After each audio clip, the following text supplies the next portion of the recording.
everyone. It looks like we are officially live. YouTube hasn't officially said that we're live, so I'll give it a couple minutes here.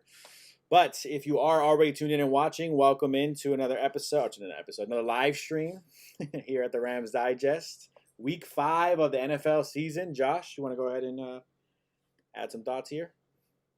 How you feeling? Yeah. Welcome everybody to the live. Thank you very much for tuning in. As always, we really appreciate it. Hopefully my voice sounding better from last video. I know last video on Tuesday was a bit rough from me, so doing better today. Hoping for a Rams victory to make me feel even better. You do sound better, by the way. I saw your video. I watched. You sound a lot better for sure. Thank you. Yeah, it was rough. How you feeling now? You holding up okay? Yeah, I wasn't feeling that bad. I just have had like a bad cold. That's really all it's been. Sure. I got you. I hear you on that.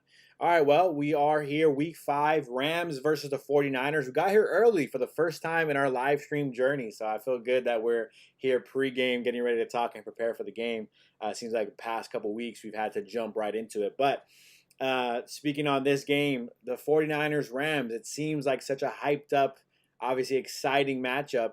However, it's kind of lost a little bit of its sparkle, if you will, in terms of how big of a matchup this is because the 49ers, unfortunately, dealing with a handful of injuries. How are you feeling about the loss of Brock Purdy, the 2 starting receivers, and Ricky Pearsall, Juwan Jennings, and all that mix, as well as the Rams on their end, right? Rob Havenstein and Tyler Higbee also being out. What are your thoughts on this matchup today?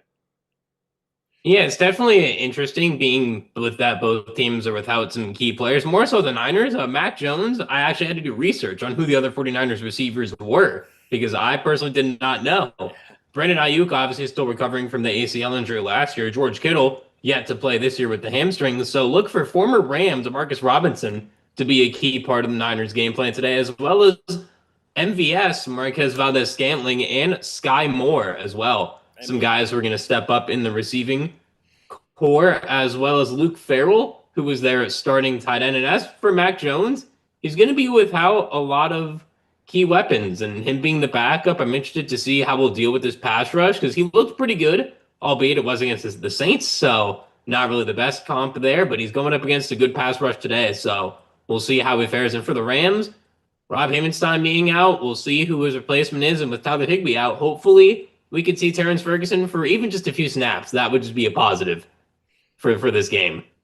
100%. I feel that. I mean, last week we talked about how Steve Avila was supposed to be back and ready to roll, and then he suited up and didn't play at all. So that was interesting to see. We'll see if he's back out there. It's still short rest, right? So he's not really having a full week of rest now that he played. But again, I'm not sure if they're just kind of prepping him, getting ready. He's there just in case, emergency, and then maybe he's ready today. We'll have to wait and see on that. But yeah, in terms of this matchup, I think it's kind of one of those things. It kind of scares you a little bit, right? Like we are very familiar with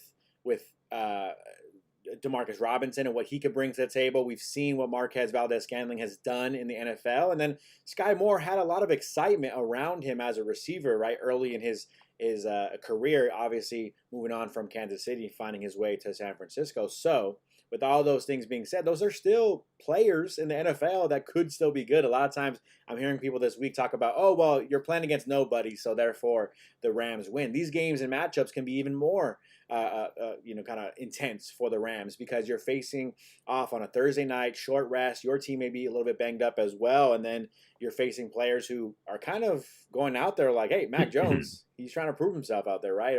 Or Demarcus Robinson, all these other guys are trying to get those snaps, earn a position, earn a role if it's not for the Niners, for another team, right? So they're going to be playing hard. So maybe they come out here, kind of punch you in the mouth early and all of a sudden throws you off balance. So we're kind of hoping the Rams can come out not really playing down to their competition. Yes, you're playing against backups, but if the Rams came out here and you knew you had, Jimmy Garoppolo and a couple other pieces out there instead of your starters, maybe Puka and Devontae being out, I think as Rams fans, we're still sitting there like, well, I want to win this game still. I think Jimmy G can still give us a chance. And I think that's how San Fran's feeling with how well coached they are. They think they have a chance with Mac Jones at the helm. Yeah, they do. Kyle Shanahan is a good regular season coach. The coaching ability, we kind of know he loses like a matter overall. Like he goes down once it gets to the playoffs there a little bit. But in the regular season, he is a great coach. And also coming into this game, some things to note. The Rams, Byron Young just won NFC Defensive Player of the Month for having 5 sacks early on. Well deserved. He's been great. And I don't know if you saw this, Josh, but Bijan Robinson got NFC Offensive Player of the Month over Puka Nacua. What are your thoughts on that one? I thought I saw somewhere that Puka won something. Was I not? Did I miss that? Maybe it was they were I think announcing it was that. Player of the Week. Okay, Player of the Week, sure. So Player of the Week. Oh yes, right. For 13 receptions, 170 yards last week. Kind of crazy. Look, I do have Bijan Robinson in one of my fantasy leagues, one of my main leagues. So I'm not gonna throw a bunch of hate at Bijan Robinson. He's been playing pretty well for from what I can see fantasy wise. So don't want to throw too much hate out there. But yeah, it is frustrating. I think because you've seen what Puka has done week in week out. I will say the only particular place in the game that Puka has not really been dominant has been the red zone, has been the touchdown receptions, right? He's like ranked 46. He only has one touchdown, I think, on the year. So that could be maybe the factor. Maybe Bijan has a couple more touchdowns. I know Bijan, again, has also played really well in a couple of his games so far this year. So don't freak out about it too much. At the end of the day, it's nice for players to win that award. It's fine. Bijan's also a great player. Puka's a great player. Puka gets in the end zone a couple more times. I think that changes. So we'll wait and see if he can change that this month. But the biggest thing has been Puka has been incredible. That's all that really matters for us here, right, for the Rams. So I'm happy with how he's played. And whether he gets that recognition or not by the NFL, fine by me. You can sleep on him all you want. He's still receiver one here for the Rams. Yeah, he is. He is receiver one in the NFL in terms of receptions and yards. And as of right now, he is on pace to actually beat Calvin Johnson's receiving yards record. So we'll see if that does happen. We saw Cooper Kupp come very close to that, around 15 yards short. And we have a new chat. Don, whose house? Rams house? Yes, it is. Be a good day for us to beat the Niners. It would be a great back-to-back sports day for LA. Dodgers win the wild card. Rams beat the Niners. Pretty good sports week for LA. Yeah, 100%. I know, the Dodgers are seeing a lot of success so far early in this postseason. So exciting times right now to be a Los Angeles sports fan. Basketball season's right around the corner as well. But in terms of the Rams, yeah, it'd be nice to win this game. And on the flip side, be very frustrating if you lose this game. I think that's key here. Christian McCaffrey can be very, very dangerous for you if you're talking about the Rams defensively. Yes, they're a great pass rush right now, but if the Jared Verse and all these Byron Young are going to get to the quarterback, and then Mac Jones is going to dump it off for a little screen pass to Christian McCaffrey for 70 yards to the house, it's not going to be ideal. So the Rams have to be careful. Their edge rushers can't see Mac Jones and kind of smell the blood in the water, so to speak, as sharks and just kind of attack the quarterback. They have to be mindful. Where is Christian McCaffrey at all times? Nate Landman, Omar Spate's going to be big time in this game, slowing down Christian McCaffrey. In the run game, it seems teams have figured out how to slow down Christian McCaffrey in the run game. He hasn't really clicked so far for San Francisco this year. McCaffrey's not really dominating on the ground. But last week, 5 receptions, maybe a little bit more than that, over 90 receiving yards. His most, I talked about this in my Rams Digest video, his most receptions or receiving yards since being a San Francisco 49er. So he's had his best receiving game as of last week. So the Rams, again, got to be prepared, focus on Christian McCaffrey. I think if you stop Christian McCaffrey, run game, pass game, slow him down, I think you slow down this entire offense for the San Francisco 49ers.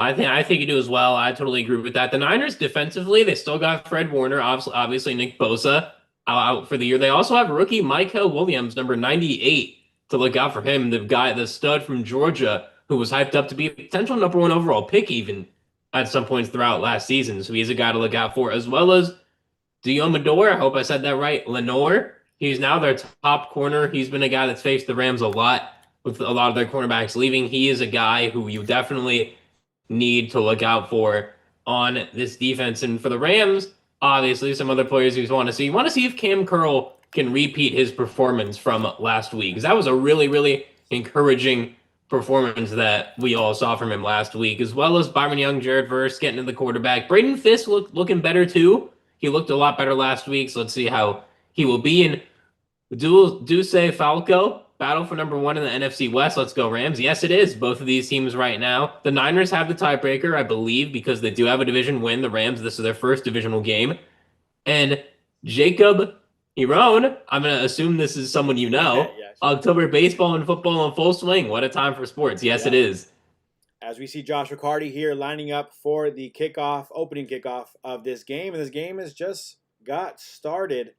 A little bit of a short kick. Whoa, weird kick. What was going on there? Oh, my goodness. The return man for San Francisco bobbled the football, slipped it up, got hit really hard by the Rams special team unit. Very interesting kickoff. I haven't seen that so far this year with the new rules. That's kind of what the Rams have been doing all year. They've been doing weird kickoffs. They're just getting it inside that landing zone, which is all you have to do. And I'm currently looking in the crowd, Josh, as well, for the sea of red that everyone talks about. And there are definitely some Niners fans there. I have some friends who are Niners fans and Rams fans personally at this game. So the Niners fans are going to show up. They will. But the Rams fans just have to be louder. And unlike what Cam Bynum thinks, the Rams fans will make their own noise. 100%. As Christian McCaffrey, a few yards there on first down. Again, you don't want to have to slow him down. Focus on that. Look at the chat for a second. Like you said, Dulce, battle for number 1. Yeah, we're trying to see if the Rams can take over. And then the Rams, Don, quick little San Diego Padres hate there. SD equals season done. Padres were just eliminated. The Cubs moving on in that series. Just a little baseball talk real quick. As Mac Jones on 2nd and 6, hands off, or fakes a handoff to Christian McCaffrey. Throws to McCaffrey on a little bit of a screen pass. First down and more, all the way down to nearly the 50-yard line. Looked like the 46-yard line for the San Francisco 49ers. Again, just because you get to the quarterback doesn't mean anything. You got to look back, turn around. Where is 23? The Rams let him get a first down and much more there on that second down pass, screen pass, looked like. Yeah, that was not great defense. Obviously, Kobe Turner doing a great job getting to Jones, but McCaffrey's able to outrun Puka Nacua and Nate Landman and kind of jukes him out there. And good blocking by the O-line as well. Just not what you want to see early on for the Rams. This is what McCaffrey does. Darius Williams able to bring him down there, but not a good start there at all for this Rams defense. Yeah. Flag here on first down. Looks like a false start from the offense of San Francisco, so they're going to move him back about 5 yards. But speaking on that last play, I would have liked to see them, or maybe look to see possibly for a illegal man downfield. Looks like those offensive linemen were a couple yards downfield when they threw it to Christian McCaffrey. Refs don't call anything. They go ahead 1st and 15 now for San Francisco, as we have Jacob saying he has Kyren 59 rushing yards. Is he cooked? Dulce says Cardi knuckleball. Yeah, interesting kickoff there. KDH says, let's go Rams. And the Rams Don says, LFG, they're nervous. Mac Jones drops back to pass. 1st and 15. Goes to Christian McCaffrey yet again, who gets basically all of the 15 yards. Actually gets more than that. 16-yard reception, it looks like, for another 49er first down. Only one guy you have to watch. Pay attention to where Christian McCaffrey is. Yeah, that's the one guy I have to watch, like you just said. And he's just getting open. He was able to juke out Cam Kitchens again, and hopefully they show replay because Kitchens being the young player, McCaffrey just knows how to get around him, although he is coming out of the game right now. So the Rams, this needs to be a big play here with him out of the game. If it's a passing play, you want to see some pressure on the quarterback. Mac Jones fakes the handoff, rolling to his right, just throws it, spikes it into the ground, incomplete pass. Flag on the play, potential intentional grounding, as he spiked that behind the line of scrimmage, it looked like. I mean, the use check was in the area. That I do think they're going to call this as grounding. Use check was in the area. We'll see. Looks like holding. It's actually going to be a holding penalty. Yeah, looks like holding instead on 68 for the 49ers. Mikovits. Looks like their right tackle. Just holding on to that Stewart. Yeah, holding on to Stewart. That's Stewart. There. Moving on to 1st and 20 after that hold. Really helps the Rams out. Kind of gives them a little bit of a break here. See if the Rams can take advantage. Keep the Niners out of field goal range as they're back behind the 50 now. 1st and 20. The last time the Rams had him in 1st and long, they couldn't really do it. They didn't do anything. The Rams were able to just give him a free first down. 49ers player breaks free, gets a first down and much more. He's breaking down the field. 84, number 84 is number 84. All the way down. I believe I can't tell. That's not one of the players I mentioned early in the pregame. We're gonna have a hard time recognizing who these players are. It looks like Kendrick Bourne making a little bit of a. He's back on the Niners. All right then. Back on the Niners. 84 comes across the screen here, across the formation, and just absolutely poor tackling. Gets his way all the way down the field for a first down and much more past the 20-yard line. I mean, the Rams just kind of falling asleep, missing a tackle, and just letting him get all the way down the field. 49ers in the red zone. Yeah, this is not what you want to see early on from this Rams defense. Making Mac Jones look great. And it's not what you want to do at all. Not at all. As Christian McCaffrey on first down gets another 4 or 5 yards here. The Niners, they're not going to slow down. They're not going to not try just because they don't have their starting quarterback and their starting receivers. They're aggressive.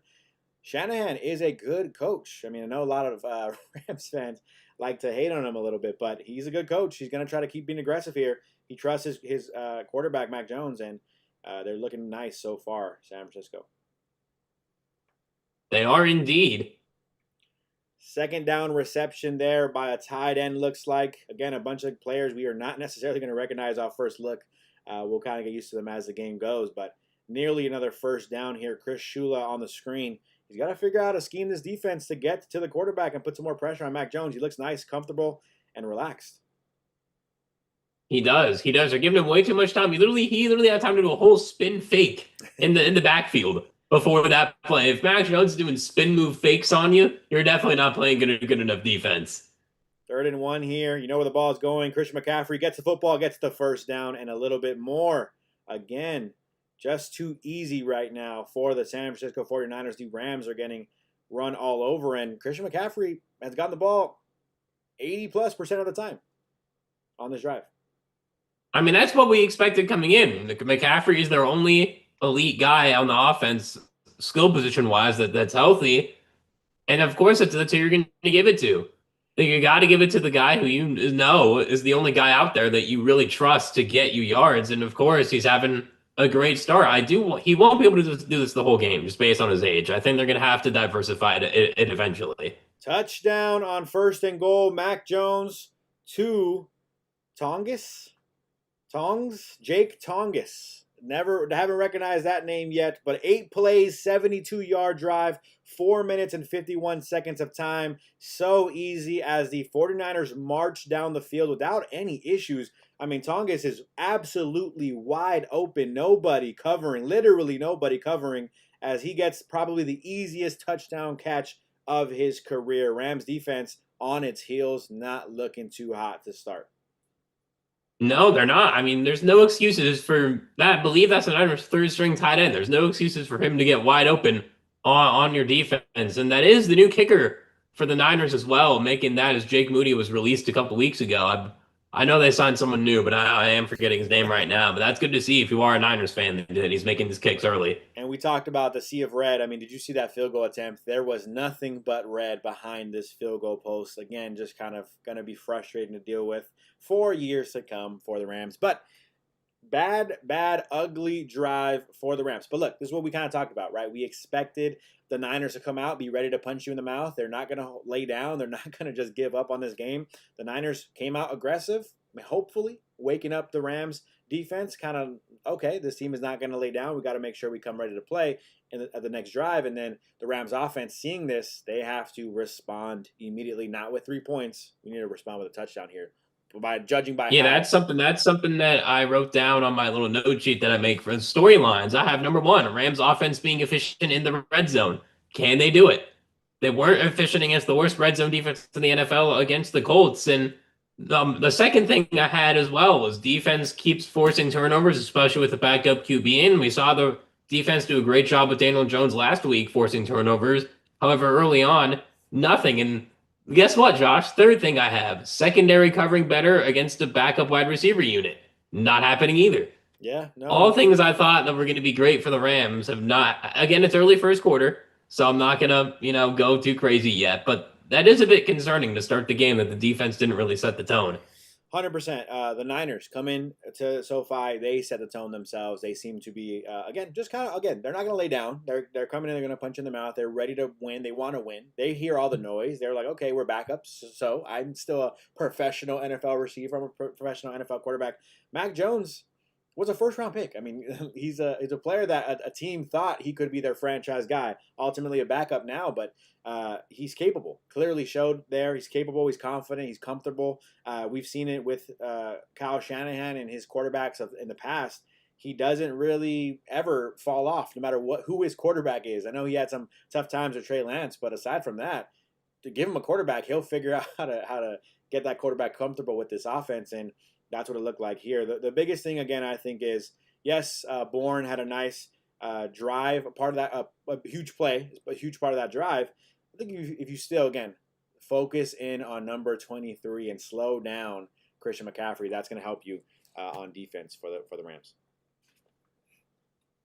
Yeah, it definitely will. It definitely will. They're showing Rams Super Bowl highlights right now. Hopefully they can get back there this year and get Stafford that second ring. But you're right about that. It's definitely not going well so far. The Rams offense right now needs to set the tone against, again, a defense that is not what it was in previous years.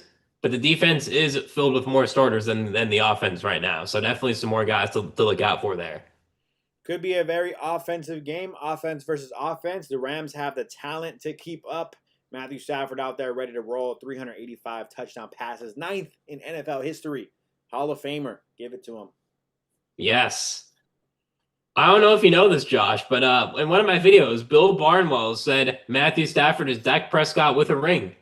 Wow. One of the worst takes I've ever seen. That's an interesting take for sure. As Kyren Williams gets the first carry of the game for a gain of about 2 or 3 yards. Solid start there for the Rams. Let's see if they can move the football just like the Niners did on their drive. Yeah, that's an interesting take for sure. I think Matthew Stafford's obviously proven to be one of the best quarterbacks of all time, so it's hard to compare him to a quarterback who's not even close to that, right? So that's kind of an interesting take. Yeah. Yeah, that was an interesting take. And also, one of my other storylines was running the ball efficiently. That needs to happen today for this Rams team. 100%. As Stafford on 2nd and 6 rolls out to his right, kind of slipped up on that fake handoff, fakes the handoff, spins to his left, and finds Puka Nacua for nearly a first down. They might not give it to him. He might be just short of the first down here. Let's see. By the way, that was a great throw, by the way. Like, that was like the perfect throw. That was like the only place that ball could have possibly gone. As we see a replay here, he actually gets stepped on by Coleman Shelton. The more we look at the replay, and good thing he's okay there. That's a big foot stepping on Matthew Stafford. So good thing his foot's okay there. Big third down. Kyren Williams gets the first down. He gets hit behind the line of scrimmage, but powers through for what looks like an easy first down. Close. A little tough one. I shouldn't say easy. It was actually pretty tough. But he gets the first down easily is what I should say. Yeah, that was a tough one there. Bad blocking. That's awful blocking on the own line. There's really no reason why Kyren, he got hit pretty much as soon as he got the ball. Like he had nowhere to go. And it looks like Justin Dedich is the lineman that's going to be replacing Havenstein most likely. I'm looking to see. I don't see Steve Avila out there this moment. Let me know if you see him once they go wide. No, I do not. As Matthew Stafford, play action, overthrows Tutu Atwell pretty wide open. It looked like overthrows him just a little too high there. And I did not see Steve Avila. I did see Dedich out there, and it looks like at right tackle. I haven't seen yet. Trying to confirm. McClendon Jr. is out there at right tackle. So Kevin Dotson's still in there. Alaric Jackson's still in there, and Coleman Shelton. But Dedich and McClendon, your backup left guard and right tackle in the game here. 2nd and 10 for the Rams. Ugly throw from Stafford. We've been seeing him a little off lately last couple of weeks, so we'll see if he can kind of get back to it here. 2nd and 10. Anticipating some kind of throw here. Yeah, not a good pass there at all. And Rams Don said he can't miss wide open opportunities like that. No, you can't. That was an easy 20-yard gain. Blitz from the Niners. They get to Matthew Stafford. He gets hit pretty hard here as he's going to lose quite a bit of yardage. Matthew Stafford snapped the ball, just didn't seem to expect all the linebackers to come after him. Looks like Huff and some others just absolutely blowing by this offensive line. Kyren, no chance. Tried his best there. Actually, Kyren actually did what he could. Alec Jackson seemed to have no chance at Stafford. No, none at all. There, Bryce Huff is I did not realize he was on the very underrated player. He's been good with the Niners and with the Jets and Eagles before this. Good pickup by the Niners. Unfortunately, the Rams kind of just call it a drive here. Hand off the football to Kyren Williams after it was 3rd and long, very long. Kyren picks up maybe 10-plus yards, but nowhere near the first down marker, as it looks like Robert Saleh hyping up his defense, the 49ers defense coordinator, back in San Fran after his stint with the Jets. 4th and 14. Here's a punt from the Rams. Yeah, this is the right call here. You were probably going to get the first down anyway. And Saleh, great defensive coordinator. Not the best head coach out there in New York, but as a D coordinator in San Fran, he was great. And for Shanahan, why not bring back someone who you're familiar with? As Josh is obviously showing us, very interesting special teams back-to-back moments for the 49ers. Their punt returner kind of risking it, trying to bring it back, gets hit immediately, but kind of had a weird, awkward 1-yard gain on that return, looked like. Yeah, lucky that he didn't get just blasted right there. Xavier Smith had him. I didn't see who brought him down, but Xavier Smith had him like immediately. But Xavier Smith, I think, a little too small to make the play there. 100% there. As we look at the chat, no one's here. If you guys are here watching and how are you guys feeling about the game? I know it's a little rough start here. Let us know if you guys are watching along with us. We want to see maybe an updated score prediction. I don't know if I'm going to update my score prediction. I said the Rams win 27-17 after I found out no Brock Purdy, no Juwan Jennings and Ricky Pearsall, but that could be changing judging by how this game is going so far. What was your score prediction before this game? I did not make a score prediction in my video, but my score prediction I would have had, honestly, I would have had like 34-10, really. Wow. I'm not going to make that prediction now, but I'm not a Mac Jones guy. I never was, by the way. But I thought the Rams were going to absolutely dominate this game without starting wide receivers, but it doesn't look like that so far. If I were to update my score pick, I'd probably have somewhere similar to you, 27-17 now. Yeah, no, it's looking tough right now. I never hated Mac Jones. I didn't think he was a great quarterback, but I did think he had showed some moments early in his career. And so I think he's a capable quarterback for the 49ers. Again, I really do want to say I'm more confident in Kyle Shanahan and what he has done so far in the past with his quarterbacks. I'm not trying to hype up Kyle Shanahan. I know how we all feel, but when you really think about it, just look at the facts. I mean, he went from Jimmy Garoppolo, took him to the Super Bowl. Love Jimmy G, by the way. Don't get me wrong, but he took Jimmy Garoppolo to the Super Bowl and then moved on from that and still saw a little bit of success at times with Trey Lance. And then you turned Mr. Irrelevant himself, Brock Purdy, into a $200 million quarterback. Does he deserve all that money? Probably not. But you turn him into a quarterback who's one of the quote unquote one of the best in the NFL. Took him to the Super Bowl as well. So, overall, you can't really hate on what they've done with every different type of quarterback they've had in San Francisco. They see success no matter who they have, really. Yeah, they have, and you got to give them credit there. They have. I mean, Trey Lance was more so of an injury thing, rather than a bad play thing. Because wouldn't he start like 4 total games there? But he was just so hurt, they kind of had to move off of him. Something like that. Out there in San Fran. Let me know if you're seeing anything in the chat. I'm not seeing any chats going through now, so just want to make sure I'm not either. That we're on the same page there.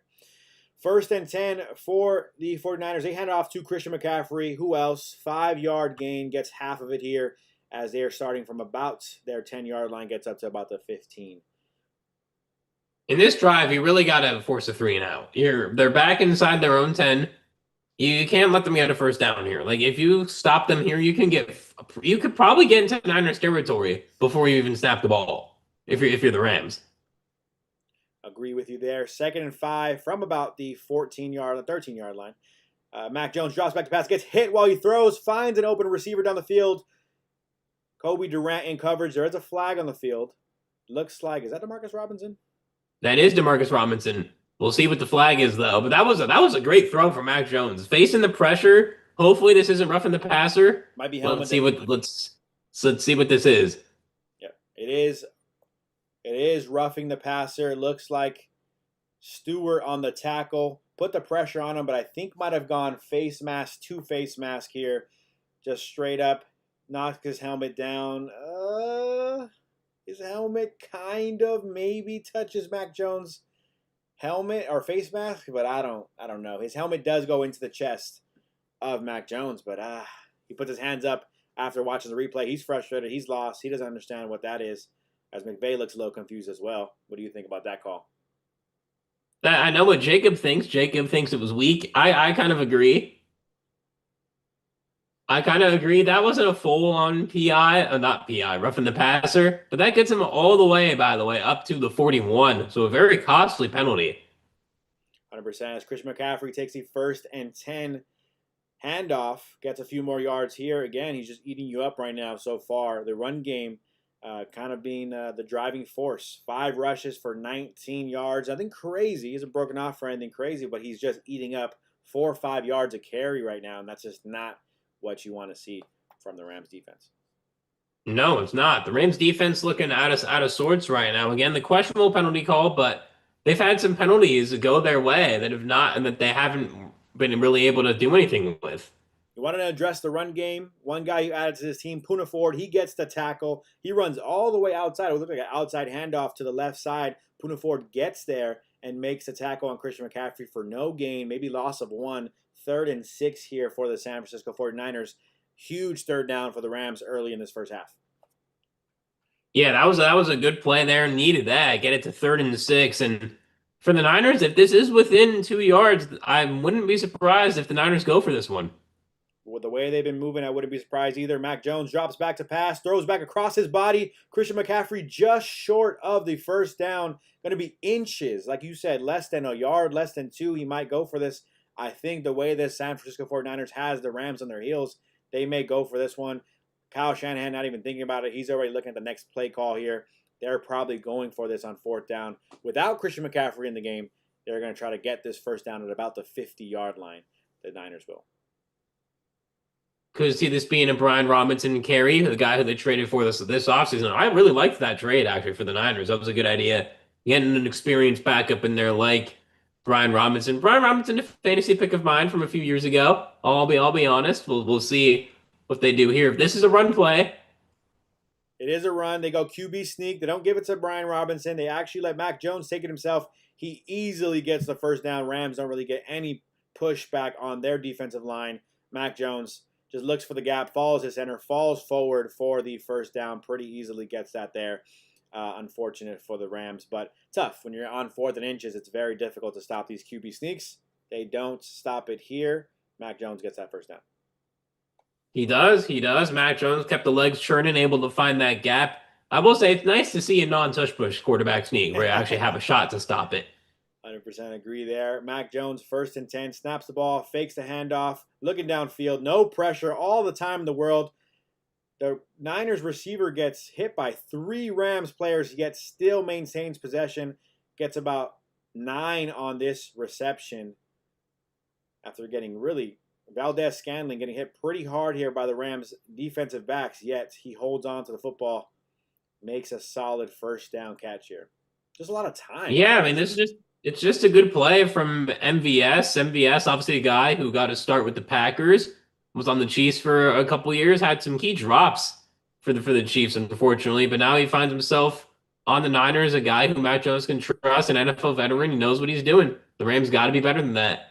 Brian Robinson in the backfield. He takes this handoff on 2nd and 1. He does not get anything, maybe even loses half a yard on his attempt. It's going to be 3rd down, about 1 yard, but it's going to be a long yard for the 49ers. Can the Rams get some type of stop on 3rd down? As Mac Jones, I think he's now 8 for 8 on the day passing. No, he has that one incompletion. Unless the holding penalty wipes it away, but I think it does wipe it away.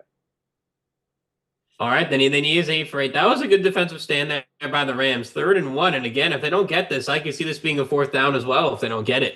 Mac Jones fakes a handoff, throws down to his fullback, Kyle Juszczyk, way off the mark there. Mac Jones not even close to hitting Kyle Juszczyk. It looked like Nate Landman in coverage. They are, again, calling another play. 4th and 1, going to go for this 4th down. No hesitation from Kyle Shanahan. I agree. Yeah, I think this is what you have to do because it's a bit far for a field goal. We know the Niners to struggle with the field goal unit. Jake Moody obviously out. They got a new kicker in.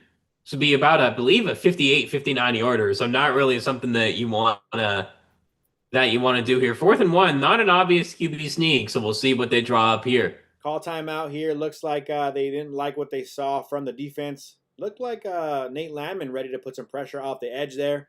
They call timeout. Mac Jones didn't look comfortable with what he saw there on the field. I mean, right now, like you said, though, talking about the field goal unit for the Niners, not even putting that aside, right now you have the Rams on their heels. The reality is you go for it. You keep pushing, keep the Rams on their heels because right now the Rams defense does not look comfortable. They do not look stable right now.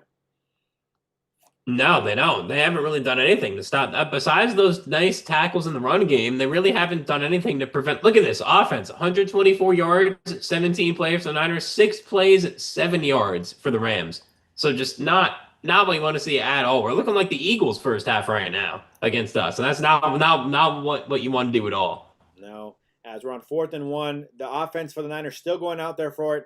Brian Robinson in the backfield, not Christian McCaffrey. He's there out wide, cuts across the formation. They do give it to Brian Robinson, and he gets the first down. A little bit of motion, a little bit of trickery as they sent Christian McCaffrey, the number one focus for this Rams defense, across the formation. He does not get the football. Brian Robinson gets it instead, gets that first down fairly easily. Yeah, that was again. There's the Shanahan motions. That's what Shanahan does so well in the regular season. He uses those motions. He's able to trick the defense. Space had a nice tackle on Robinson, but it was just a little bit too late there to prevent him from getting the first down. And if you're the Rams, at this point, they're already in field goal range, most likely, even if they don't get the first down. I'd be shocked if they go for another fourth down at this point. Double handoff trickery. They go to Christian McCaffrey. He gets horse collared, it looks like, from Jared Verse. No flag on the field. Christian McCaffrey is really upset. I think that was a pretty obvious horse collar they missed from Jared Verse. Wild trickery, trick plays, just kind of handoff, throw to Christian McCaffrey. Just very creative stuff from Kyle Shanahan. Ends up only getting about 6 or 7 yards. And I mean, a clear and obvious horse collar from Jared Verse is just not called by the refs. Not sure how they missed that. I think it's because Jared Verse didn't finish the horse collar because he lets go.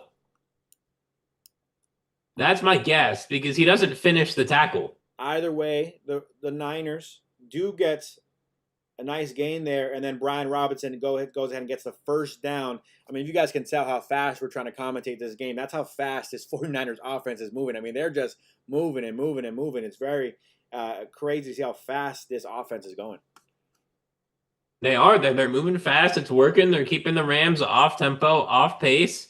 See how it works. And I will say, now that we can talk about that trick play for a little bit, because they may let the clock go down all the way here to 4 seconds, but a little interesting to do all that just for 90 yards. I was expecting a deep ball there.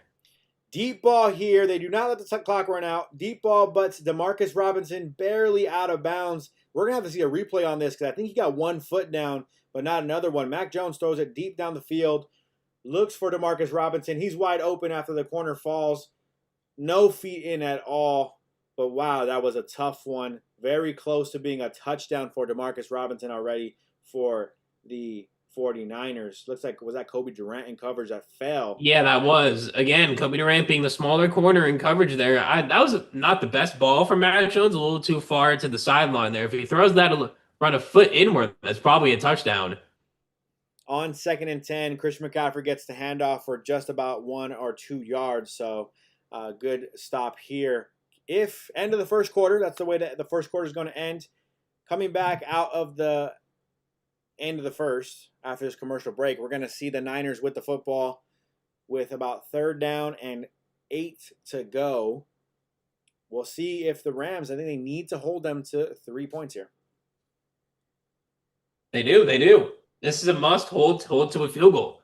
Maybe the Niners are just going to keep going for it on 4th downs. They really don't trust the kicking unit, but he made his extra point. I would highly doubt they'd go for a 3rd, 4th down, especially because they're going to be inside of the 30, most likely. So you're getting to the spot where it makes sense to kick, at least a lot more sense than it would have earlier on. So we'll see how that goes here. And if we check out the box score, which we can look at right now here, obviously so far, Mac Jones 9 for 11 for 112 yards and a touchdown. And Kyren Williams 3 carries for 13 yards is good, but Matthew Stafford just 5 yards passing, 1 for 2 for 5 yards. So just not what you want here at all. I mean, a lot of Rams defenders with tackles, Puka Nacua, and really the only guy with a tackle for loss, and that's really just it here for this Rams team. Not really much you can go off if you're heading into the second quarter. 100%. We got I know it's hard to see the chat. Sorry that we have a bunch of these streaming spamming here. I'm trying to get through them. It wasn't loading on my screen earlier, actually, but now that they're loading, I'm trying to get through them and hide them. But Floyd says 49ers own the first quarter. A bit of a sad face. Yeah, Floyd, I mean, just really, that's all you can say. They just owned and dominated the Rams in this first quarter, and it's not what I expected to see, not what I wanted to see, and now it's just kind of frustrating. How can the Rams respond coming out of this first quarter? They got to figure something out and slow this 49ers offense down. They do. Whether it's trying a different coverage, there's not really much you can do for a Shanahan offense because Shanahan offenses are very adaptable, just like a McVay and a Reed offense. They're all just adaptable to multiple different defenses. Again, the Reed and McVay offenses have a much higher level of a quarterback, but still, with Mac Jones, he understands the offense. He knows what he has to do, and we're saying he's a backup right now. But if he keeps playing well with Purdy out, there's a shot he gets another chance to be a starter. We saw Sam Darnold go from San Fran to Minnesota. Obviously, JJ with the unfortunate injury helped him start, but you saw Sam Darnold turn his career around.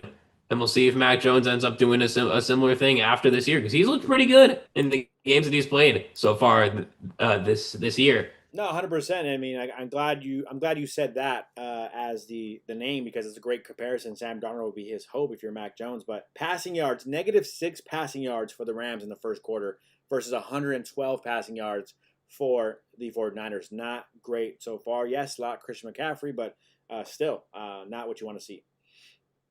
3rd and 9 here.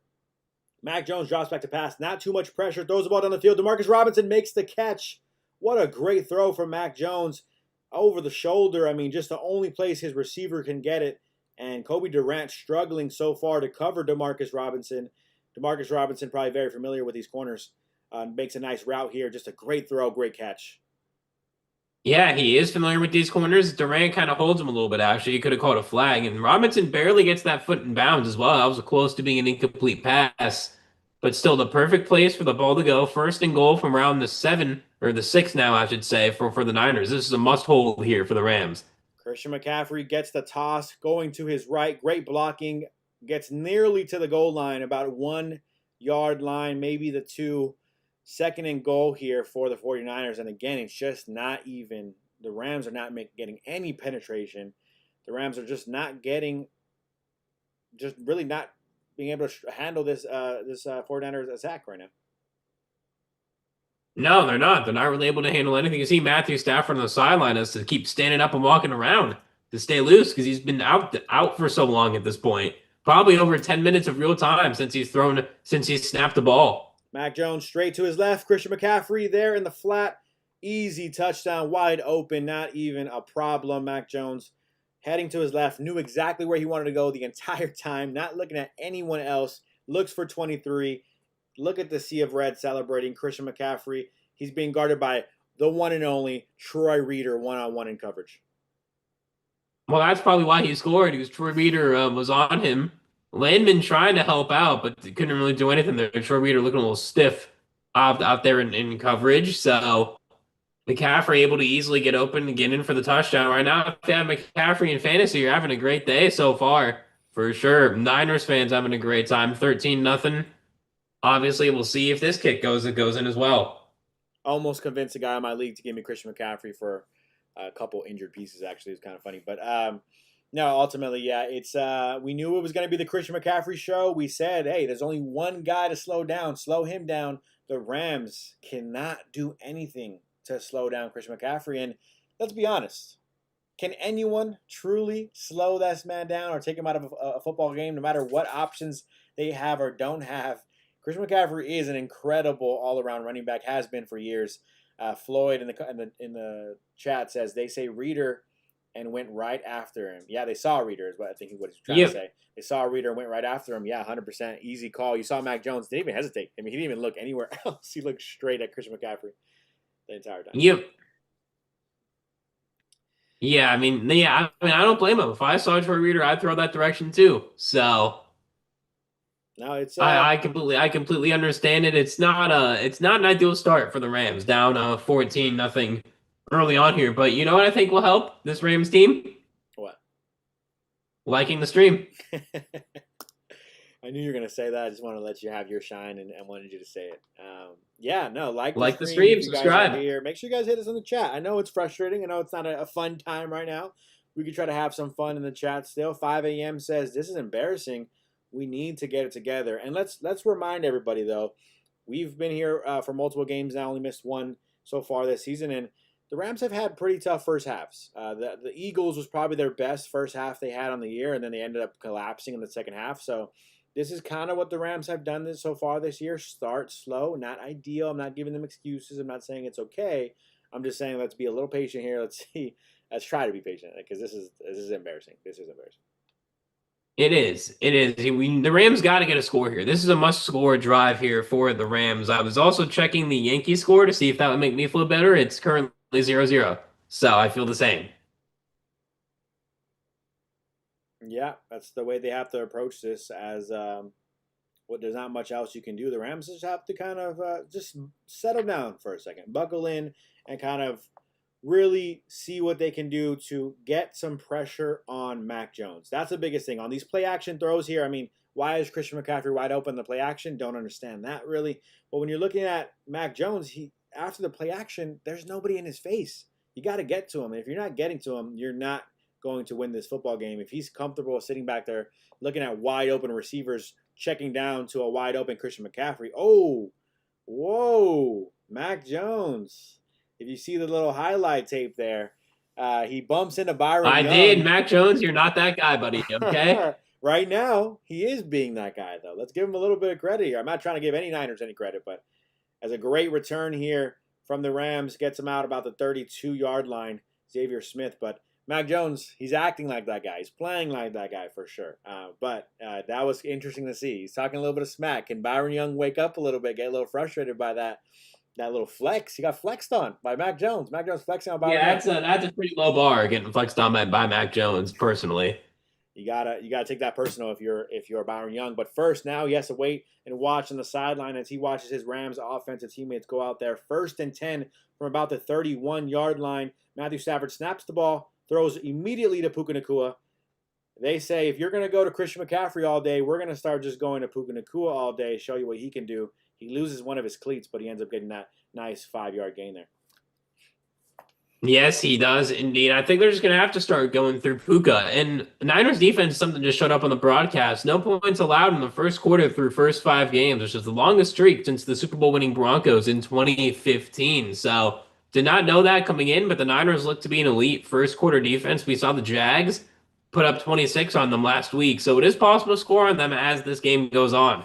Yeah, that's a great stat to put there. They've been doing this to other teams in the first quarter, but maybe they loosen up after that. As Kyren Williams reaches back, tries to get this little bit of an off throw from Stafford, doesn't make the catch. Almost made a one-handed snag for a couple yards there, but doesn't happen. Stafford just low off there, had some pressure on him. 3rd and 5. This is not going to be a good 3 and out if the Rams can't get this first down here. No, it's not going to be a good 3 and out at all. As we see replay of this throw, Stafford, that was actually hit at the line of scrimmage. Don't know who hit it, but that ball was hit at the line. Ball was hit down at the line. Stafford 2 for 4 with just 10 passing yards right now as he tries to get this first down. 3rd and 5. 3rd and Nacua. That's what you're looking for here. Feed Puka Nacua the football. He will be open. Matthew Stafford drops back to pass. Throws the football over to Puka Nacua. Wide open for the first down and more. Gets to about the 50-yard line. 3rd and Nacua. He's there. He's wide open. Nobody even close. Yeah, exactly. And if you're a Puka Nacua guy in fantasy, you're just fine. He's going to get his targets. He's going to get his catches. Again, you want to see other guys get involved here. Again, Stafford trying to go to Kyren and Atwell early, not really connecting. So it looks like it may just be another game where you're going to really have to rely on Puka. Devontae Adams been real quiet so far in this first half. Floyd says the Rams need to tackle better. As Kyren Williams gets the handoff, gets about 1, maybe 2 yards on that 1st and 10. I mean, Fred Warner's just right there, as you expect him to be. Fred Warner's pretty much everywhere on the field for like the last 5 years. It seems like he's everywhere. You really can't stop him. One of the best linebackers I've ever seen play. So, and another stat here for Puka, he just hit 3,000 yards in 33 games. Tied for the 3rd fewest games to reach 3,000 yards. Odell Beckham Jr., the fewest with 30. Very interesting stat there. Puka, just that young stud. Niners defense, Fred Warner calling out signals there. As Kyren Williams gets another handoff. Gets a lot more here. Looks like he's going to be just 2 or 3 yards short of the first down. Kyren Williams running pretty aggressive there.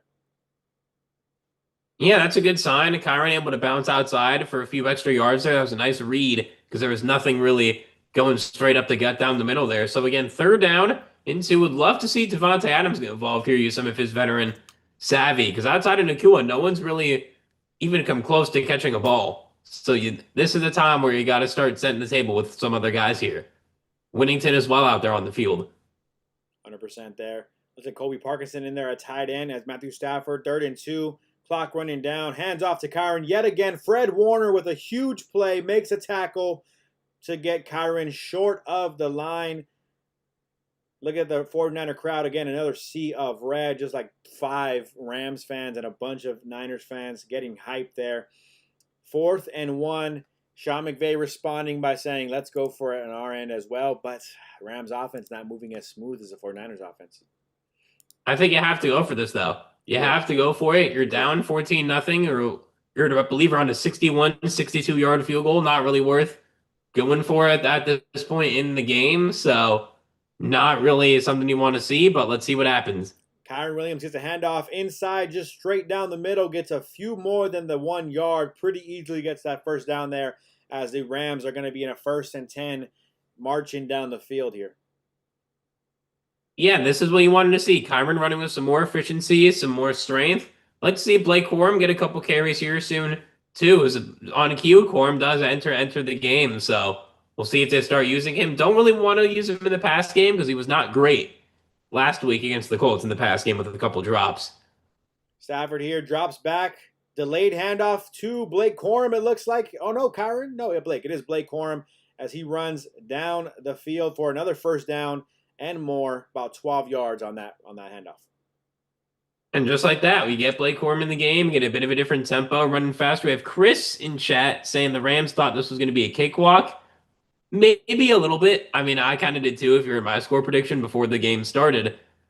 But that's why it's any given Sunday. That's the motto. I mean, that's what you talk about. The Bills didn't destroy the Saints. The Saints were actually in that game until the fourth quarter. So you never know. You always got to come fully prepared. Kyren Williams on the toss. No, Blake Corum on the toss drops the football. Flat out just drops the football. The 49ers jump on top of it. Turnover. The 49ers get the football back. Blake Corum just had a great run and then immediately drops the toss. Just flat out drops the toss out of his hands. 49ers recover the football. The Rams are going to be down 14-0 as Blake Corum just flat out drops that toss for Matthew Stafford. 49ers recover. Yeah, not great there. No Rams players. Puka trying to get the ball, can't. You're moving the ball. Looks like you have a chance to score. Floyd saying unbelievable. Jacob saying worst case scenario. Yeah, it is. I don't know if you saw. I had my head down, hands in my face. Just oh my god! Right when you thought the Rams were going to get back in this game, you now give Mac Jones and the Niners the ball again, who've been rolling. And if the Rams don't get a stop here, you're looking at 21-0 in the second quarter already, and you're looking for a must score to not have to do an impossible comeback here in the second half. Every possession now feels like a must score for the Rams. Every time they touch the football, it's like you got to put some points up on the board because this is just looking so ugly right now. Look, you're not out of this game. You're down 2 possessions. Your defense can now finally show, hey, look, all right, don't worry, offense. We woke up and now we're going to slow them down a little bit. But man, really tough to just on a miscue. I mean, just to lose the football. If you lose the football because Fred Warner just hit you really hard or something, okay, we can understand. All right, hold on to the football, but that's a great player. That's just Blake Corum just not being focused, dropping the football. Maybe you could say iffy kind of wild toss from Stafford, whatever you want. But either way, I mean, you got to make sure you pick up that football. And if you drop it, Corum, jump on top of it. I mean, he dropped it twice, it seemed like, and just kind of doesn't bode well for Corum in terms of his snap share. This is back-to-back weeks now where he looks okay and then maybe not playing too hot at the same time. So Kyren Williams going to maintain probably control of this backfield for at least the remainder of the half, most likely after that debacle. KDH2 Jones, the Rams better not win. After you also just type, "Damn it, man, come on." I'm a bit confused here. Who are you rooting for? If you're a Niners fan, welcome to our channel. No. Oh, lose, I mean. Okay. Okay. There you go. There we go. That makes more sense. I was a bit confused there. But yeah, Mhm. they better not. They better not. I have a lot of Niners fans friends. A lot of where I went to college. A lot of people from the Bay Area went there as well. So I have a lot of friends at this game who are Niners fans and who are quite annoying about being Niners fans. And I don't want to have to deal with them after this game. Where'd you go again to school? Where'd you I went to Chapman. Oh, okay. Jacob says the NFC West is going to be interesting this year. And yeah, that's the biggest thing. It's going to be interesting, but it's so frustrating because the Rams, it is going to be frustrating. I talked about this in my video. You got to take advantage. You got to win the game when they don't have their starting quarterback or starting receivers out there. As a little bit more trickery here from the Niners. Handoff to, looked like Sky Moore with the handoff. Kind of interesting there, but overall just gets 1 yard to gain. KDH texting out of anger. Sorry, LOL. No worries. We hear you. Yeah, no worries. We've all been there. We understand. Yeah, Puka actually kind of rips it out of his hands a second time. If you watch the replay here, he has it, it's in his hands, and then Puka actually takes it out of his hands a second time. You see a disappointed Blake Corum there. 2nd and 9 here for Mac Jones and this 49er offense. They fake the handoff to Christian McCaffrey. A little bit of pressure up the middle, but not enough as he finds Bourne up the middle of the field. Just too easy. Wide open again. They're approaching the 50-yard line for the 49ers offense. Kendrick Bourne talking. They are. I mean, you saw Kobe Turner kind of got held there, it looks like. If you watch the replay, I don't think they're going to show it. Yeah, they did. Kobe Turner kind of got pushed down there. It could have been a hold. But again, a nice route from Kendrick Bourne. He's been a Niner before. He's back in the Shanahan system. Again, a nice tackle by Quentin Lake, but it's too late. He's already got the ball and just wide. It's 12 for 14 for 147 yards and 2 touchdowns for Mac Jones. A little bit of an interesting little toss there to Christian McCaffrey. He gains about 2 yards on that play. Nothing too crazy there. 2nd and medium, maybe 2nd and 8 here. Yeah, and you see CB in the chat, careless throwback by Stafford, wobbly. Very wobbly. A little bit, but it was still a very catchable toss. KDH says Seahawks is the best, no doubt, so far. They've been the most consistent team, it looks like. Sam Darnold carving that kind of a second part of his career here out in Seattle. As, again, they feed Christian McCaffrey. He only gets about 3 yards here. So, the Rams have an opportunity here. The Rams defense can stop or slow down this 49ers offense, get the football back here so you can at least get maybe 1 score before you go into the half. That's what you want here to see from this Rams defense. Yes, you do. The Rams do get the ball back to start the second half, which is quite important here. And CB is saying plus Stafford missed 2-2. Yeah, he did. He did. That was a much worse miss than the toss. 3rd and 5. And again, if it's a 4th and 1, I don't see why the Niners don't go for it. Mac Jones drops back to pass. Again, no pressure. Kendrick Bourne, just a drop. He almost wouldn't have got a first down. Probably would have been hit pretty hard there. He probably heard the footsteps coming. If Kendrick Bourne makes that catch, you're talking about a 4th and 1 situation like you just said there, but it looks like just a flat-out drop from Bourne as he heard the footsteps coming, about to just kind of give him a real hard hit there. Yeah, that may have been a business decision, potentially. Floyd saying 49ers finally make a mistake, drop pass, or would have been a first down. Would have been close to a first down for sure. He'll for sure would have tried to extend the arm over to see if he would have got it. But for the Rams, based on this punt, you could be pinned back pretty far here. And Smith Fair catches it at the 15. Yeah, exactly. So the Rams offense, with about 6 minutes to go, will have an opportunity to score down 14-0. Again, get the football back in the second half. So maybe eat a little bit of clock, march down the field, get some points on the board here before you go into the half, get the football back, and then get some more points, of course, to get a little closer. Yeah, and we have Matthew in chat saying this is a lose-lose for the Rams. They win, they beat up a Niners team. They lose, they lost to a beat-up Niners team. I mean, if we win, we win. I mean, it's not on us that the Niners are injured. If we lose, it's a terrible loss. And then Chris back in chat saying Stafford has missed 2 open receivers for big plays. Never saw that last year. I mean, I'm sure it happened once, but we didn't see it like this. I mean, Stafford is 37, so the age is going to start to come through. And he did rumor retirement after last season, so this could be the final year of his career as well. Yeah, no, Chris, and we talked about this last live stream. We talked about this throughout the weeks so far this season. Look, Stafford has not been perfect. He's been far from a bad quarterback, though. I think you have to also acknowledge that quarterbacks are going to overthrow some receivers at times. They're going to miss some receivers at times. That happens. Stafford, if he gets the wins, he gets the wins. That's really what matters for you. And right now, he has to put his team in a position to win this football game, march down the field, score here, put up 7, not 3. I want to put up 7 before you go into the half so you can feel a lot better about your chances in the second half. As CB says, pathetic showing by the Rams. These 49ers are fool's gold as usual, can't win it all. Yeah, I mean, that's not really the concern here. The Rams, if they want to prove and give themselves a chance to win, they have to probably win this division. And you're not going to win this division if you give up an early division game like this one with the opportunity of facing a backup quarterback. And then Broad says as well, his shoulder got jacked in the Eagles game. It could be. That definitely could be the case.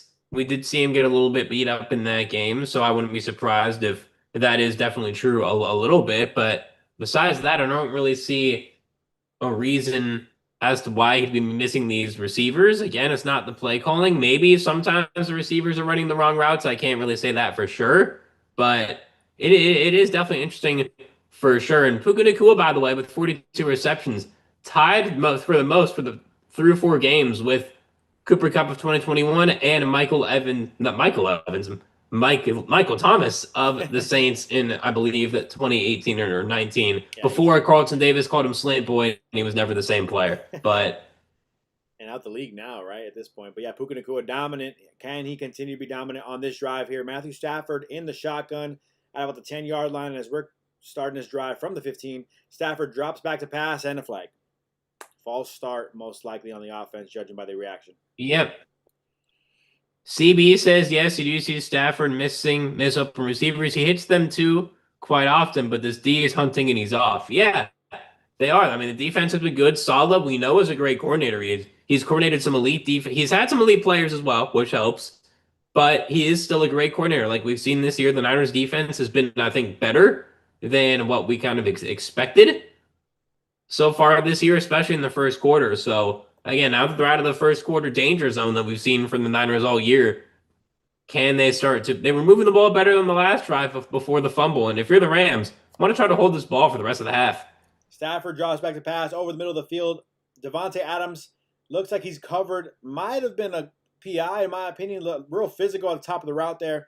Doesn't get the call. He has his hands up, looking at the refs, asking for a flag. Doesn't get it. Already the Rams are in a really tough position here at their own 10, 2nd and 15. Stafford drops back to pass, looking downfield all the time in the world. Finds a wide open Davante Adams, who gets near the first down marker. Going to be about 2 to 3 yards short, so about a 12-yard gain here. Finally. Yeah, good to see Adams get his first catch of the game here in this second quarter. Definitely important. 3rd and manageable now, 3rd and about 2.5, but this is your only chance to get it. You're not going for it from your own 20. So the Rams got to get this one here. 3rd and 4 it actually ends up being, as there's 5 minutes and 40 seconds to go here in this second quarter. Stafford, empty backfield, no one behind him. He's changing plays at the line of scrimmage. He's ready to go. No one behind him still. Drops back to pass. Bad spot to me. Sorry, that's a bad spot to me. That didn't look like 3rd and 4. Draws back to pass. Finds Puka Nacua close to a first down. They're marking him short, but it looks like the ref was already putting up a holding call on the defense of the 49ers. Looked like the Rams will get a little bit bailed out here, get a first down off of a flag from the 49ers defense. Let's see what's on here, if they'll show a replay. Holding defense number automatic first down. That's what I'm reading the lips here. I don't know exactly what he's saying. I'm reading the lips. Let's see. They normally show it on a graphic. Number 2, see. Lenore, holding on. Lenore, their number 1 corner.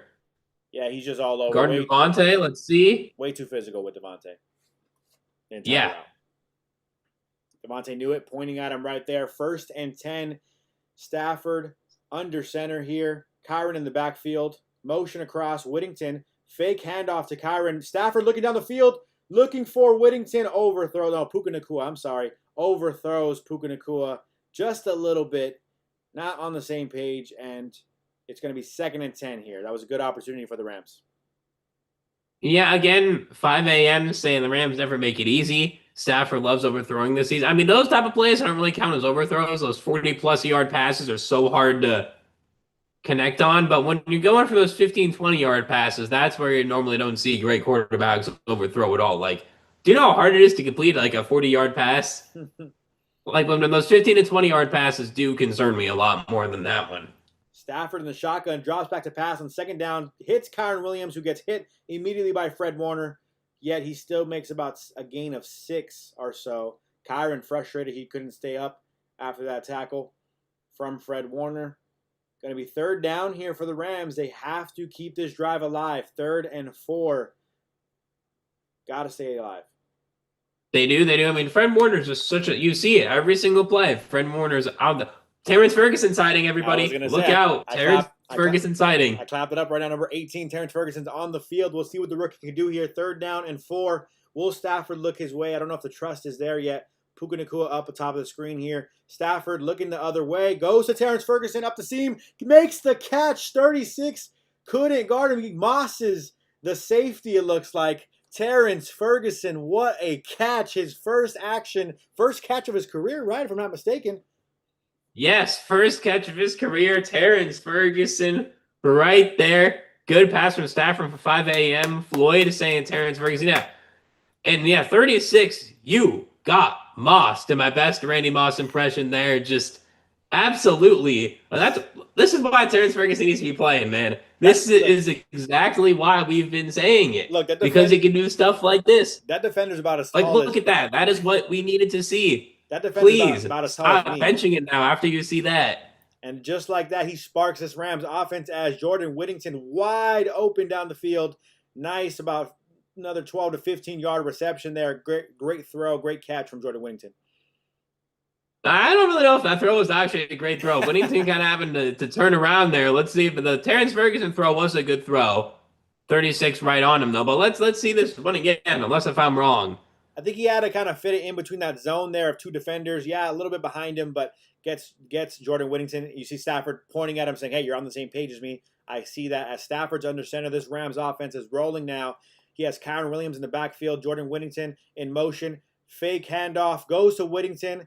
He gets about a gain of 9. Almost a first down. Going to stick with about a gain of 9. Going to be about 4th and a short yard here for the Rams. It's going to be 2nd down, actually, for the Rams here. I'm sorry. But 4th. Yeah, I mean, hey, it's okay. It's okay. But I would see Jordan Whittington getting back-to-back catches. This is what I talked about in my video on Tuesday, if you were actually able to understand me on Tuesday. But that is what I was trying to say about spreading the ball. KDH2 saying, let's go. Yes. Whittington looking awesome. Whittington is the guy who I've been saying, who's honestly, I think, been better than Atwell so far this year. A guy who they need to get involved more. They are.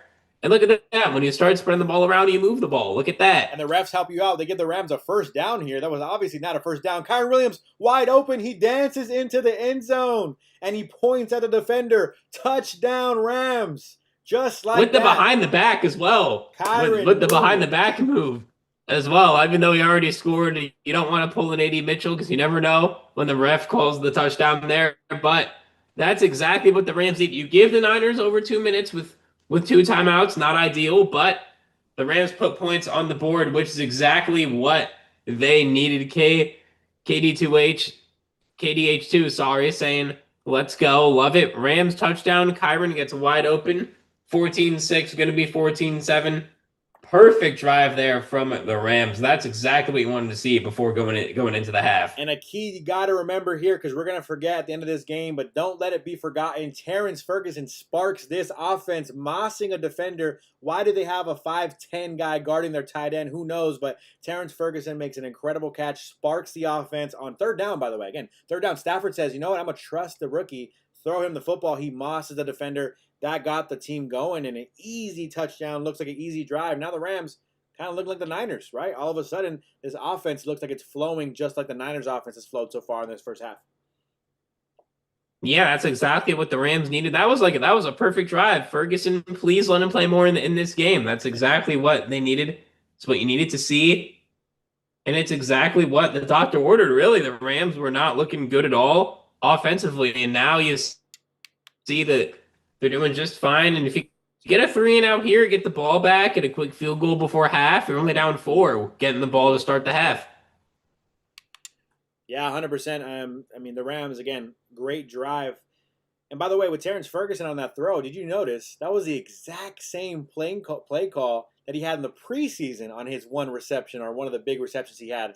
Just up the seam, have him out wide, don't even let him block, just going down the field, let him be a receiver. Nice, again, little squib kind of type kick from Cardi. Niners return team kind of having issues getting the football on the kickoffs, but he does maintain possession, gets a pretty good field position for the 49ers. Chris in chat saying, maybe we feeling it? Maybe we are. I'm feeling it now. That was no longer embarrassing. Hopefully that lights a spark for the defense as well. Yeah. It was looking ugly for a second. Mac Jones, 9 for 10 on the day, 100 passing yards, 2 touchdowns, 1 drop. I'm guessing they're saying one incompletion is a drop, is what it looks like they're calling. I think it was like under pressure or something like that. I don't think that was true, but sure. We'll give you that for today. Mac Jones tipped at the line of scrimmage. This defense now looking alive, as they're kind of bothering Mac Jones already on that first attempt. 2-minute warning in LA. 14 San Francisco to 7 for the Los Angeles Rams. Commercial break for the 2-minute warning, but the defense looking live, tipping the pass, line of scrimmage. This looks like the Rams could start rolling now. Yeah, and I believe that was Landman tipping that ball at the line of scrimmage. Good to see there. Positive play for this defense. Exactly because of what you want to see here. Let's end the half strong. For most of this first half, it was not good. But these final 7 minutes, you can end the half potentially tied if you give yourself enough time with the ball back. 100%. 100%. I think you got to get a stop here. Stop is the key. Don't let the Niners put up any points here to end this first half. If the Rams get the football back, great, but you are getting the football back coming out of the half, so I'm okay here if they don't score, the Rams themselves, but they just got to make sure the Niners don't put up any points. As CB says, okay, Ramsey got rest, time to go get Jones. Exactly. Byron Young, Jared Verse, yes. Where are you at? Kobe Turner, get to this quarterback, put some pressure on him. As you can see already, that first kind of attempt, he's all over here yelling at his teammates, right? He doesn't have that swagger anymore. He's a little bit tighter, a little more tense after the Rams score and respond. So you want to make sure you keep that pressure on him if you're the Rams defense. I mean, maybe the flex ends up being the flex that'll ruin the game for the Niners. Out Nick Wright on First Things First has a stat where ever since Mahomes made the game-saving tackle on the Giants, he calls it the tackle to turn the tide. The Chiefs' offense has been a lot better. Maybe that's the catalyst for the Rams defense to be a lot better. You never know. No. The flex to turn the tide for the Rams. 100%. Byron Young, you think he doesn't go to that sideline saying, by the way, this kid's flexing on me. Let's make sure we give him hell in the second quarter, rest of this game. As KDH says, come on, just put pressure on them. That's what we want to see from this Rams team right here on this drive. Yes, it is. It is. It's exactly what you want to see for this Rams defense. Get the pressure on Jones. You saw what the Rams did when they got pressure on Daniel Jones. He wasn't nearly as good as when they didn't get pressure. So Mac Jones kind of a similar quarterback in that regard. 100% agree. Type of quarterback that if you have pressure on him, make him make quick reads, he's going to struggle. And I think that's where you can do here. 2nd down and 10 coming out of this timeout or this 2-minute warning. CB says Rams didn't know who or what to prepare for. Now they've seen Jones and plan. Let's go D. That could be a huge key there, right? Maybe you're not really used to these receivers. You're not really used to what their game plan is going to look like. I mean, you knew Christian McCaffrey was going to be good, so maybe you should have slowed him down. But ultimately, could be true. Maybe the Rams can make their adjustments now as 2nd and 10. Mac Jones is under center. Christian McCaffrey in the backfield. He sends someone in motion. Mac Jones does. Hands it off. No, fakes the handoff to McCaffrey. Looks down the field all the time in the world. Wide open receiver. Really tough throw and catch. Bourne with the first down reception. Not what you want to see. The Rams should have made a stop there. They don't. Looking like Kendrick Bourne. Yeah, just Bourne getting wide open pretty easily. Again, you said it, all the time in the world. He's got all the time in the world out there. I mean, he's got time to post an Instagram selfie back there. Like, seriously, he's got all the time in the world. I mean he has time to, send a couple of DMs, like he's Can do whatever he wants back there. Kendrick Bourne, by the way, wants this game. He wants to win this game. He's playing so hard. He's getting so hype after every play he makes. Mac Jones sends McCaffrey in motion again, all the time in the world. Oh, catch, possible fumble, recovered by the Niners offensive lineman. They're calling the play dead. Incomplete pass. 2nd and 10. Nate Landman absolutely smacked the receiver to drop that pass before his feet even came down. Yet Nate Landman may be dealing with a bit of a stinger. He looks like he's dealing with a little bit of pain after that hit. Yeah, that was a good hit there by Landman. We got Manuel. Said, hey, Josh, sorry I'm late to the party, but I thought with you, Josh F., being under the weather, you wouldn't be streaming, and with you, Josh G., you would have work, and now Landman's actually a bit down here. Yeah, no, I'm feeling a little better. Still a bit under the weather, but definitely better than where I was on Tuesday. Mm-hmm. So, yes, and Josh, you can explain why you're able to stream today. Yeah, 100%. My work was able to be off today for tonight. I do, let's just say I work in some capacity with including the Dodgers in their schedule, and so therefore I was able to, because the Dodgers won, was able to be off tonight, not have to be at a Dodgers game today. But Manuel, appreciate you being here, even though you're late. Better late than never. And then Matthew says Jones and Purdy aren't that different. Purdy may be better at scrambling. Yeah, he can move a little more for sure than Mac Jones, but Nate Landman dealing with a bit of a stinger here. He's out. They're going to have a little bit of an injury timeout. Hopefully he's not going to be injured because he is a leader on this defense. So you want to make sure Nate Landman's out there. Hopefully he's okay. Yes, you do. And if he has to sit out for the half, he has to sit out for the half. That's okay. Just make sure he's okay. And then Manuel says, awesome. Yeah, it's awesome that you're here. Mm-hmm. Manuel, we're happy to have you back here in chat. I don't know if you've been watching the game or not, but if you haven't been watching, if you're just joining, anyone who's just joining, it's 14-7. Niners lead. The Rams on their last drive just got in the end zone with a Kyren Williams touchdown catch. Yep, 100%. Looking good, looking better. They're got to slow down this Niners offense. They have not been able to do so. Thought they could have done it this last drive, but absolutely zero pressure on Mac Jones still, which is getting more and more frustrating as this game goes along because once you start getting to him, it's going to affect them, but it just hasn't been able to be the case here for the Rams. Manuel was saying he's happy now. Yes, we're happy now, too, that the Rams get in the end zone. Hopefully get a stop here. Hopefully Nate Landman is okay. And if Nate Landman is not okay, I would like to see some Sean Dolak action in this game. This could be a Sean Dolak game, potentially. Could be a Troy Reeder game as well. We saw what that looked like. It already has been. Trust me. Troy Reeder already has made his impact on this game for sure. We saw what that looked like in the first quarter there. Christian McCaffrey wide open being guarded by Troy Reeder. Not ideal for the touchdown earlier. But the Rams really got to get a stop here. Again, I don't want to see the Niners put any points on the board. Let's see what they do here. We're seeing Stan Kroenke on the screen, Rams owner and chairman. Got to get a stop. Can't even allow 3 points. No, you can't. Stan Kroenke watching on. I'm liking the glasses he's got on. He's got the little circular glasses on. Colorado Avalanche are in the building. 2022 champs. I didn't see. I think it's because they also own the Avalanche and the Nuggets. Okay, gotcha. I don't know if I like him owning the Nuggets, but they're rivalry with the Lakers. But hey, it's okay.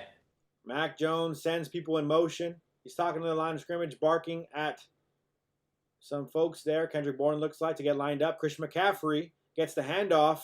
Almost hit for a loss of 1. He ends up getting back to the line of scrimmage, but there was an immediate flag. I think Kendrick Bourne didn't understand where to line up. Probably an illegal formation here because Mac Jones was barking at him before the snap. Yeah, when the quarterback's barking, you got to be ready for that. Floyd saying, bite your tongue, no reader. Trust me, Floyd, we agree. That's why I said Dolak. I'm rooting for it, but that's not what happened, right, on that touchdown. And you see it was an illegal formation from the 49ers. So the Rams get another little bit of a break here. Jared Verse saying, my bad. Not sure why. 3rd and 10, 1 minute and 11 seconds to go here. Niners up 14-7. Their kicker looking nervous on the sideline for an opportunity here. Let's see, 3rd and 10. Rams, great opportunity to make something happen right here on this possession. That is true. Yeah, the kicker looking a bit nervous. 3rd and 10. I don't believe they're in field goal range. I think they'll out. Just want to double. Yeah, they're definitely not in field goal range at all. So I I mean, the kicker, I understand being nervous if you do get a shot here. 3rd and 10, hopefully this is more than 5 yards. The Niners don't even think about going for it. They're going to use a timeout here Niners do. before they run this play. Niners do use a timeout here. We're looking at Trent Williams versus Jared Verse. Trent Williams did a fantastic job on Jared Verse all night tonight. As you see, a little bit of a QB hit there from Verse. Getting him real physical there from Trent Williams. Real physical offensive lineman that he is. But Jared Verse has been real quiet all season, but also real quiet in this game especially. Trent Williams. Yeah, I mean, Trent Williams is Hall of Famer. Yeah. There's no doubt about it. Trent Williams is Hall of Famer. You know what he brings. He's another old guy doing it. Doing it still, but he's still been elite. So don't blame him whatsoever. 3rd and 10, tight end runs across the motion. Mac Jones sends someone else in motion. Christian McCaffrey in the backfield. He comes out. Mac Jones, all the time again in the world, finds another tight end, Tongus, for the first down. Shanahan gets excited there. Rams miss a huge opportunity to get off the field. 49ers offense in the hurry up. Oh, sorry. Mac Jones snaps the ball in the shotgun, finds Demarcus Robinson on the outside, gets to about the 45-yard line, probably close to field goal range now for the 49ers. Again, Rams just not really slowing down this offense. Mac Jones takes the snap. No, not at all. They're not doing anything at all. 2nd down, 37 seconds left. Niners are just trying to get yourself within 40 yards here for this field goal. The kicker's definitely looking nervous. I will agree with you there. Mac Jones short on the 2nd down throw. Eddie Pinheiro, by the way, longtime Bears kicker. He's got some experience. He's ready to kick a possible long field goal here with 26 seconds left. 3rd and 2 for the 49ers. Can the Rams get a stop, get a sack right here? Maybe get them off the field. No field goal attempt. We'll have to wait and see. Mac Jones in the shotgun. Christian McCaffrey to his left. Hands off to Christian McCaffrey, who gets the first down and much more. Gets up to the 33, 34-yard line. I might be on the opposite end of that, by the way. What would that be called? The 27? I think they're at around they're right around the 27 now.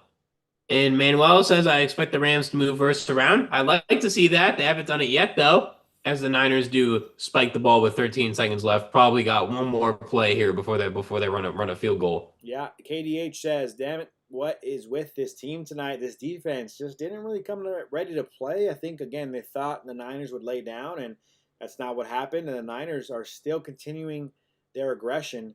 As you see Mac Jones out there, could potentially just be a handoff here. And a quick spike. Mac Jones takes the snap, throws in the middle of the field into a lot of blue jerseys. Doesn't find Valdez-Scantling, way short. And they're going to probably kick a field goal here on 3rd down. 9 seconds left. Or they have one more timeout. So one more play. No, they have one more timeout plus one more. I thought they had no more timeouts left as well. That's why I said one more play. But no, you're definitely going to run one more play here, then use your timeout and kick. So we'll see what they do here. You just can't. If you're the Niners, if you're the Rams, a sack here potentially forces a no field goal. Yeah, I'm expecting them to just go ahead and hand off Christian McCaffrey up the middle, get as much yards as he can. We'll see here. Looks like another timeout called this time by the Rams, as they want to make sure they're ready for anything the 49ers throw at them here. 3rd and 10, 9 seconds to go. 14-7. You want it to go into the half, only down by 1 possession. The Niners may be able to put up at least 3 points here, which is not what you want to see. Let's not forget, this comes from us from Manuel. Let's not forget that the Rams have been a second-half team so far early this season. Yeah, we agree, Manuel. We talked about this earlier. We think that's the case here. We're hoping that's the case here, of course. Yeah, that's the hope. The hope is that the Rams do better in the second half. Floyd saying, if you're in the Niners, you're already in field goal range. Why wouldn't you take a shot at the end zone right now? Probably a fear of an interception. You don't want to get a turnover. I'd love for that. Have a chance at a turnover, but it's Mac Jones.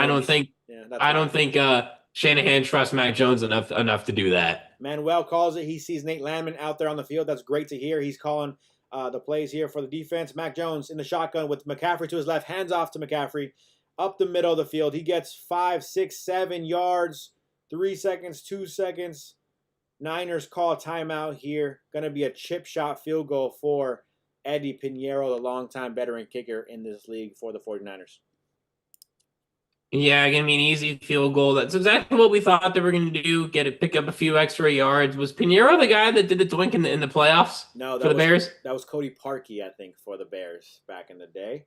Ah, Pinheiro been there. He was there for a few years. I don't want to say long time. I shouldn't say long time kicker, but 3-4 years is pretty because long for a I kicker. know he was a Bear. Now that you mentioned his name, I just didn't remember who did the doink in the playoffs. Yeah, Cody Parkey was his name. Didn't last much longer in the NFL after that.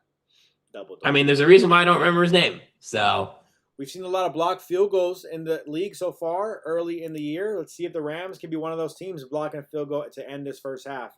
4th and 2, 2 seconds to go. Eddie Pinheiro lines up on the right hash marks here. Ready to go. Calls for the snap. No one near to block the field goal. Right down the middle. A little off to the right, I guess. Eddie Pinheiro, 37-yard field goal. Good. The Niners go up 17-7 to end this first half. The Rams have a lot of things to work on coming out of the second half. Most importantly, on the defensive side of the football. The offense needs to figure things out, but the last possession they had, they did figure it out a little bit. So hopefully that continues in the second half. yeah, the offense got a little better. Floyd saying down 10. Yeah, not great being down 10. You hoped that stayed down 7, or you hoped to get the ball back, but neither of those things happened. So right now you're just really hoping to be able to get a fast start, get this to a 3-point game. And Manuel's saying that's the last time the 49ers score. Remember this quote. Hey, I like the confidence, Manuel. I like it. Hopefully that is the case. Well, Manuel, what did I say? I said the final score prediction for me yesterday after I found out about Purdy being out and everybody being out. I said final score 27-17. So if they stop scoring there, I'll be pretty close to my predictions as long as the Rams can score 20 in the second half. Manuel, we're rooting for that to happen. By the way, Manuel has been kind of a don't forget, Manuel has been kind of a crystal ball guy the last couple of games. So let's see if he can be a crystal ball guy here for this second half and not let the Niners score at all in the second half. That is the hope. That is the hope. I try to look at the Yankees score to make me feel better. Yankees are currently up 4-0 on the Red Sox, and the fourth inning just ended. So not great either. The Yankees are up 4-0, you said? Yes. Tough. I will say I was rooting for the Red Sox. Not that I ever root for Boston. I was actively watching the games rooting. But if I had to pick a team I wanted to win, I wanted Boston because I don't like the Yankees. But hey, the Yankees survive. They survive. Dodgers moving on to the Phillies. The Cubs are moving on to face off the Brewers. And now we're looking like on the other side, Detroit is going to take on who? Seattle. Detroit versus Seattle. And then Yankees, if they hold on to this lead, they are taking on who? The Blue Jays. The Blue Jays. Okay. Wow. Very interesting lineup of teams this year for the MLB playoffs. I would say I'm kind of rooting for another Yankees-Dodgers matchup just because that seems to be the most interesting. Obviously, the Dodgers will be the World Series in my mind, no matter what. So, with that being said, that'd be nice. But I can see Seattle versus Dodgers World Series. That was my prediction. My prediction is the Dodgers versus Mariners. I'm rooting for the Mariners very hard if the Dodgers do lose to the Phillies because I want to see a new team win. And I love Julio Rodriguez, and I love the Mariners pitching. And I hope a new team wins the World Series this year if the Dodgers don't win. So I'm rooting hard for the Mariners. Manuel said, I'm anointed and led by the Holy Spirit. It's just too bad I'm not led to win the lottery. Hey, you never know. It could happen still. You never know. You can't win if you don't play. You got to keep buying those tickets. If you guys are watching still during this halftime show, let us know how you're feeling about the MLB playoffs. Are you baseball fans? Do you care about baseball? Do you got a team? Also, for Dodgers, Game 1, Ohtani starting versus Christopher Sanchez should be a pretty good pitching matchup out there in Philly on Saturday. What's going to be interesting to see is the hyped-up matchup versus MVP candidate, I should say. I think Shohei is going to win MVP, but it's going to be Shohei versus Kyle Schwarber. We'll wait and see how that battle kind of plays out there. If Shohei can just kind of shut him out, that'd be very hype and exciting for sure. But we'll wait and see on that matchup. I'm nervous. It's gonna be a battle for sure in Philly. Yeah, definitely going to be a battle there. And also in chat right now, we got Bad Bunny performing at the Super Bowl. I personally love the pick. Dodgers back-to-back for Manuel. I hope that is the case. I love the Bad Bunny pick. I'm a Bad Bunny fan. I think he's going to be great. Always good performance. Always have some good vibes. Easy music to dance to. So I hope. What's your favorite Bad Bunny song? If you're a Bad Bunny fan, let me know. Let us know in the chat right now. I'm glad you're not asking me. I'm a fan of Bad Bunny. I'm not a Bad Bunny fan. Does that make any sense at all? Yeah, like you're not someone where it's like, oh, that's my favorite song, but like you hear his music, you're like, oh, that's cool. Yeah, no, exactly. I think it's good. I think his music's good. I don't speak Spanish, unfortunately. I'm sorry. I'm sorry. I feel bad. I think Manuel and I related on this point a couple episodes, a couple live streams ago. But I don't speak Spanish, so I don't understand. So it's hard. It's hard to listen to the music if you don't I understand. don't. I know basic Spanish, Yeah, and me that's too. it. So I understand maybe 10% of the lyrics, and that's it. Yeah, no, I understand. I'm in the same boat as you for sure. But ultimately, Bad Bunny, great pick. I mean, he's especially when you're talking about expanding the game, right? That's all the NFL has been wanting to do lately. Yes, America loves their football, but you want to expand the game, expand it as worldwide as you can get. And how can you not say that's a good idea to have Bad Bunny at the halftime show when he's really going to help expand the game to the Spanish world for sure. And Wells says, I'm only concerned about the bullpen when talking about the MLB playoffs for the Dodgers. Oh God, yeah. Yeah, I think everyone is concerned. I will say it even got to a point where post game, Kike Hernandez, one of the Dodgers players, he was celebrating their wild card win. He says, the starters are killing it, the offense is killing it, and you know what? I don't give a f or I don't care about the bullpen. They're gonna figure it out. So he's acknowledging like, hey, I don't want to hear anything about the bullpen right now. We trust them. I think he's acknowledging, hey, this has been an issue, but we trust them. They're gonna do their job when it matters most. True. Hey, by the way, Roki Sasaki looking awesome out of the bullpen in his last few appearances. Yes, no, 100%. I'm really hyped for Roki. Manuel's saying I don't listen to secular music, so I don't know anything about Bad Bunny. That's fair. Yeah, Yeah, no, that's fair. I mean, Bad Bunny, it's. I mean, to sum it up, it's Latin dance, rap, art. He could kind of do many different genres. yeah. It's all based from the main Latin music genre. So it's really a quick summary of his music. If you want to listen to it before the show, feel free. You know. Yeah, he's somehow become controversial with this halftime show for some reason, but it's kind of funny. I do think because of the controversy, don't be surprised if you see him do some kind of outlandish, like maybe like outfit or kind of really take that to another level. I think because of the hype around it. I think he's the kind of guy who kind of take that and be like, all right, let me mess with people then if they're gonna get upset about me being the halftime guy. Yeah, I don't know why. I mean, it's cool. It makes sense. I wonder who will bring out with him. That's interesting. There's a lot of names he's worked with. He's a huge artist, so we'll have to wait and see on that. But hey, I don't care. He has worked with Drake. That's true. That's a name. Hey, I love me some Drake. I think this is the closest you have a chance of getting to have Drake at the halftime show. I don't think they would ever ask him, or maybe he wouldn't say yes. I don't know. But I don't know because Jay-Z is Team Kendrick, so I don't know if Drake even wants because Jay-Z is normally the guy who kind of helps the NFL pick their. I was really hoping it wasn't going to be Taylor Swift because I thought it was going to be. I'm very happy it is not. So it would have been funny to see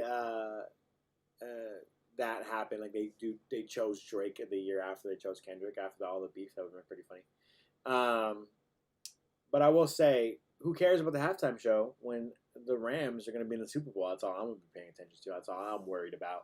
that's true. That is true. That is true. Man, while saying I'm not worried, I'm just concerned. That's fair. I've been reading something Glass now might be switching to the bullpen, which I actually like because I think his stuff really translates Interesting. to the bullpen. I think Glasnow, like if your starter is a bad day, Glasnow can come in and give you 4 innings out of the bullpen I mean, if necessary. Could you imagine Otani and then just Glass now comes behind him? I mean, that's insane. I mean, it's like, Oh my God, yeah, that I think you have to do that because Otani is probably and Kershaw are your two starters where it's like, well, Kershaw probably won't go 100 pitches, but like Otani probably could if you need him to. But like Yamamoto and Snell are your two guys where it's like they're gonna go 100 pitches if they're on. and So if you just tell Otani ahead of time, I think, hey, you're going four. We just need a full like strong 4 innings, and we're gonna throw Glass now in there after.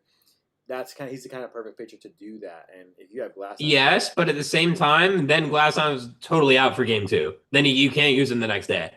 yeah, that's true. I think you got Snell, you got Yamamoto, you got I know, but like outside of Sasaki and I Sasaki. do like Emmett Sheehan out of the bullpen. I think he'll be good. He And Vesia, actually didn't look too great, unfortunately, yesterday. He didn't look too great at the bullpen yesterday.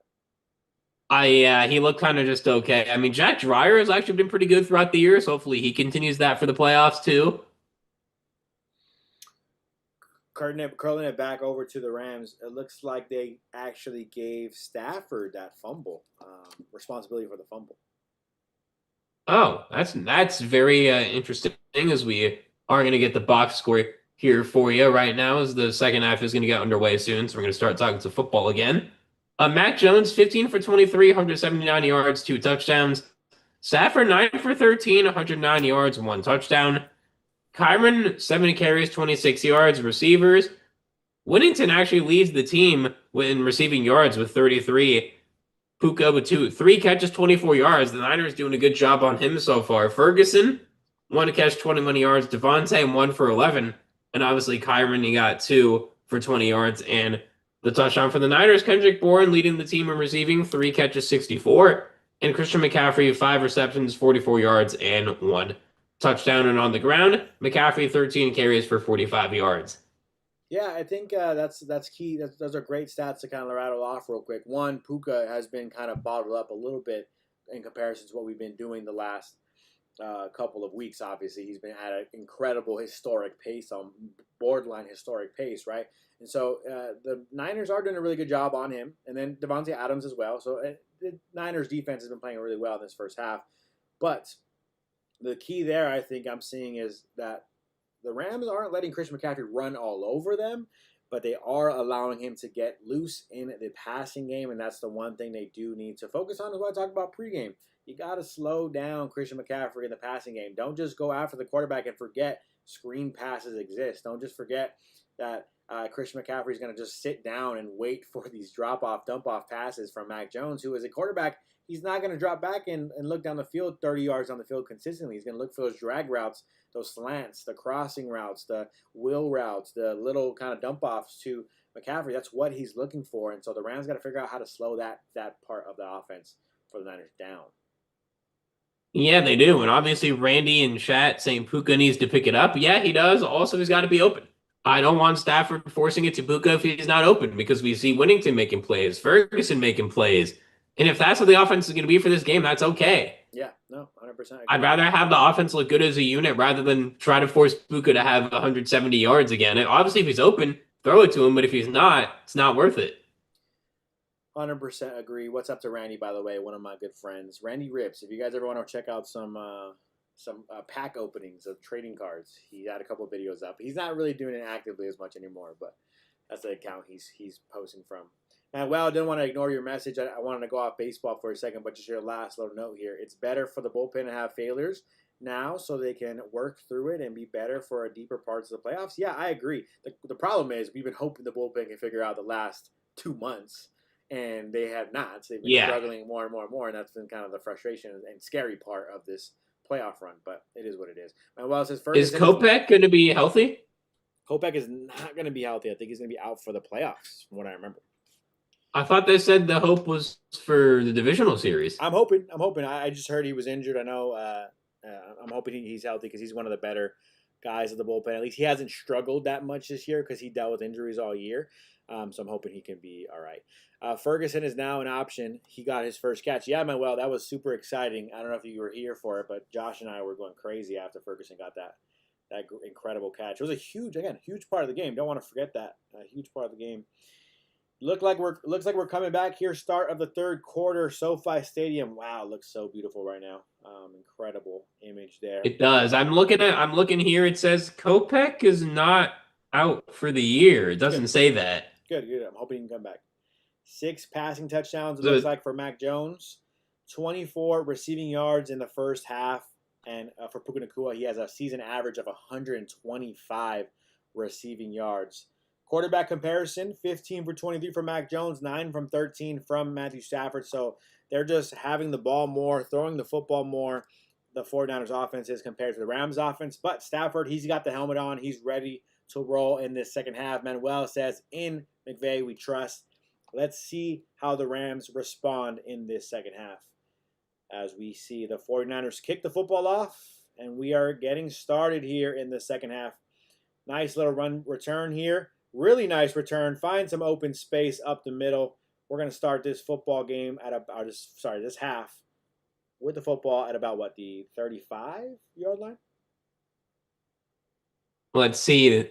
I'm a little bit behind Josh, not as behind as normal, but I'm around 10 seconds behind here. The return is going to be, looks like, around the 37. Sean McVay has 6 wins when trailing at the half. I read the rest of that stat if you can for me, because I missed the second part of that. Stafford in the shotgun with Kyren Williams to his left. When trailing at halftime. Finds Puka Nacua on the out Since route. 2024, he has 6 wins when trailing. Nice. Puka on the out route, catches the football, gets about 4 on the first down play. Should be about 2nd and 6. It is 2nd and 6 here. As the Rams going a little bit hurry up, but because of substitutions, the refs are slowing them down. Niners getting set here. Stafford in the shotgun again with Kyren Williams again to his left. Puka to his right, Devontae to his left. Gets some pressure to him, avoids a sack, barely throws it up to, it looks like, Davis Allen with the catch down the field, almost on the sideline there. Great catch, great throw from Stafford. Pressure in front, pressure from behind. He steps up, makes a throw. Incredible play from Davis Allen. Incredible play from Stafford as well with the pressure. Davis Allen with a solid catch, and we have some chats. We have Don saying hopefully we make the right adjustments. Let's get this dub. I agree. CB saying Yankees are winning. Yes, they are. I hope they make it through. And the Dodgers for a rematch. Beat them again. That would be nice. Manuel said Stafford needs to spread the ball around. The defense is looking for Puka. Yeah, they already spread it around there to Davis Allen, who has probably been their best tight end all year. Davis Allen was juggling that pass, makes the catch. We do have a holding call here. Can't see if it's the offense. Oh, offsetting penalties. Offensive holding, defensive holding. Penalties are going to offset. We're going to replay that down. So it's going to be 1st down and 10 for the Rams here. Scratch that play off the books. And yeah, that's exactly what you want to see. Makes sense there. You don't want to see any penalties, but it does. It makes it better that they're offsetting. Stafford in the shotgun has Kyren to his right here. Sends Davis Allen across the formation. Ends up delaying handoff to Kyren Williams for about a gain of 5 here. The Rams 2nd and 5. We'll see what they do.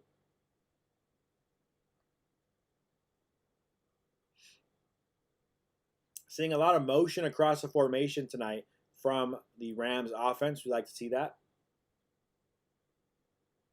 And that's what both of these coaches do so well. They're very similar in terms of the way that they run their offenses, the way that they run things culture-wise as well. One of them more success in the playoffs than the other, but you can determine who that is in chat. But it is definitely important there to note that both of these teams are going to run these motions. Winnington checking back in for Atwell. See if the Rams look to Winnington here on this 2nd and 6. Matthew Stafford just faked out the cameraman for Amazon Prime, focusing in on Kyren Williams, who was blocking on that play. Stafford rolled to his left, threw the ball, I think, to Jordan Winnington, who ended up not catching that football. So 3rd and 6 here for the Rams. Got to get this 1st down. You got to keep this possession here. You cannot give the football back to the Niners. You could kick a field goal. You are in field goal range, it looks like. But I want to see the Rams put up 7. I do too. And yeah, the camera guy totally got faked out there, man. I mean, wow, he was sold there. Stafford drops back to pass. Kyren Williams drops the football. Fred Warner was lost. He was really confused, didn't know where Kyren Williams was or who was supposed to guard him. He immediately turned around and started screaming at his defense. Kyren Williams wide open, drops the ball. Could have had a 1st down and much more with a lot of green grass in front of him. Just not focused there. He thought he saw the green grass. Got excited. Yeah, he did. I'm seeing the play now. Just Fred Warner was a loss. Don saying Williams and Winnington, you got to catch those. Yeah, you do. More so Kyren. That's a 1st down and more for Kyren there. Just he was kind of looking too early at all the green grass, and he just couldn't quite hold that one in, and you're going to have to kick around a 50-ish yard field goal, 53-yard attempt. So we'll see how this one goes. Sorry to spoil it for you, Josh, but Josh Riccardi misses the field goal wide right, not even close. 53 yards. Just not even close. And this Rams offense is going to Oh, stay God. Yeah, down not 10. wow. Stay down 10. It's okay. That's what I tell myself. It's okay. The Rams, everything, what could go wrong is going wrong for the Rams. And a 53-yard field goal is not an easy kick. We talked about this earlier in the year. I wanted to see more confidence in McVay with his kicker. It was about a 54-yard attempt. They punted when the Rams could have kicked a 54-yard field goal. Maybe now we're seeing why the Rams punt in those situations. 53 yards. Nowadays, in today's NFL, this should be an automatic kick. And Josh Riccardi misses wide right. Manuel, we will confirm this. He says his first miss of the year, if I'm not mistaken. So we'll wait and see if that's accurate. But either way, disappointing to see Josh Riccardi not make that one.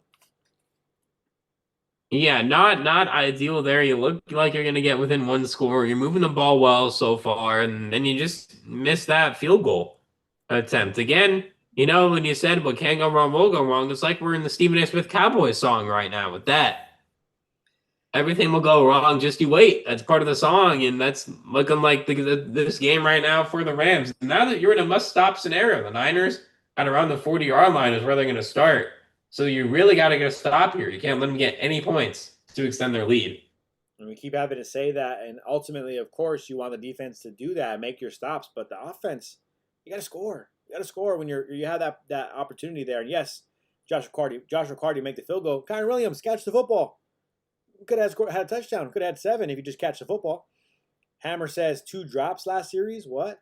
I don't know if it was 2 that specific series, but just your running backs are killing you today. When Blake Corum completely drops a toss, fumbles the football earlier, and now Kyren Williams drops and wide open pass that could have got you a first down, resulting in 0 points for you. Yep, just not what you want to see at all whatsoever. Here for this Rams team right now. I haven't confirmed right now. ESPN Stats has 2025 8 for 10 for Josh Riccardi. I'm not even sure if that includes that kick he just missed. So 8 for 10 on the year for Riccardi. Manuel says it's all good. In the words of the late great Tupac, we got to keep our heads up. Yeah, we do. Yes, we do. And we have the ball coming back here, 1st and 10 for the 49ers in really good field position. They are almost at the 50-yard line already as Chris McCaffrey gets the football, runs up the middle for just a gain of 2. The Rams have been doing a pretty good job, again, bottling up Chris McCaffrey on the inside, outside runs. Doesn't matter. He's not gaining too much yards. He's probably under 4 yards a carry for the night, but he is doing a really good job in the passing game, so that's one thing they still have to adjust. And you look at this notable injury list for the Niners. It's a very long list of huge Pro Bowl level talent players. Brock Purdy, Ricky Pearsall, Brandon Ayuk, Juwan Jennings, George Kittle, no Nick Bosa, and the Rams are down 10 still. Yeah, it's not good. It's not what you want to see, and then there's nothing really more we could say except just the defense has got to show more and more effort. 100% Mac Jones, miscommunication with his receiver, throws the ball to nobody. 3rd and 8 for the Rams defense. You got to get a stop here. Do not let them get a first down. They've struggled on 3rd down so far tonight off my own eyes. I don't know what the actual stats are, but it looks like they've been struggling to slow this offense down on 3rd downs. Here, the Rams have a golden opportunity to stop them after a couple mistakes by their offense. Can this defense step up? Mac Jones in the shotgun. Christian McCaffrey to his left. He's blocking for him. Mac Jones throws. Early hit by Darius Williams. That play was going to be incomplete regardless, yet it's a pass interference by Darius Williams. Pretty obviously hits the receiver way too early. First down, Niners. Oh my God, just such a bad play. Just not we got to keep your head in the game. I'm at a loss for words at this point. I really am. It's a clear. That's a clear pass interference, but you can't make that play. You can't do it. You get off the field if you make the right play there. Clear underthrow, and even if he catches that football, he's short of the yard to gain by 3-4 yards. Mac Jones drops back to pass, kind of awkwardly running to his left there for no reason, yet he finds Kendrick Bourne wide open down the field. Mac Jones might have had an issue with his knee here because he really awkwardly turned to his left. Didn't look too comfortable. Still completes the pass, but Mac Jones grabbing at his knee afterwards. We'll see if he's doing okay as he twists and turns and finds. I mean, Kendrick Bourne is just wide open. I mean, no one's paying attention to him. He is, but yeah, Mac Jones is grabbing that knee, like you're saying. Let's hope he is okay here. Let's see if he's staying in the game. Huge hit, huge quarterback hit from Jared Verse, but not really any penalty. Mac Jones still in the game here. He looks fine. He's under center. He tosses the ball to his left. Christian McCaffrey gets about 2.5 yards on that first down attempt. Mac Jones walking, limping on that left leg. So something to watch for this second half. Yeah, it is. It is. It's not something that you want if you're not. I don't know who the Niners would go to if Mac Jones ends up getting hurt and has to leave the game. Yeah, McCaffrey, a short little run there. And now you're hoping to just stop him to a field goal. Yeah, Mac Jones definitely limping on that knee. And that looks like, if I'm not mistaken, if I can recognize his face, is that? I don't think it's Jared Hall from the formerly Minnesota Viking. Mac Jones is limping really obviously on this handoff. Brian Robinson gets still about 5 yards, almost 6. Mac Jones is calling for someone to come over. Not sure if he wants a sub. No, he's okay. He's asking for subs. He's still going to keep calling plays. He's really not looking comfortable. It's 3rd down and about 2 or 3. Yeah, 3rd and 3 here. Christian McCaffrey back in the game. Demarcus Robinson in the game. The Rams hoping to hold them to a field goal like Josh just said, as Mac Jones in the shotgun with Christian McCaffrey to his left, Demarcus Robinson out to his left, a couple of receivers to his right, sends a receiver in motion to the left-hand side. Mac Jones snaps the ball, drops back to pass, throws to an open again. Kendrick Bourne, first down, 49ers. Kendrick Bourne is having the game of his life. He's dancing. He's hype. This is getting ugly, guys. It is. It is. I'm about to see the play right now. I'm a bit behind here, but yeah, there was some pressure. Kendrick Bourne makes the catch. Good hit from Landman, but it's too late. He's even selling. Mac Jones looking a little better, running down on this possession. I'm going to be surprised if they do look at him in the tent. He does have a big, after. He does have a big knee brace on his left knee as well. The knee that seems to be bothering him. Kendrick Bourne in motion, goes back. Mac Jones under center, hands off to Christian McCaffrey. Gets about 4 on the play. This offense is just rolling. I mean, the Rams are just not getting any penetration. They're not slowing down the run game. They're not getting pressure on Mac Jones. I mean, they're hitting him here and there, but not. It's too late, like you said earlier. It's just not happening. No, not at all. Not at all. Now you're inside the 10 with McCaffrey. They're getting bit by bit here on this offense as Mac Jones continues to move slowly up to the line. Definitely, I think he will get looked at after this possession to see if he is okay. But yeah, definitely not where I thought the Rams would be at this point in the midway through the third quarter. Now in 17-7, hoping to not make this almost a 4-score game. And it's one of those nights. Mac Jones with the pressure in his face throws the football down the field, nearly first down. They're probably going to give it to him as Braden Fisk is just all over right in front of Mac Jones' face. He barely even gets to throw the football, and Kendrick Bourne still makes the catch. I mean, they're just everything is going for the 49ers. Yeah, the 49ers came out with a chip on their shoulder. Clearly, the Rams, not so much. We thought the second half would look better, but that is not the case. As Mac Jones barely even completed the throw, and Kendrick Bourne was that wide open. 1st and goal, handoff up the middle. Christian McCaffrey gets a couple yards, but he does not get the touchdown. Is that Nate Lamon under the pile holding his helmet? I hope he's okay.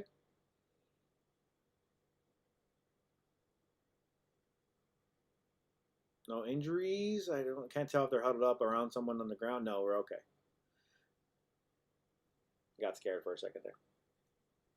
Yeah, I see what you mean. Holding his helmet, looks like he will be okay. 2nd and goal, though. Yeah. From about the 2. 2nd and goal, power lineup here. Juszczyk gets the handoff. The Rams absolutely finally get some penetration.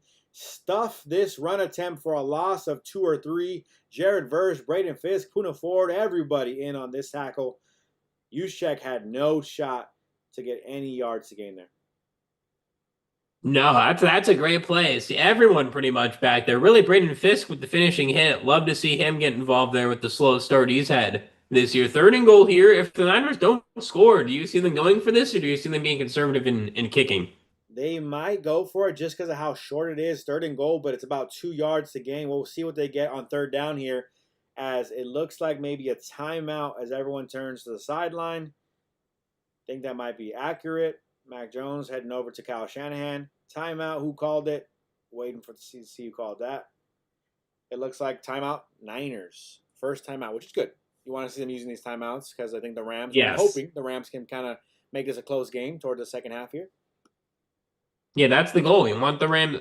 If the Niners, if you do stop them here, the Rams got to get something, even if it's a field goal. You want to have this be a one-score game heading into the fourth quarter. Man, while I was saying, watching this on Niners offense, see a lot of similarities with McVay. Totally agree. The defense has been on the field for a long time. Yeah, this entire game they've been on the field for a long time. Not just this half. The entire game it's been an issue. Defense is definitely looking a bit tired for sure. 100%. 24 minutes for time of possession versus 14 for the Rams. Biggest thing is 50 plus plays run by the 49ers offense. Mac Jones sending a receiver in motion. Christian McCaffrey to his left on this third and goal. He's looking Christian McCaffrey's way. Throws to his tight end. No flag on the play, I'm hoping. Mac Jones grabbing at his knee. He's grabbing at his knee really bad. Mac Jones is grabbing at his left knee. Has a big knee brace on. He looks hurt. Not what you want to see. Yeah, incomplete pass. Let's see. Incomplete pass. No flags in the play. You're anticipating that there is no flags. So that play was just an overthrow. He tried to find a receiver. Close coverage. Tough play to make, but he gets hit. Their backup's getting ready to come into the game. Mac Jones, his knee is in pain. I don't know if that's his knee. He's grabbing a little low, actually. Maybe an ankle. Byron Young calf. Grabbing his calf, yeah. Byron Young, by the way, on the tackle, putting the pressure on Mac Jones. That kind of seemed to give him a calf issue. So very unfortunate. Don't want to see that. Never like to see injuries. Josh and I both on the same page there. Don't want to celebrate injuries at all, but very unfortunate. The Rams do get a stop. That was a key there. It looks like they could put themselves in a position to only be down 3 here after this entire debacle of a poor drive on defense. Cobra says, haha, sorry ass Rams getting their ass kicked by a backup. Okay, Cobra, not a Rams fan. We get it. Carlos, back to hate. McVay is a joke. He's so overrated as a coach. He's arrogant. More hate here from Carlos. And then Juan Pena says, should I pick up Jake Tongas and drop T. Thornton? I got Jay Johnson and Kittle on IR. I would not pick up Jake Tongas. He looked like he's playing pretty solid right now today versus the Rams, but the Rams are just struggling tonight. I don't think this is going to be a thing you're going to see in the future once Juwan Jennings, Brendan Ayuk, and all these guys return at some point for the Niners. Cobra says Rams suck. Okay, gotcha. Manuel says Carlos. You know what's actually kind of funny? What's up? About fantasy pickups, every time someone's having a good game, like my dad, when Darren Waller had 2 touchdowns on Monday, he was like, you should pick up Darren Waller. And I'm like, I got Dalton Kincaid already. I'm good. Yeah, no, it's funny. And he's like, yeah, but Darren Waller, I'm like, it's been 1 game. I got to see it for like 4 or 5 before I pick him up. Yeah, you can't chase those weeks for sure. Let's see here. We have Manuel saying he brought his friend Cobra as Carlos and Cobra. The Rams haters in the chat going crazy. Hammer time. Tonight is deserved. Tonight they have not been good. I'll give them that. They have not been good all game tonight. Deserved hate today. Hammer time says stopped as if they could fake it till the end. Randy Rips is Kendrick Bourne, Patriots legend. Yeah, for sure.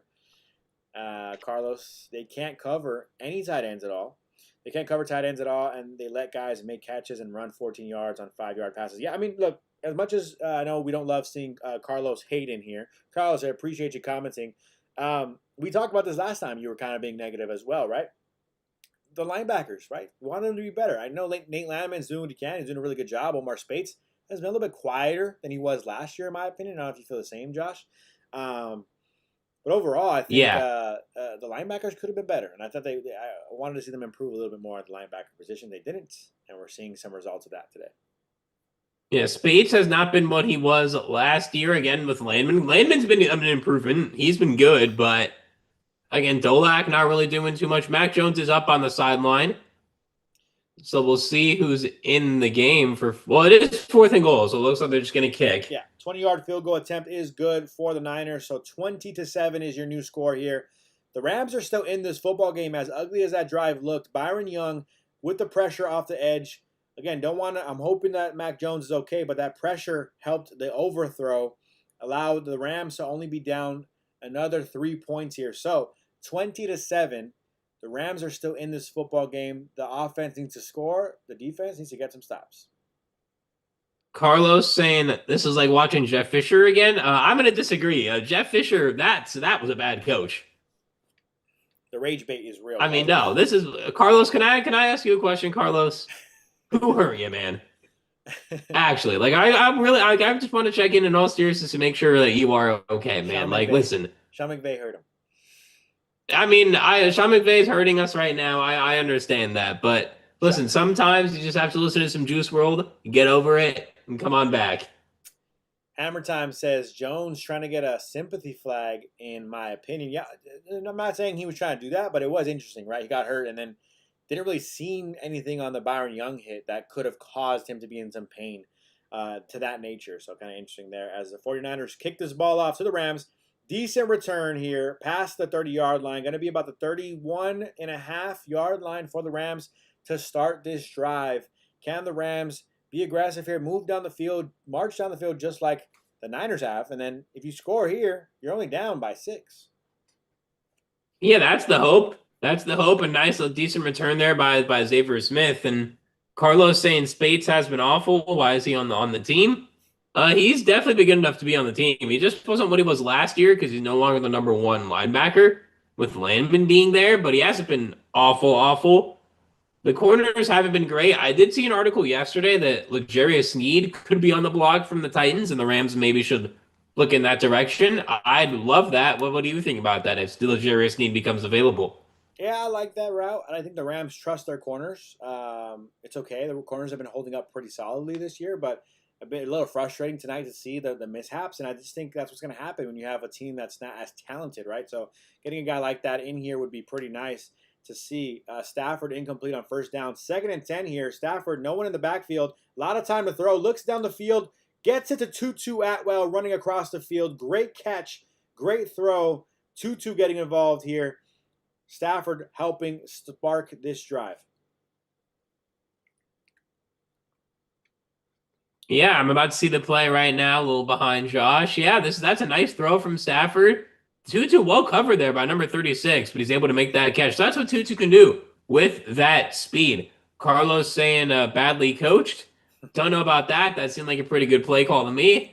Carlos, last time we were hating, the Rams came back and won. So maybe you might be the good luck charm here. Number 36, Sigel. He seems to be having a bad night. Gets mossed earlier by the rookie Terrence Ferguson. I'm so sorry, I always do that. And then that's another thing. Terrence Ferguson getting back in the game. He made a good play. Let's see him back in the game. And then he gets a catch by Tutu gets that catch there. Yetur Gross-Matos, one of the better edge rushers here for the Niners. 17 sacks so far in his career. He is dealing with an injury. So the Niners getting a little bit banged up even more, even though they've been having already a tough night and tough year with injuries. Another injury here, not what you want to see. It looks like a hamstring for Gross-Matos. Rams, Stafford, 1st and 10 here. 5:50 to go. Stafford drops back to pass, looks up in the middle of the field. Puka Nacua, 1st down and more. Puka, great catch, spins the football. And the Rams are marching and moving right now. Yeah, they are. This is what the Rams need to do. Need to get some points up here on the board. Maybe for your fantasy team, get Devontae Adams the ball a bit more. Please. So I'm playing against Kyren Williams, so it's 12-1 right now in this. God. By the way, whenever you have time, Josh, next commercial break, maybe try to leave Amazon Prime, go back to Amazon Prime. That might help you catch up a little bit more because you're like slowly more and more getting delayed, you know? Oh, that's weird. All right, yeah. I will try to do that during the next commercial break to get because at the start of the game it was only around 5 seconds. Yeah, exactly. But yeah, I don't know why that's been the case. Stafford pressure rolls out to his left. Now look, Blake Corum was not gonna make much yardage on that throw, but he drops another pass.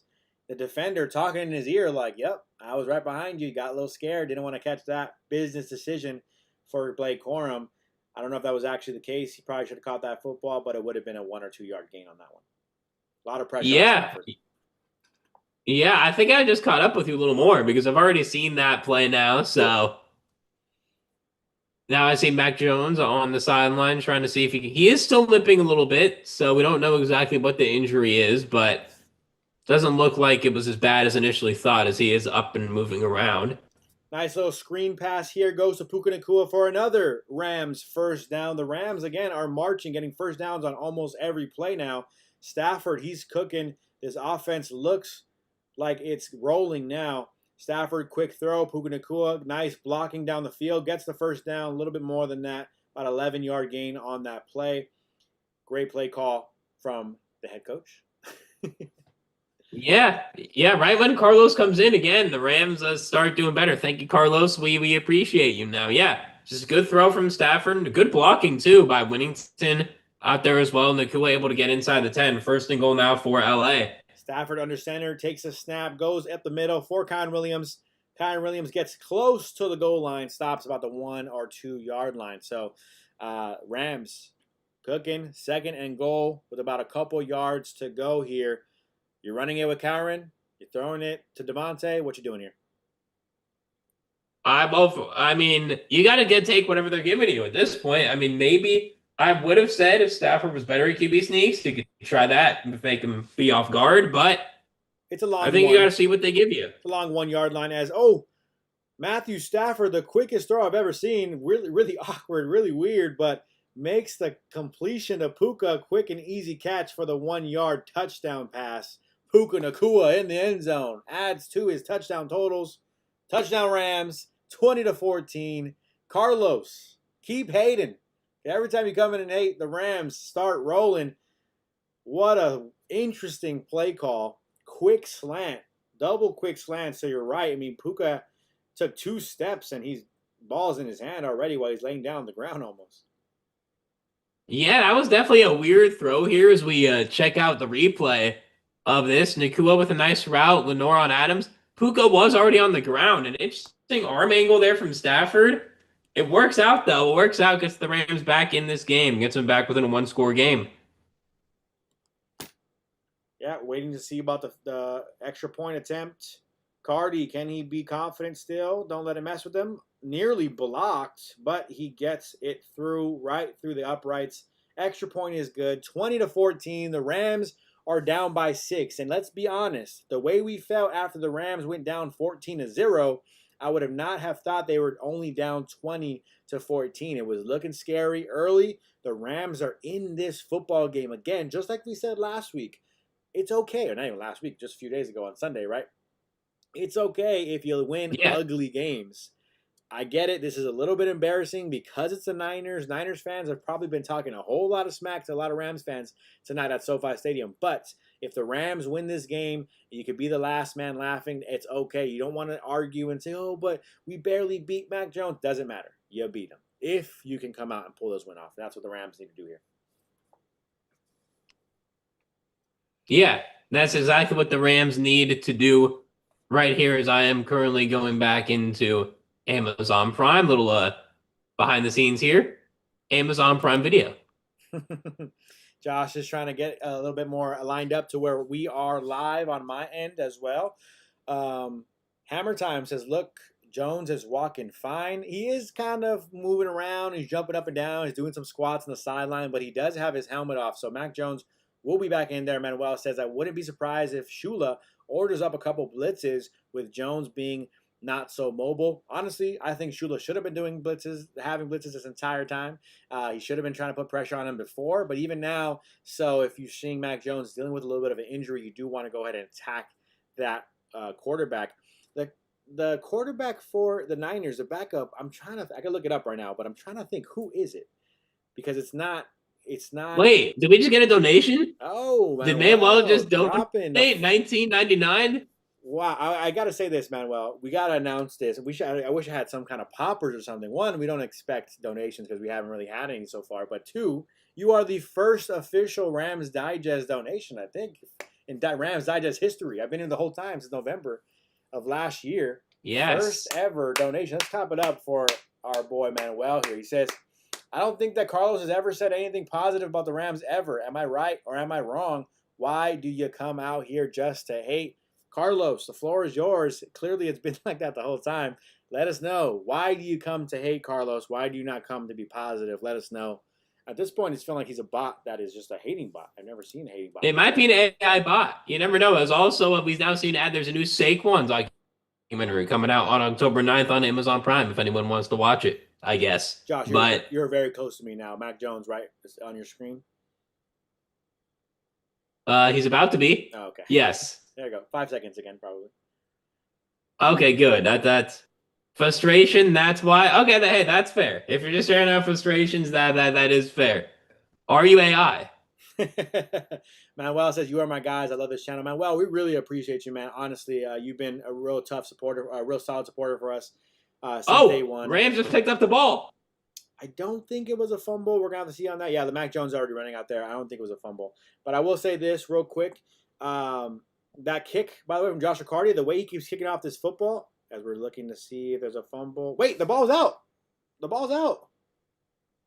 The ball's out. Can the Rams challenge this? Can you challenge this play? That is a fumble. Oh, my God. That is a fumble. That's a touchdown. Hang on. Can we challenge this? There's got to be a way to challenge this. That's a fumble and a touchdown. They're calling timeout here. Sean McVay is trying to talk to the ref, see what he can do. Ref looked like he's telling him maybe nothing. McVay is arguing. No, come on, New York get involved. That's a touchdown. That is a touchdown. The problem I see here, it's not going to be a touchdown because they called the play dead. Another problem I see here is if they called forward motion, forward progress, stop the play dead before he got the ball loose, that might be the issue. So McVay's asking them, do I challenge this? Can I challenge this? What can we do here? Let me know. Help me out. And McVay does not look happy. I think they might have called this play dead before the ball was ripped out by Sean Dolak, your guy. That's a fumble. No, that's a fumble. That's a fumble. How was the play dead? Where's the play dead? Where? Floyd says not reviewable.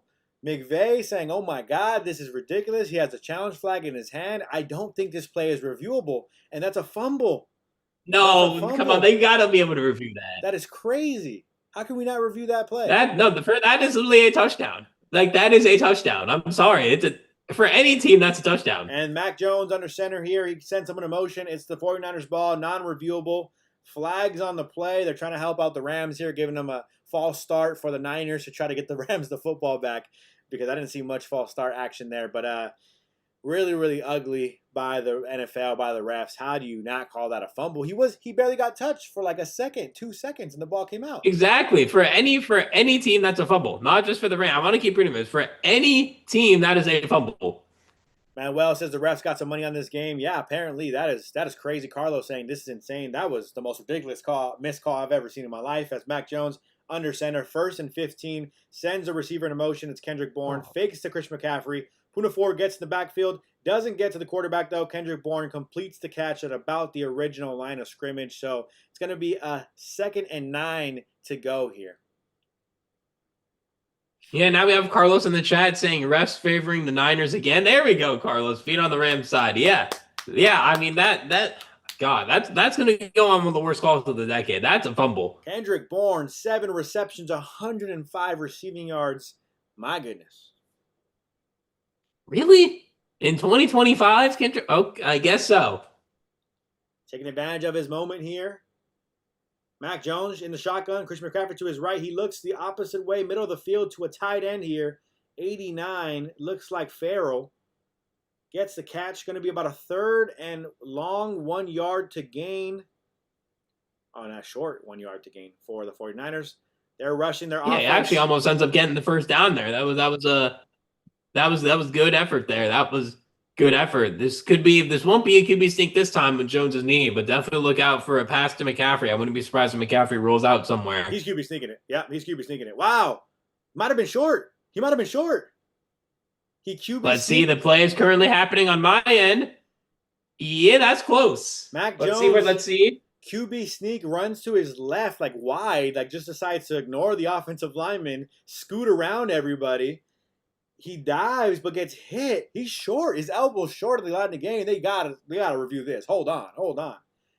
If you give him this first down, I'm gonna be a little frustrated. I need to see a replay on this. Yeah, that is short. That is short. Juszczyk almost didn't even know what was happening on that play. They're gonna challenge this. No. They're gonna challenge this. The refs gave them a first down, of course. The refs. Oh my God. Looks like McVay wants them to look at this one. Asking for a review, it looks like. We're talking to the refs. We'll wait and see on this. But what is going on right now? We'll catch up the chat in a second. McVay looks disappointed. McVay looks frustrated. I got to see a replay of the line again. Ref is I do too. Fourth down. So they changed the call. I don't even think they challenged anything. Maybe that was a call from up top from New York. Changed the call. It is now fourth down. Mac Jones with a weird attempt again for this QB sneak. Tries to be smart and just falls completely short of the line to gain. Definitely inches short. Wait, I just want to add, New York was able to change this call, but they couldn't overturn the fumble call. That's also quite interesting. Very interesting. Manuel says he's short, fourth down. Carlos says first and 15 and the gain first down. Manuel says knees down. His elbow was down, it looked like. But the offense both for were the down. 49ers is going out and trying to get maybe a sneak here. If they don't get this, the Rams get the ball in ridiculously great field position, I'm sorry. Mac Jones under center. Sends Juszczyk in motion. Juszczyk comes back. Going to be a little bit of a tush push. Can't tell. Mac Jones might have got that pretty easily. Tush push with Juszczyk pushing the tush of Mac Jones. Might have got that first down. Yeah, he got it. Yeah, that was a pretty easy game there for the Niners. You thought you had him after third down. They decided to go for it. Gutsy call. By the way, but they do end up getting it there. Gutsy call. This is the most tush push I've ever seen. There was two hands on both cheeks for Mac Jones. That's all I'm going to say from Juszczyk. Whoa. All right, then. Grabbed his pants, had both hands on his behind to push Mac Jones into the first down. That was pretty funny there. All right, then. Mac Jones under center. All right. Refs call the play dead. Timeout 49ers, I think, is what I'm seeing here. First and 10. 1 minute to go in the third quarter. Timeout 49ers. Their second timeout. So very key there. The Niners have already wasted 2 timeouts in this second half. Something we really want to see them doing because this is a close game right now, right? So definitely positive for the Rams, giving us a couple seconds to look at the chat here, going back up. Again, can we clap it up one more time for Manuel giving us that donation, by the way? Yes. Love to see that. Can I give it a like? I don't know if I can heart it. Can I heart it? Let me heart that. All right, cool. There we go. I don't know if we can. Also, if anyone else does want to donate, feel free if you want to. Obviously, there's absolutely zero pressure to donate. Zero pressure. We got to start coming up with something then. If Manuel's going to be donating, we got to start coming up with something to respond to the donation. Yeah, we got to find a way to figure out how to get that going so we can get some notifications when people donate, because our goal is to get more people to donate. Carlos in chat saying the problem is they keep letting they then get close fourth downs and they keep borrowing the ball on middle and get about 7 to 8 yards. They need to get lighter. Yeah, they keep getting second and manageables, third and manageables, where they kind of feel like they have 4 plays, and that's not how you want an opposing offense to feel this late in the game. First and 10, they bring the blitz. Handoff to Christian McCaffrey out to the right. He still gains about 4 yards on the play. A lot of pressure up on the right side of the line, yet Christian McCaffrey able to gain a few. 18 rushes for 61 yards so far for Christian McCaffrey. So, yeah, Manuel saying no need to celebrate me. You guys are the heroes. Thank you, Manuel. We really appreciate it. Appreciate you, Manuel. Really, honestly, truly. Looking here, 2nd and 6. Juszczyk in motion to the left. They throw to Kyle Juszczyk. He goes, nearly gets the first down. Down by contact, about a yard short of the line to gain. 3rd and about half a yard for the Niners. This is going to take them into the top of the 4th quarter as there's about 5 seconds to go here. They're not going to run a play. The score, 20-14. End of the 3rd. Rams down 6, but the defense needs to stop the 49ers from getting any more points here if they want to stay within one possession. Yeah, this is a must stop. You can't let them get any closer to field goal range whatsoever. This is where it comes down to. Fourth quarter, you're actually kind of just lucky to really still be in the game at this point, considering where they started. 100%. We're very happy and fortunate that they are still in this game after going down 14-0. You only give up 2 field goals. So let's pause on it for a second. Yes, this offense for the 49ers has done a really good job this entire game. They've been moving the football down the field. The Rams defense has not really been doing a good job at all. But you got to give them a little bit of credit for holding them to just 2 field goals after going down 14-0 in the first half. I know it doesn't feel like it. I don't know if you feel this way, Josh, but it doesn't feel like the Rams have done much on defense. Yet that is a fact. They did only hold them to 2 field goals since they were down 14-0 in the first quarter. So this defense has held up as much as they possibly can, in my opinion. Yeah, and also they did force a fumble for a touchdown that we're not going to forget because it was a fumble. And if we count that, which we're going to count here on this Rams Digest channel, that also happened. So again, the defense has been a lot better recently. I hope on this 3rd and short they can get the job done, get the ball back. Potentially we take the lead here on their next drive. Carlos, I know you've been chatting a lot. Let's slow down a little bit, Carlos. I don't want to put you on a timeout or anything, but I might have to if you're going to keep blowing up the chat. But you did say not 1 sack. It's a joke. That is frustrating. Give credit to the 49ers offensive line. They do got a lot of good offensive linemen here on this team, so great job here. And G, I think he was hating last week as well on Sunday. Well, he's a Ravens fan, remember? Fan. So I can't really blame him. It's tough look right now over there. Ravens fan G says Rams should start to think about a rebuild. You're playing against a scrub of a QB, no pressure. I don't think how good the quarterback is affects the pressure. The offensive line is blocking for him. The offensive line is blocking for Mac Jones. They're holding up for him very solidly. And yeah, the Rams need to get pressure, but let's also acknowledge this. The Rams so far this year have gotten a lot of pressure on all the quarterbacks they faced. Okay, you're going to have one game where you don't have too much pressure. Okay, it's fine. I think that's going to happen at some point throughout the year. You can't freak out too much about it, in my opinion. How do you feel, Josh? I agree. It's week 5, though, so you're starting into the middle of the season now. You're no longer really in the beginning of the season era where you're kind of playing into shape. No, you're in shape. You should know what you're doing at this point. 5 weeks in, man, CB saying Shanahan out Coach McVay's boys. Shula sad D. Coach, I don't think Shula's been sad. I think it's just he's been out coached today. Shula's been pretty good. Besides the second half against the Eagles, every other half until this game, he's been pretty good. Mac Jones under center. Nate Landman with the tackle behind the line of scrimmage of Christian McCaffrey. What a huge play. Nate Landman breaks through, grabs the ankles of McCaffrey. Almost looked like he can break free for a second, but Nate Landman, what a play. Huge 3rd down here to start the 4th quarter. And you see Braden Fisk pushing that offensive lineman, distracting him while Nate Landman breaks through that line and grabs Christian McCaffrey behind the line of scrimmage. Incredible play from the duo of Braden Fisk and Nate Landman. What a play. What a stop. The punting unit is out there. Great play from the Rams defense. And you finally, no, don't let him go for it on 4th down. That would have been a 4th and inches. Instead, 4th and 4, way too close. Carlos said they can't get the Niners off the field. Well, guess what, Carlos? They just did. So. Oh, catch on the return here. A little bit of dancing going from Xavier Smith. He gets to about the 12 or 13-yard line. It would have been a fair catch within the 10, so great plays by him to just get a couple more yards to give this offense some space. Didn't want to miss this. Manuel made a great point. He says, let's not forget, Shanahan knows McVay very well. That could be a huge key as why this team isn't playing too well, right? Even going back to their defensive coordinator, right? He also has played the Rams and McVay a lot. So they kind of could be really just knowing each other very well, and that could be what we're seeing here. Manuel says we still have a 4th quarter to play, guys. CB McVay, no D-sense, and Shula is lightweight. Let's not hate on the guys too much. The coaches are doing okay. They're doing what they can. It's 20-14. It's not 45-10. Right. Stafford. Juan in chat saying, should I pick up Kendrick Bourne? Just a fluke.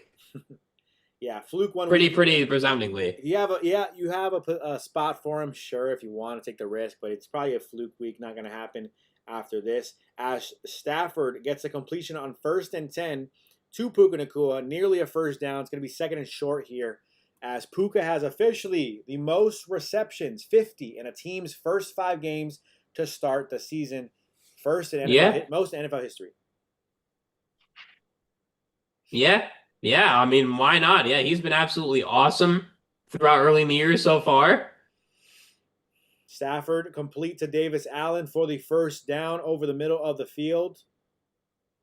Great pitch and catch there. Rams are going to start rolling, hopefully, here. They got to start rolling. You got to put some points up. Even if it's just 3 here, we're okay. It's 13 minutes left in this fourth quarter. Got to put some points up here. Stafford drops back to pass, looks down the field. Davante Adams trips.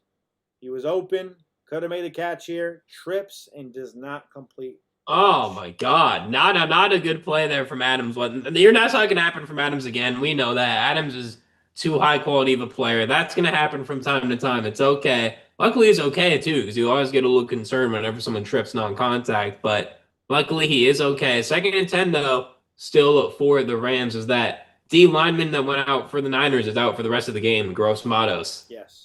Unfortunate news for the Niners defense, as Stafford in the shotgun with Kyren Williams to his left. He's reading the defense.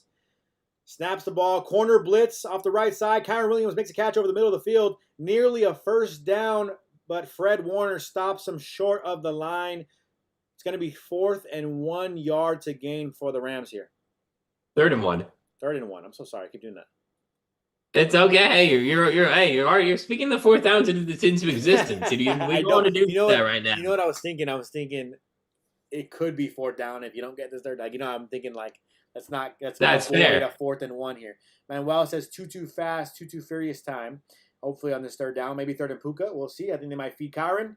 They do feed Kyren up the middle. He gets the first down and a little bit more, a couple yards past the first down marker. 1st and 10 for the Rams as they continue to march on this drive.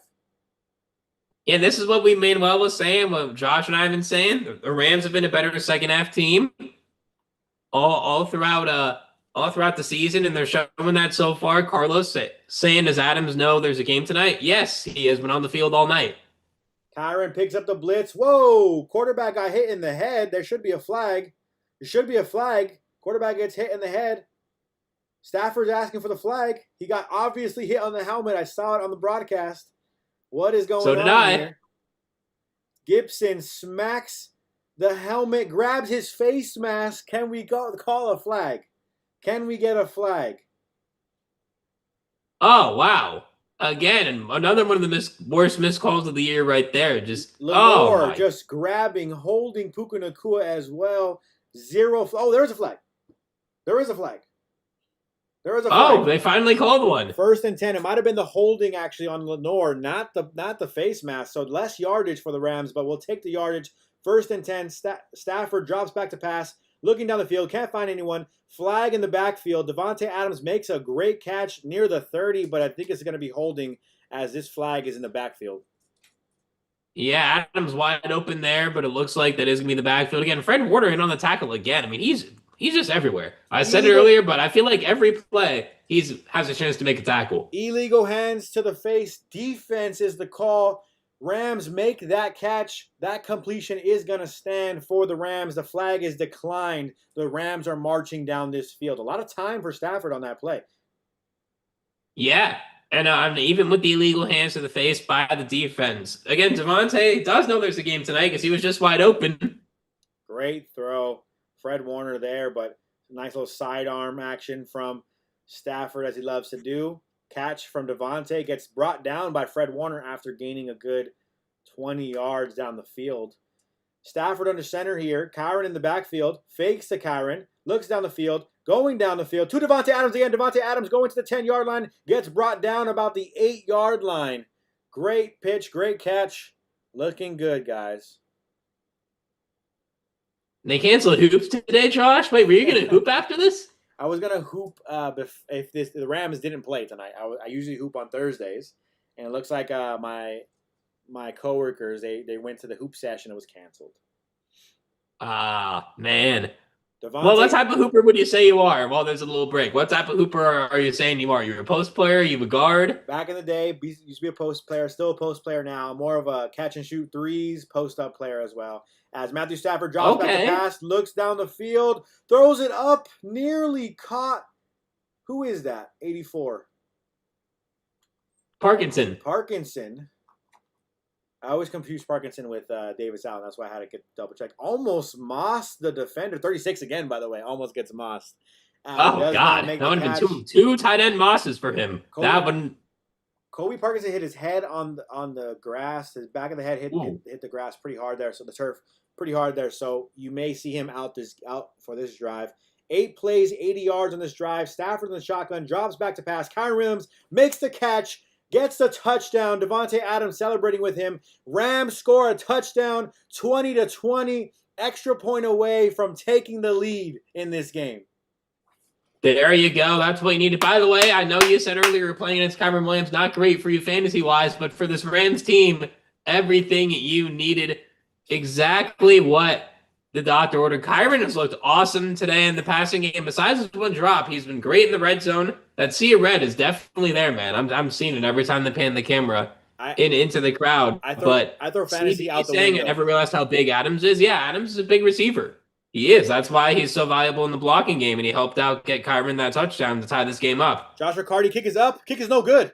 Extra point is no good. It might have been blocked. The Rams might have had another block. This is wild. Really? Blocked. Yeah, that does not look great. Blocked extra point. 20-20 is your score. The Rams could have taken the lead with the extra point. They get the kick blocked. The special teams unit needs to figure this out. They do not. 20-20 is your score. 10 minutes to go in the fourth quarter. Very unfortunate there, but I wanted to tell you, Josh, throw fantasy out the window. I'm going to celebrate a Kyren Williams touchdown when I see a Kyren Williams touchdown. Shout out to everybody here in the chat here. We have Manuel saying TD Williams. CB saying, I never realized how big Adams is. Yeah, he's huge, like Josh just said. Sorry, I know you already pointed that out. Manuel says, what the fudge?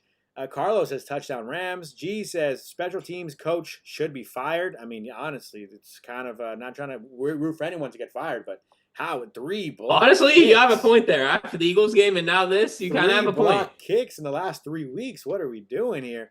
Manuel says 2020 vision. Carlos says defense is a problem. Floyd, deleted message here. CB says Rams lead. Okay. No lead. No lead, CB. No lead. Sorry to break it to you. The kick was blocked.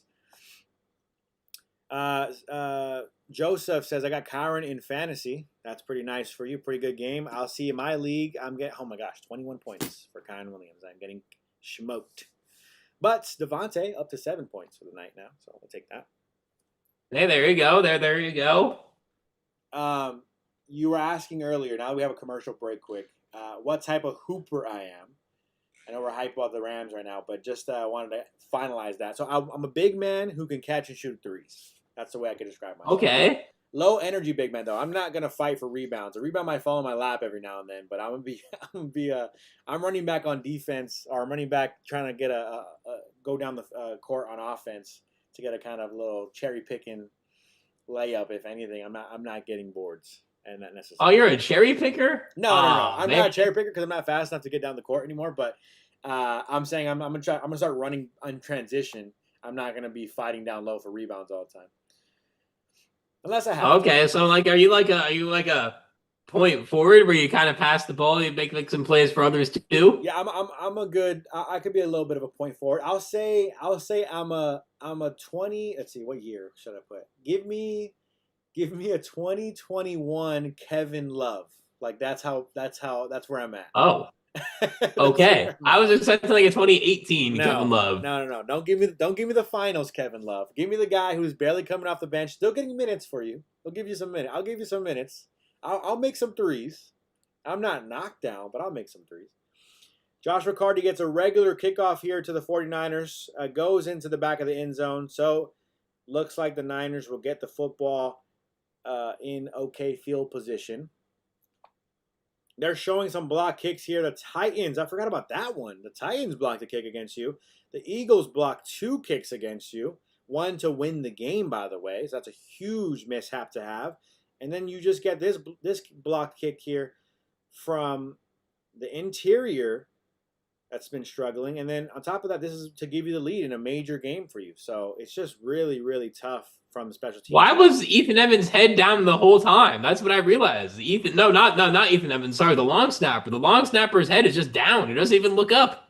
Very tough there as Mac Jones under center sends Juszczyk into motion to his right, Demarcus Robinson to his right, Christian McCaffrey in motion to his left. Looks Christian McCaffrey's way, doesn't go to him, ends up going to 88. Oh my goodness, is that Tongas? He got completely drilled by the Rams defense after a 1 yard gain. My goodness, violent hit on the Niners receiver there. Yeah, I mean, that's what you have to do. You got to send the message late in game, tie game. Annoying it's a tie game when you should have the lead right now, but this is when your defense needs to get a 3-and-out. And for the Rams, I would have said it's okay to just get a field goal. You need to get a touchdown. Agreed here as on their next drive. Sending people into motion again. Marquez Valdez-Scantling running to his right to block for Christian McCaffrey. The Rams allow 0 yardage on that play. Christian McCaffrey held up to 0 yards. 3rd down and 8 here.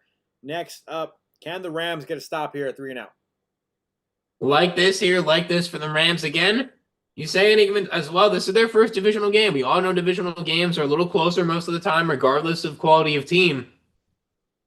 And we're seeing that right now, and obviously the coaching matchup definitely helps the Niners having a coach like Shanahan here in the regular season. So we'll see what they do here. 3rd and 8, must stop for the Rams. 3rd and 8, shotgun for Mac Jones. To his right is Christian McCaffrey. 3 receivers to his left. He's looking to his left, throws to his left. Receiver falls. Demarcus Robinson asking for a flag. Mac Jones already looking with his head down. Demarcus Robinson knows it was not a flag. Jared Verse is the highlight here. Looking like he's putting some pressure up the middle. And he does get pressure on Mac Jones. A bit of a QB hit. Almost a late hit. Got to be careful there. Yeah, when Jared Verse isn't going against Trent Williams, he's been able to get in the backfield. I mean, no surprise. Trent Williams is one of the best linemen of all time. And obviously when they're going against not one of the best linemen of all time, you're able to get more pressure. The Rams get the ball back pretty quickly. And hopefully this Rams offense goes right down the field again. Punt is caught and almost, man, he was a little bit risky there, but he catches it. Rams are going to have the football at the 30-yard line. By the way, give credit to Chris Shula. You said it. Jared Verse, he's struggling against one of the best offensive tackles of all time. Cool. He's very versatile. No pun intended. He's very versatile. Throw him over the center. Let him run in the interior. Let him rush the passer as a blitzer, and they got some pressure on the quarterback. Rams with the football at the 30-yard line coming out of this timeout. Yeah, that's really what you want. You know, the Rams have okay field position. Manuel saying you need to run the ball. Yeah, for sure. Definitely a possibility. The Rams run the ball more on this drive. And we do have an update here during the commercial break. The Yankees have just won 4-0. So they are going to go on to play the Blue Jays here. The Yankees-Dodgers rematch is still alive. The Yankees rookie, Schitler, 8 innings, 12 Ks. What a start from the rookie there for the Yankees to win 4-0. I mean, my God. Great start. I'm going back, catching up on a couple of chats that we missed earlier. G says you have to fire the coach. Cost us 1 game already. Talking about probably the kicking coach, maybe special teams coach. Come on, just extra point. My goodness. CB says blocked again. Rams need to have tryouts for kickers. Can anybody kick out there? Look, I may not be Josh Riccardi's fault. Maybe the offensive line's fault. But at the same time, sometimes the trajectory of kicks is an issue. If you can't get the football over the line of scrimmage at a higher kind of trajectory, that could be an issue for Josh Riccardi.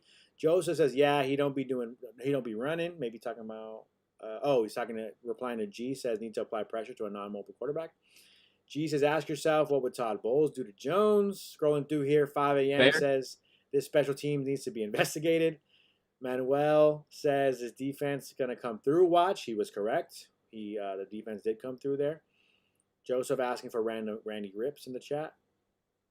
And then G says, can't remember last time the Rams blocked a punt. And Manuel says we need to run the football. Just want to catch up on most of those there.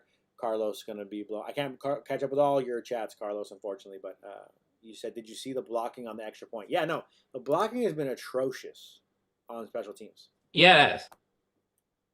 Atrocious. It has. It's not good. I made the point where the long snapper's head was just down the entire time. Even after he snapped the ball, it didn't go up. to block. He didn't even put his head up. And the guy who ended up blocking the extra point basically just puts his hand up and is like, this guy's not looking. I'm just going to put my hand up, and it worked. As we're coming back from commercial break, we're showing the three different touchdowns. Puka Nacua, Kyren Williams, Davante Adams used really as a decoy heavily. So the Rams have been going Adams red zone constantly week after week, and now this week deciding to use him as a Manuel donated again. Sorry, another $1.99. Let's go Rams. You can do it. Thank you again, Manuel. Manuel with the donation. Really appreciate you, Manuel. Clap it up for yourself one more time. Davante Adams nearly makes an incredible catch here in tight coverage. Doesn't make the catch, a little bit high, difficult to bring down. 2nd and 10 for the Rams. Pretty close to making this reception, but I was about to say before we got cut off by the Manuel, positively cut off by the Manuel donation. The Rams using him as a decoy, maybe are going to look to find him in the red zone on this drive. Let's see if they can get into the red zone first. 2nd and 10, shotgun for Stafford.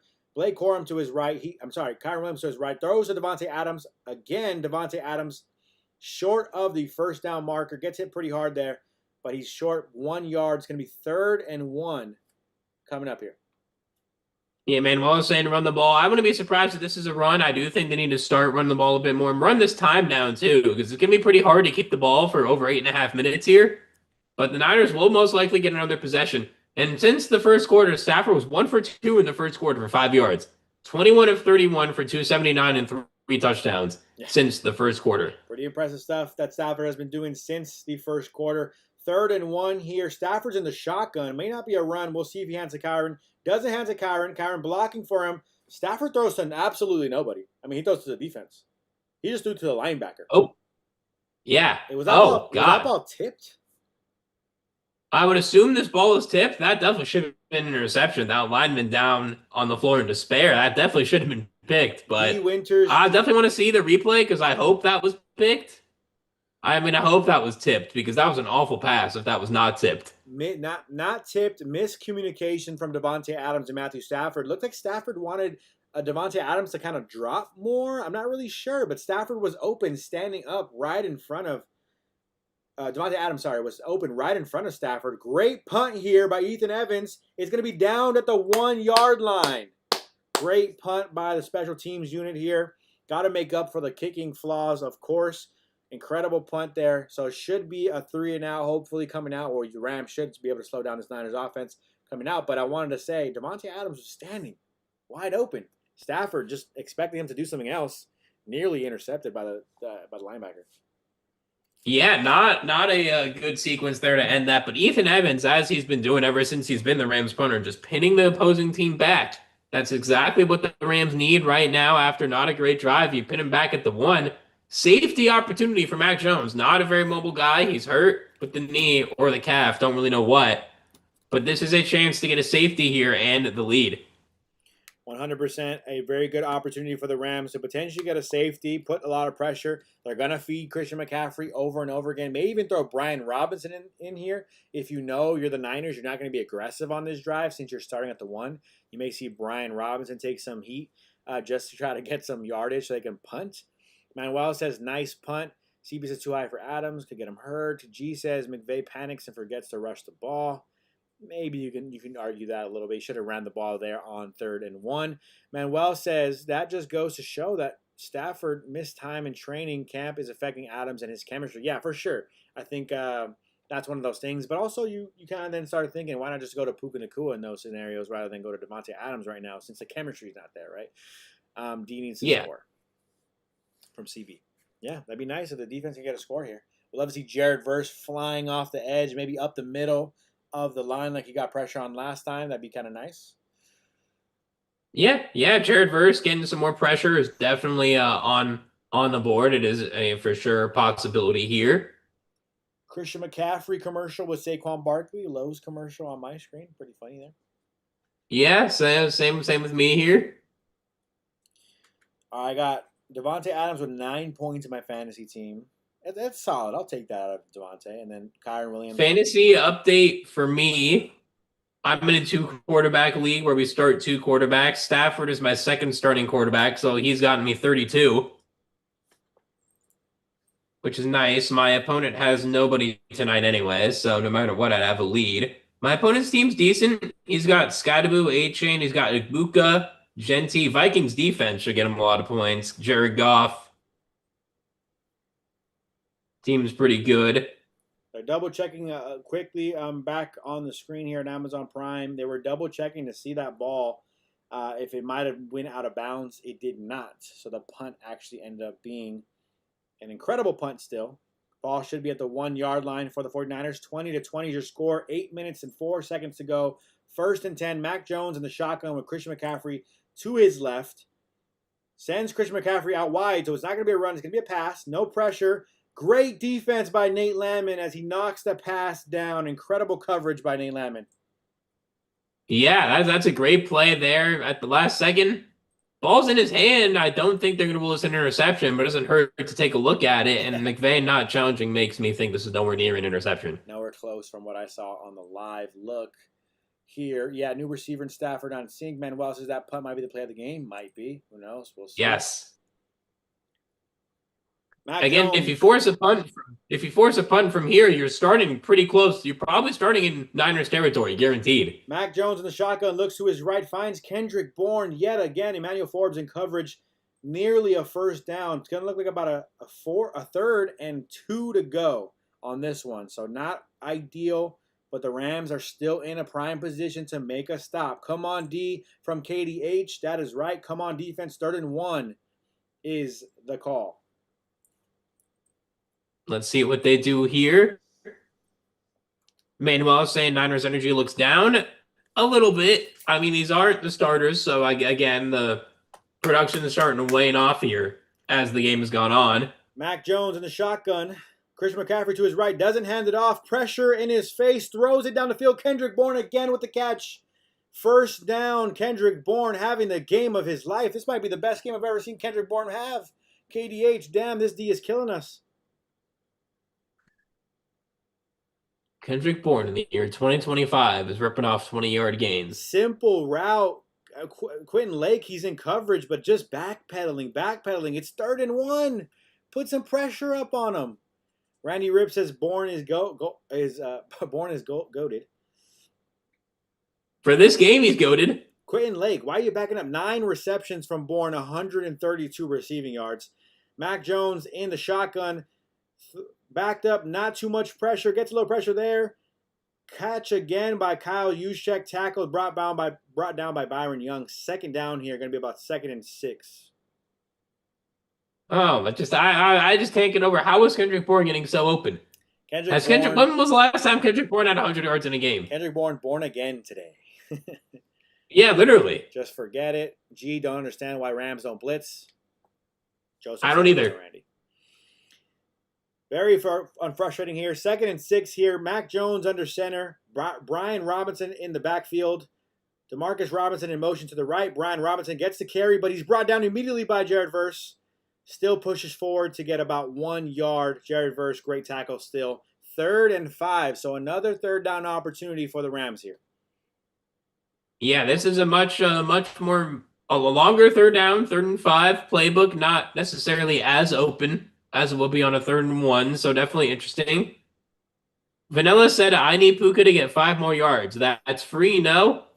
Probably is. Puka's probably going to get 5 more yards. I smell a turnover from KDH. 3rd down and 5 to go. 5 minutes left in the quarter. Mac Jones drops back to pass. A little bit of pressure up the middle. Still sees Christian McCaffrey to his left. 1st down and much more. Not enough pressure from the inside. They almost got to him, kind of, but still kind of clean open. The left side was just kind of wide open for him to peek and see Christian McCaffrey wide open. McCullough just not able to stay in coverage with Christian McCaffrey. Tough cover for sure. Yeah, it is. McCaffrey is pretty much already past the line of game by the time he catches the ball there. And Manuel saying the difference in the game is McCaffrey's ability to run as a wide receiver. Yeah, we saw this with him in Carolina, the years he had 1,000 yards rushing and receiving. So Mac Jones drops back to pass. Ball's tipped up in the air after the cornerback pressure or safety pressure. Nearly intercepted after Mac Jones spikes the ball down like he's playing volleyball. Crazy play there. Could have been an interception. I will say, he looked pretty healthy there for that spike. Knee looked really good right there, right? Just no one let's blocking. let that look. Ball's tipped up, and Mac Jones spikes it like he's playing volleyball. Man, looks like he was a volleyball player in his past, huh? Maybe he was. Maybe he was. He did grow up in Florida, so he could be playing some beach volleyball. Who knows? Mac Jones in the shotgun, looking down, a little bit of pressure. Again, finds Kendrick Bourne across the middle of the field. Nearly a first down. Rolls, spins, gets the first down. Again, Kendrick Bourne is having the game of his life. Pay the man. What? Give him a new contract. My God. Kendrick Bourne. Yeah, my God, bro. Are you really? Jalen McCullough lost in coverage. Can't even make the tackle. Gets the first down. No, he can't. I mean, Kendrick Bourne, you have him by the heels. You can't bring it down. Kitchens, pretty bad tackling for him, to be honest with you, on the start of that tackle. 10 receptions, 102 receiving yards for Kendrick Bourne. Mac Jones fakes the handoff to Christian McCaffrey, rolls to his right. Way too many guys down the field. Like 5, 6, 11 men down the field. I think what happened was Mac Jones tripped up a little bit. Miscommunication with the handoff. Very, very unfortunate there. Really kind of just miscommunication. It seemed like probably going to be too many down the field for the 49ers. Oh, for sure. They're going to bring this ball back down. Now, if you're the Rams, the hope is you force the Niners with the new kicker to take a 55-ish yard field goal and try to test out his leg. You see here, the entire offensive line is about to be way across that line. It looks like. I mean, wow. Miscommunication, I don't know what that was, but I see one for sure. He's 10 yards down the field. And then 2, 3. 3, 4. Pass, yeah. Mac Jones, 1st and 15, 3 minutes and 44 seconds to go. This game is still tied. Ball's at about the 44-yard line, 44.5-yard line for the 49ers. Yeah. Mac Jones draws back to pass with Christian McCaffrey on his left. Throws it up to Marcus Robinson. Demarcus Robinson overthrown. Can't make the catch there. 2nd and 15 with 3:39 to go in this fourth quarter. And this is what you need. You need this to be around a 4th and 5, 4th and 6. If you are obviously a second down still, but your hope for the Rams obviously is they don't get any yards. But if they do, you want it to be around that 8-yard mark, so you force them into kicking a long field goal and try to test out the kicker's leg, like I've been saying. Thankfully, Kendrick Bourne taking a breather here on this 2nd and 15, so we don't have to worry about him. Focus on Christian McCaffrey as he's to the left of Mac Jones. Receiver in motion, Valdez-Scantling to his left. They fake to McCaffrey, go to Tongas on a little bit of a weird tight end type of screen pass. Doesn't get much, maybe 2-3 yards or so. Kendrick Bourne running back onto the field. Going to be 3rd and long here for the 49ers. And this is what you want. If you're going to stop here and you're the Rams, you're going to get the ball back with probably just under 3 minutes. And if you're the Rams, you're going to stop, get the ball back, keep the ball for the rest of the game. It should be your goal. Career high for Kendrick Bourne in receiving yards, by the way. They just showed that. 29 yards for the first 4 weeks. 142 today. Mac Jones sends Christian McCaffrey to the right. Almost intercepted. Nearly intercepted by Stewart. Not intercepted, but still a huge play for the Rams. 4th and 10 now. 2:57 to go. Going to be quite a decent distance for Eddie Pinheiro and this 49ers kicking team. Going to be more than 55 yards, I think. I think this is exactly 60. We'll wait and see on that, but near interception. Mac Jones showing why he didn't make it in New England. Just threw it straight to the defender. 59 bad. That's really the first bad ball of the game that he threw. 59-yard field goal attempt from Eddie Pinheiro. 4th and 10, 2:55 to go. Kick is up to the left, but it is good. It sneaks in. 59-yard field goal from Eddie Pinheiro. 23-20 is your new score. 2 minutes and 56 seconds left to go. 53 seconds left to go in this fourth quarter for the Rams to try to score. Eddie Pinheiro. Wow, what a kick. Yeah, and that missed extra point looming large. It would be a 2-point game. Field goal would win the game. The other field goal, you would actually be up 1 right now if Cardi didn't have the special teams unit didn't have those miscues. 3-point lead for the Niners, 2:52 left. Rams do have all 3 timeouts. The goal needs to be you stop. You don't give the Niners any time with the ball. You give them less than 20 seconds if they do get the ball back. KDH says, how in the hell did we beat the Colts? Manuel says, I won't be surprised if the Rams get a cornerback in free agency or via trade. 49ers are always cheating. Hammer time. Let's see here. Keep scrolling.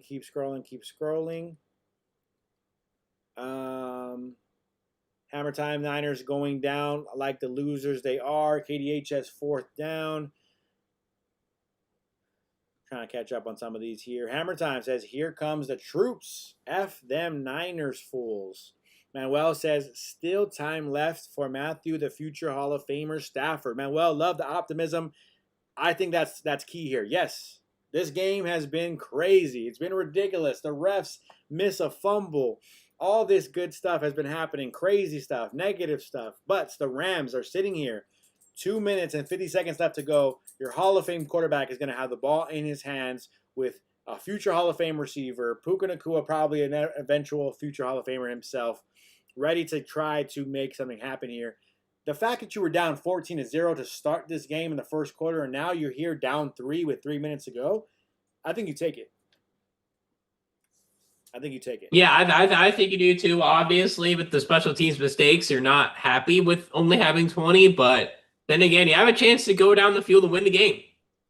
That's what's most important. Again, Stafford, last time they had this chance, they got a really good play early in the drive, and then they intercepted Daniel Jones to end the game. But you're dealing with Kyle Shanahan. Again, Shane Steichen's a decent coach as well, but when you're dealing with Shanahan in the regular season, you know you have to be ready. KDH2 says Rams just got to take their time. Yeah, they do. Taking their time is going to be key. They cannot score too early against, considering the defensive struggles, because all they would need is a field goal. Then nope, actually, never mind that. If Cardi makes the extra point, the Niners would need a touchdown if the Rams score a touchdown. You got a note there well, dang, I forgot. I lost my train of thought here. I was gonna add Mac Jones eating a banana on the sideline, so definitely dealing with cramps probably in that calf. That was probably what he was dealing with earlier today. But the important thing here, I think, is this happens sometimes, right? The backup quarterback comes in, he's unexpectedly good, but he's a backup quarterback, right? They called 2 timeouts in the second half. The Rams, if they can take the lead here, you put the 49ers in a really bad position, obviously, in this game. So the Rams got to focus on either taking the lead or tying this game. Regardless, you have a really good chance, and you're in a good position to win this football game. Stafford in the shotgun, Kyren to his right, throws up the middle. Puka Nacua first down and about a yard. Spins that football. His nice little signature celebration here. First down. Well, let's make sure it doesn't get any flags like he did a couple weeks ago. No flags here. 2 minutes and 34 seconds to go. Stafford in the shotgun. Kyren to his left this time. Looks down the field. Maybe looking Davante Adams' way. He does look Davante Adams' way. Davante Adams wide open in the middle of the zone. Tries to get out of bounds. Doesn't make it happen. 2 minutes and 20 seconds left. Can they get a playoff? Maybe not. They might slow it down. We'll see what the Rams decide to do. 2 minutes, 15 left. Davante just found that nice sweet spot in the zone. Wide open there. Yeah, he did. Davante looking good, wide open, obviously. Getting to Niners territory right around the 35. It's actually going to be around the 36.5 here. They got to snap off. I don't think they have to run a play. They got to snap off 1 second left, but Stafford wastes the play. He just spikes the ball down. But Stafford may not waste the play. He's calling for a hold. The flag has been thrown. He's asking the ref for a hold. All right, let's see if they call it. Niners defenders also were saying, look like Fred Warner was pointing to the ref, so we'll see. 2 flags on the play, it looks like. Illegal hands, illegal contact. Probably an offset then. Illegal contact by the defender.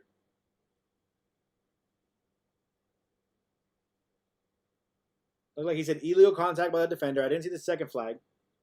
But it is a 2-minute warning here in LA. SoFi Stadium. Niners, Rams. The Niners are up 23-20. Just under 2 minutes to go. The Rams still have the football. Couple good plays so far. We'll see if they can finish this drive off with some points. Either that's tying the game or taking the lead here. Yes, Craig back in chat holding on defense. They said the penalty's offset. That's what I heard. That's what I was able to read from the ref's lips. I guess they are giving the Rams a first down, though, so we will take it. Mm-hmm. Vanilla says, bang, Puka got the yards. Yep. Oh, yeah, you said he wanted the lock of 5 yards. He got 12 on that one, or 11, so that's easy for you. G says Rams first down. Okay, so we'll take your guys' word for it. We're not listening to the broadcast, so maybe you guys are right. It's Rams first down. But overall, the Rams in a good position right now, but they got to take their time here. 3 timeouts, key factor. We said it earlier, the Niners wasted those 2 timeouts, and now it's looking like that may come to bite them in the behind here in this fourth quarter. Oh yeah, for sure. G is saying hope it's on an FG attempt to tie, go for the TD. Yeah, I agree. With the way the special teams has been, get the touchdown. For sure. You have to get the touchdown. You really can't even try. You might even consider going for 2 after that at that point. I mean, like, you really can't even trust. Well, depending on if there's only like 6 seconds left, then it's like, all right. Then it's like they'd have to get a kickoff touchdown, but like Manuel says, "Hey Carlos, didn't your mom tell you if you don't have anything nice, don't say nothing at all?" Carlos, you had your ups and downs. You were positive for a second. I will say this though, Manuel. As much as I know Carlos is spamming the chat with a lot of negativity. Every time Carlos gets negative, the Rams do something positive. And I'm kind of like not rooting for Carlos to keep blowing up with negativity, but it's kind of nice to see that happen. Every time Carlos is negative, we see some positivity on the field. Craig saying to run the ball. I agree with you, Craig. I definitely think the Rams do need to run the ball, especially to help run out the clock a little bit more as well. That's definitely going to be key. G says, don't score a TD too early. How about this situation? You see Kyren, he breaks off for a huge run. Do you have him drop at the 1 yard line? Yes. Okay. Interesting. I think it's just because the Rams defense hasn't been great. By the way, and I feel like you can just have run in on the net. You would have 4 plays at the 1, most likely, because I think you would have to go for it on 4th down. I don't think you even trust Cardi on a 10-yard field goal at this point. So 1st and 10, great field position here from the Rams. Wow, really great field position. I didn't know how much that yardage was with that penalty. Stafford snaps the ball, hands off to Kyren Williams. Kyren with a couple shakes, goes to his right. He's running down the field, 20-yard line to the 15-yard line, pass to the 10. So many yards to gain there. Kyren Williams showing why he is RB1 still for this team. Yes. Great run by Kyren. I'm seeing this go down right now, making some nice moves. He was almost caught behind the line of scrimmage, but able to find some key routes. They're going to, will they mark it down at the 11 or the 10? Let's see.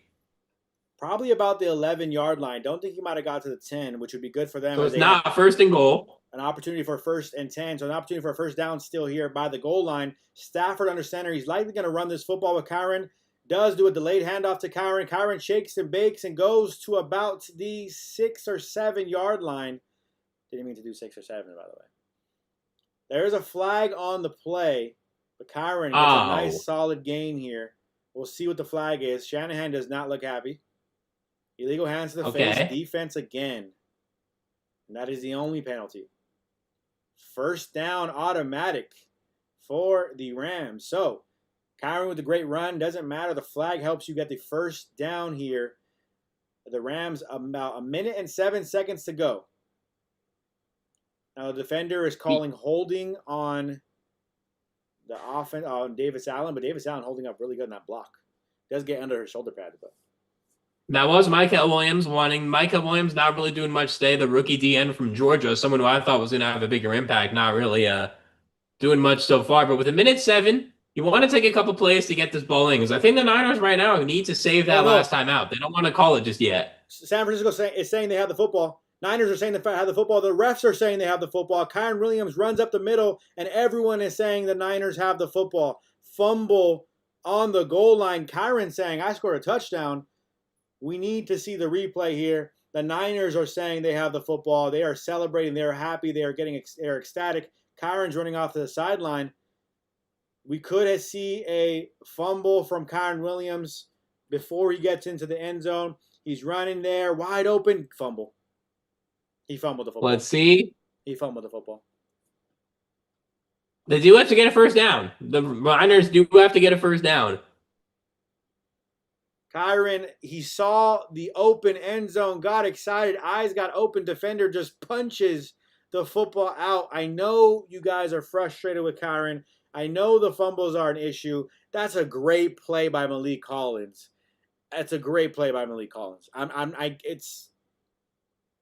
It sucks.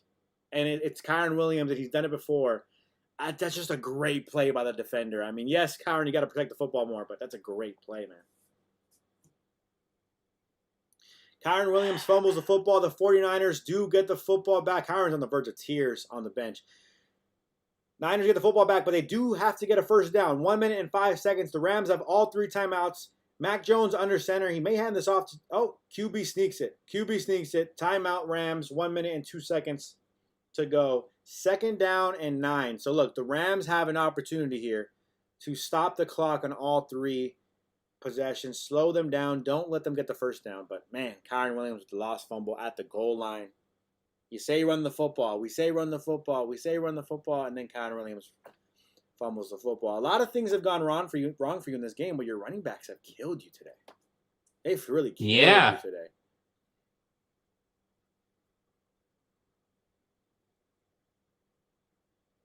I'll explain why the running backs have really killed you. A couple bad plays from Blake Corum. He basically plays bad enough to where he's out the game. He hasn't been in the game since. He's had a couple drops. Stafford's frustrated. Kyren fumbles the football. Again, just super unopportune time to do that. Mac Jones under center. Christian McCaffrey in the backfield. He does hand it off to Christian McCaffrey. Christian McCaffrey gets nothing, loses a yard. So okay. It's going to be 3rd and about 10. Maybe they'll say 9, but it's about 9.5. 58 seconds. Okay. Rams get another timeout off. So, if the Rams get the football back after the punt and everything settles, you're probably going to look at what?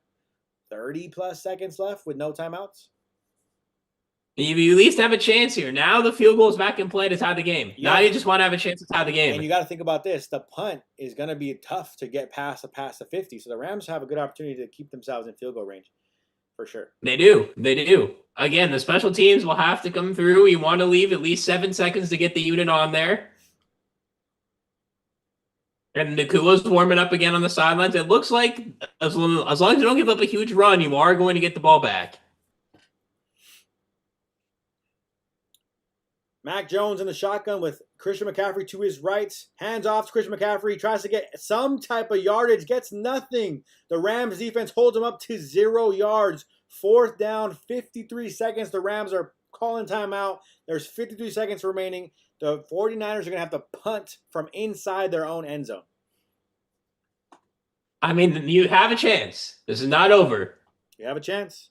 And again, we talked about this on Sunday. A win is a win. If you can win this football game, we take the W. But you got a lot of things to go right for you now to finish this game off. Man. You do. And who knows? What if you block this punt? Be ready to return this for a touchdown. If you are the Rams, be ready.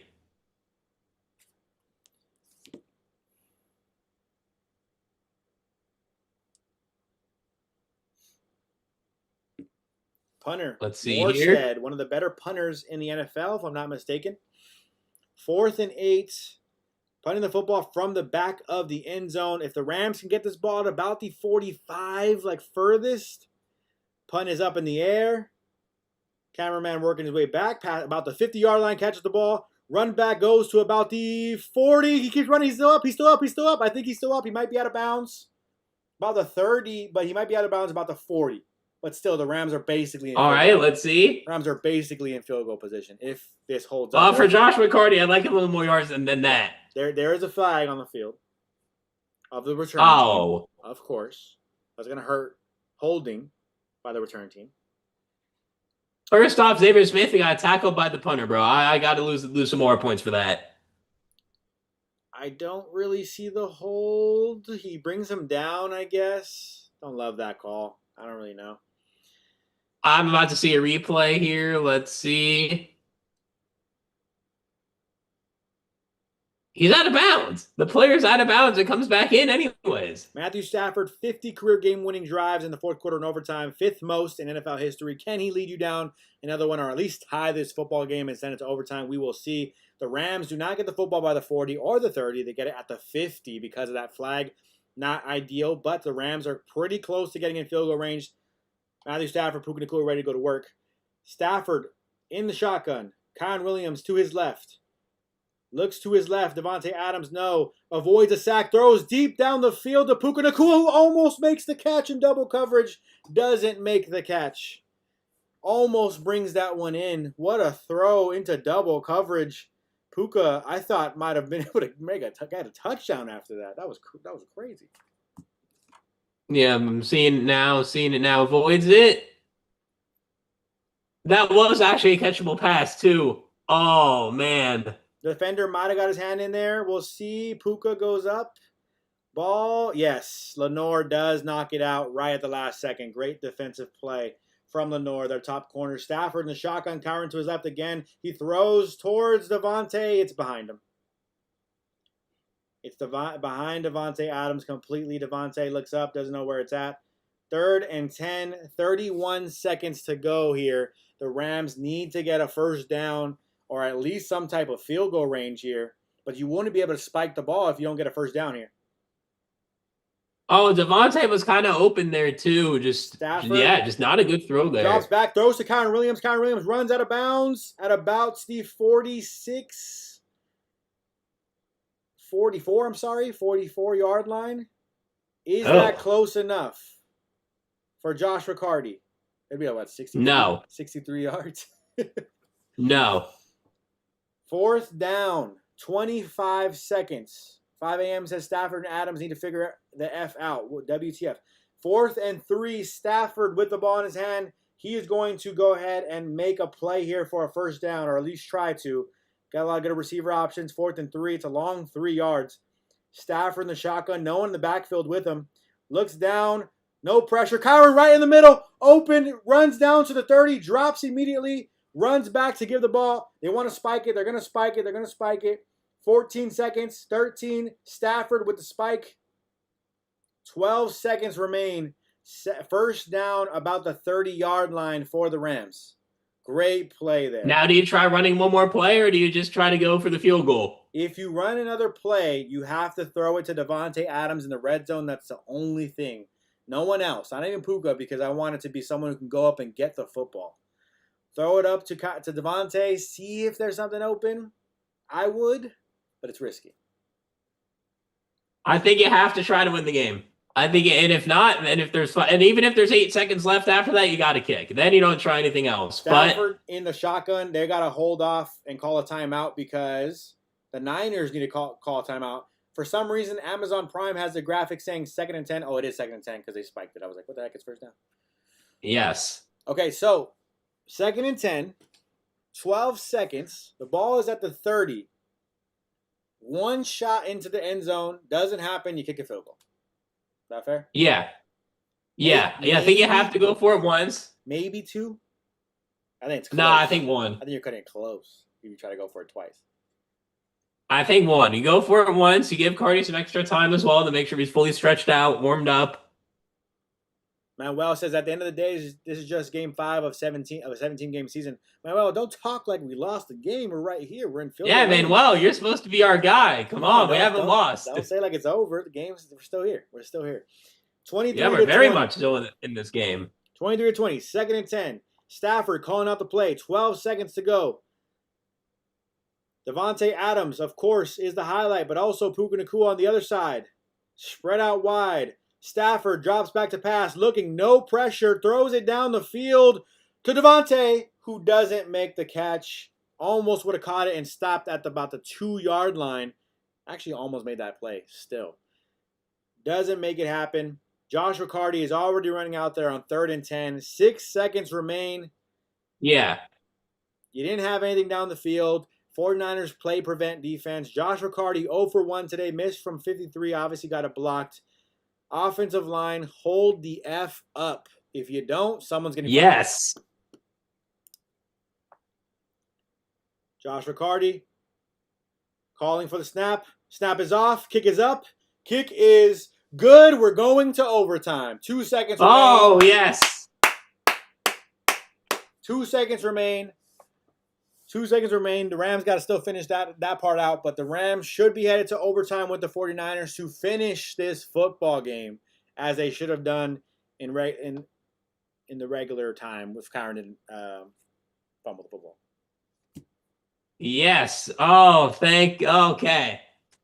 Yeah, regular time. Kyren touchdown. Cardi missing some kicks earlier, but He delivers the one that matters most, gets the game into overtime, and that's all we needed to do. We just had to keep the game going, and they did.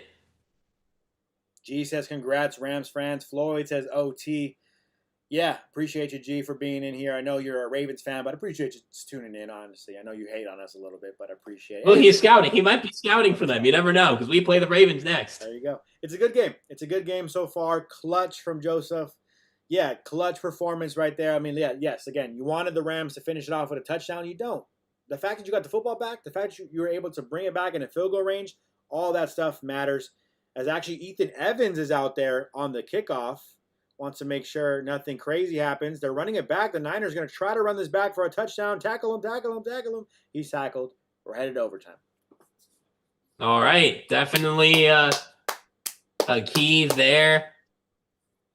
Didn't expect this game to be so nerve-wracking going in overtime, but that ends up being the case. Craig says we need to win this game. You played too well in the second half to not win this football game. You have to go back to what I was saying, right? You're playing a backup quarterback. You're playing a good defense. Yes, they came out, smacked in the mouth. Okay, not ideal. But now you're playing against a guy who he's not Stafford, right? They don't have Devontae Adams. They don't have Puka. And this is where that stuff matters the most. The stars come out to play at this point in time. This is where it matters. Fred Warner with a big smile on his face as he goes to greet Matthew Stafford as they do the coin toss for overtime. Let's see. If the Rams get the ball and score a touchdown, I believe they do win. Is that correct? If the Rams get the ball and score a touchdown, they win. If the Rams get the ball and score a field goal, then the Niners will get a chance to score again. Same goes for the Niners, obviously. If the Rams score, or so the Niners score first, a touchdown, it's over. Fred Warner, judging by his face, looks like Stafford says, we want the ball. Fred Warner looks annoyed. No, it says each team will have the opportunity to possess the ball unless team kicking off scores a safety. What? Or if the initial clock runs out on the first possession. So even if the other team scores a touchdown, they will get the ball. That's crazy. I've never heard that. Someone explain. And as we know from the Sunday Night Football game, this game can end in a tie. Wait, so if the Rams get the ball, they got the ball right now. The Rams have the ball. The Rams score a touchdown. The Rams don't win? No. Is this the Josh Allen, Kansas City situation? Yes, this is the Josh Allen rule. I hate this rule. I knew that. For the playoffs, I agree. Regular season, I hate it. I knew they were talking about maybe changing this rule. This is the dumbest rule in my opinion. That makes no sense. So now in overtime, both teams get a possess. I understand, like, you want both teams to be fair. If your defense sucks, it's not fair. But defense get better. It's overtime, right? At the end of the day, right, to avoid look at the Cowboys and Packers, right? Those guys didn't score touchdowns. But at the end of the day, you avoid a tie in the regular season by stop them, don't let them score a touchdown. If you don't want them to score a touchdown, don't let them score a touchdown. I hate this rule. I think they should just switch to the college overtime. Or you do the 2-point conversions. Just do that. I'm not a college football guy, so I hate college football overtime, but I don't understand it. That's why. I hate what I don't understand.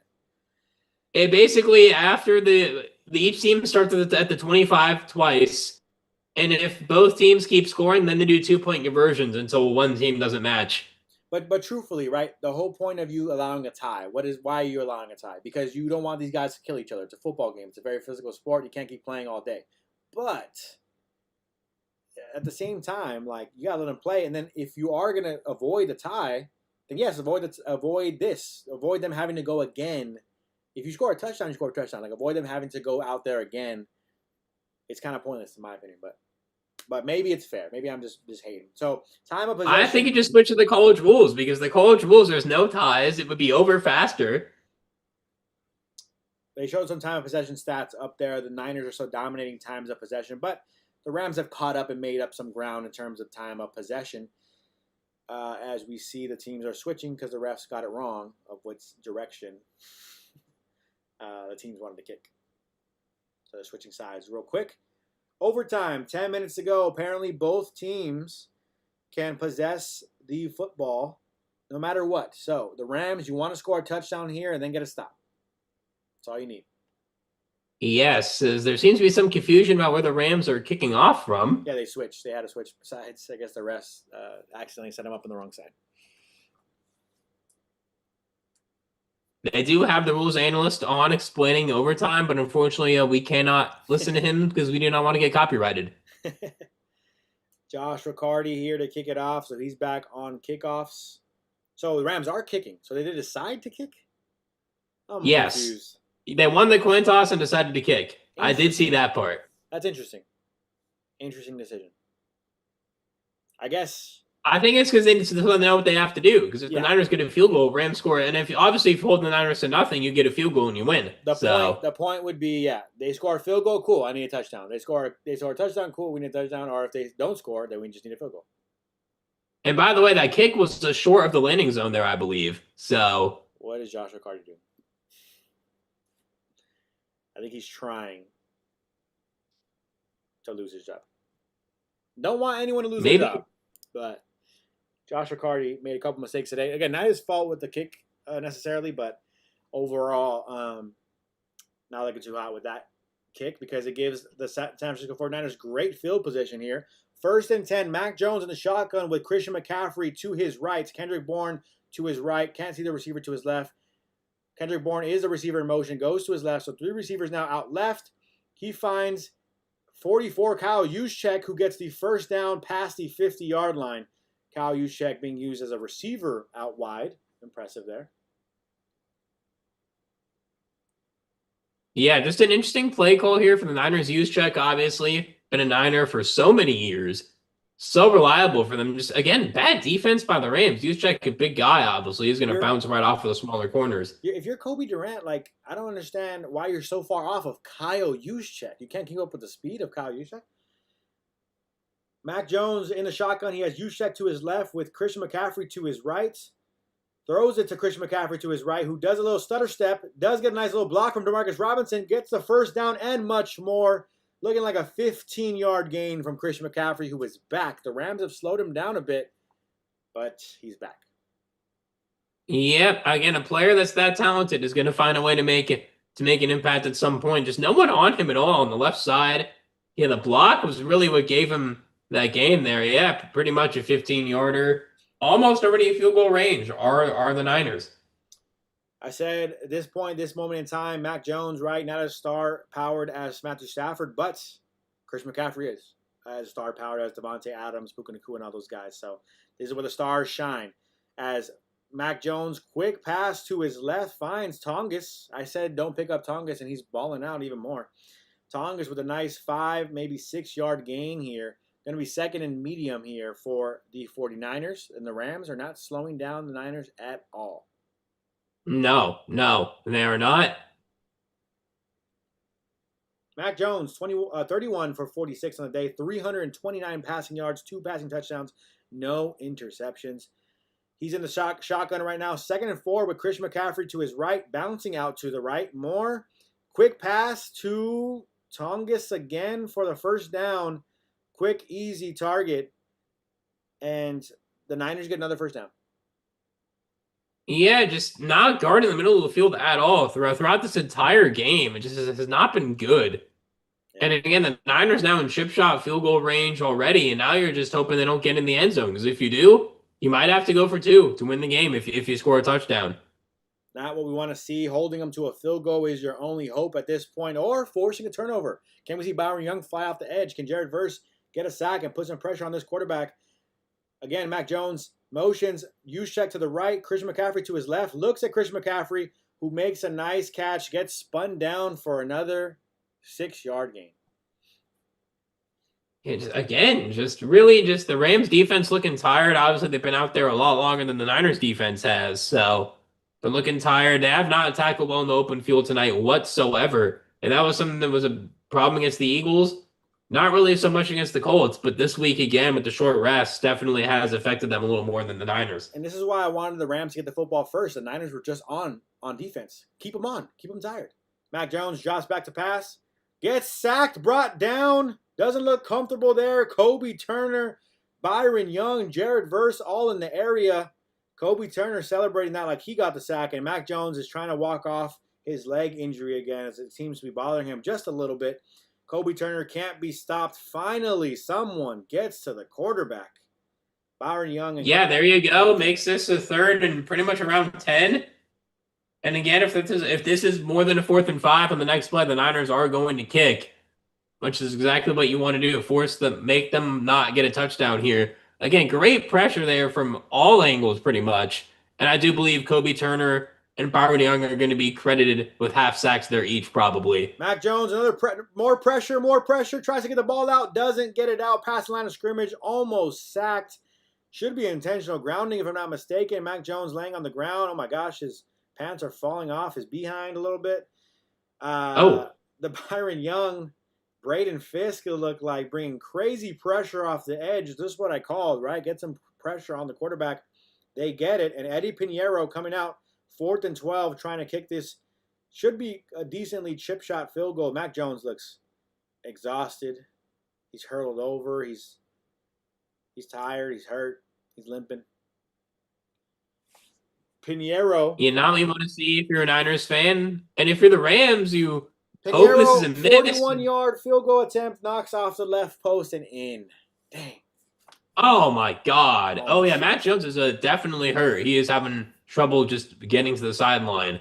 Didn't mean to cut you off, Josh, but I wanted to make sure I called that. 41-yard field goal is good from the Niners. So the Rams score a touchdown. They win the game. In a good position, all things considered. Yeah, I mean, the Niners just get the lucky break there off the upright and in. Don't celebrate. You got lucky. That was not a good kick. Sorry, but I hate when corners celebrate when the receiver drops the ball. I'm like, you didn't do anything. They dropped the ball. Yeah, it looks like Mac Jones is getting a lot of attention on the sideline. So the Rams hopefully can just end this here. Byron Young, Braden Fisk flying off the edge. Kobe Turner grabbing onto him, and then Byron Young comes down low, hits him low where his legs have been bothering him all game long. He's almost throwing up. He was gagging, if I'm not mistaken. Yeah, it looks like they're looking at his mid-back section, potentially ribs. I'm not a doctor, so I'm not going to try and assume anything here. Kickoff. Oh, his back moved in a weird way there. Did you see that? I did not see that necessarily. Nice return here. The Rams will get the football about the 33, 34-yard line. The big reason why that's big news about Mac Jones, by the way, it's interesting to focus on that because if Brock Purdy's still dealing with his turf toe and Mac Jones is injured, who knows who's going to be the quarterback for the Niners coming up next week. They do have some nice rest, though, I will say. 10-day rest. Yeah, I don't know who their third string is. The Rams are going to get the ball at around the 33, 34-yard line. A touchdown wins the game. Manuel said, I want to say we need to run the ball. Last time I said that, we know what happened. Yeah, I don't know if we should be running the ball as much anymore after that. Stafford drops back to pass, looks to his right, finds Puka Nacua for nearly the first down. It's going to be 2nd and 1, 2nd and inches. Randy Rip says, IDK, if you're watching on the Prime Vision Next Gen broadcast, but it's hella cool. I don't want to mess this up because we've been on a pretty good timeline here with how up to date I am with the live, so I don't want to change this, but I do want to try that Prime Vision one of these days. Stafford, a little bit of pressure, rolls to his left, throws deep down the field. Tutu Atwell coming across the field. Sigel 36 can't keep up. Rams are in the red zone, it looks like, at least within the 30, as Tutu with an incredible play down the field. Stafford buying some time. Tutu just outruns the safety. We're going to catch the ball about the 20-yard line. Yeah, great play there by Tutu again, coming through in the clutch, slowly but surely earning that $10 million salary. Matthew Stafford. He's looked awesome the last 2 weeks. This is just a great route. Yeah, 36 again. Not a good day for you, buddy. Just really a bad day. Bad day for Sigel or whatever it is. Stafford floats the ball up almost to Tutu Atwell for a touchdown, just short. Tutu wanted that. Stafford wanted that. Right in between a couple defenders, just short of Tutu. Great look. Just missed him. Just missed him. 2nd and 10 here. 4 minutes and 50 to go in overtime. Rams get a touchdown. They win. They get a field goal. They tie. You don't want to go. You want to get a touchdown here. You don't want to give the Niners another chance because the Niners could potentially run the clock down and just kick a game winner. You do not want that. Manuel says too fast, too furious as Tutu with the big play to put the Rams in the red zone, right on the edge of it. Stafford drops back to pass, looks towards Kyren's way. Kyren makes a diving catch, gains about 4 yards on the play, so it's going to be 3rd and 6. Not easy at all. G says rush the ball once. Would be nice to see them maybe, but at this point, 3rd and 6, you might have to throw the football again here. I think you do. I totally think you do. This was a good catch though by Kyren to potentially save an interception. 53 was all on that. 100%, definitely. As I'm already seeing them line up here, Stafford reading the defense. He has Devontae on his right. He has Puka to his left. Kyren to the left in the backfield. Almost sacked. A little bit of pressure from Stafford. Get to the Kyren just short of the first down. It's going to be 4th and 1. What do you do here? Do Run. you kick and most likely tie the game from where you are, or do you go for it? Sean McVay is already barking out orders. They're running the football right up the middle. Give it to Kyren Williams. Let's do this. Give it to Kyren. All right, let's see if it works. For the game, 4th down and 1. Rams maybe trying to get the Niners off sides. Looks like a timeout's called by Shanahan and the 49ers. Okay, we'll see. Pressure was too much for them. Okay, we have a second to think for a second. Okay. I'm anti QB sneak in this situation. I'm pro Kyren Williams, but it is risky. The offensive line's got to lock in and block. What are you calling here, Coach Joshua Feinhersh? What's the call? What's the call? I think I have a crazy call. You got to get crazy. Terrence Ferguson Wildcat. Why not? They wouldn't see it coming. They would not see it coming. This is where you have to do something where they wouldn't expect it. Coaches need to get bold. If you got to go for it, you got to go for it with something different. Or a Puka Wildcat. I think you have to try something that they would not expect. Maybe Devontae up in the end zone, try to go for a touchdown already on 4th down. Let's see. Stafford under center. Kyren right behind him. They might not snap this ball. 12 seconds to go. Stafford backing up. He doesn't want to snap it. Stafford's not interested in snapping this football at all. They're going to call a timeout. Are they going to revisit this, or are they kicking the field goal to tie? Now, the reason why this is so huge, you're playing the 49ers, right?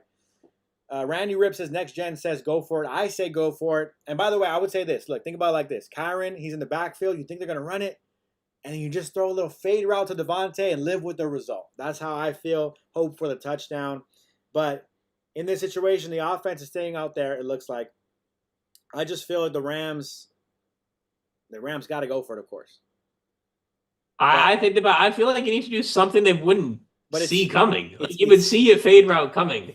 I think on this 4th down, you don't need the touchdown right now. 4th and run, Devontae fade corner, like the Manuel was saying, fade corner for the touchdown. I'm calling that right now. They're ready for the run. I feel like you need to do something crazy, something that they wouldn't see coming.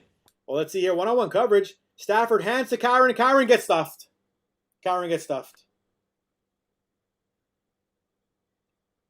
49ers win.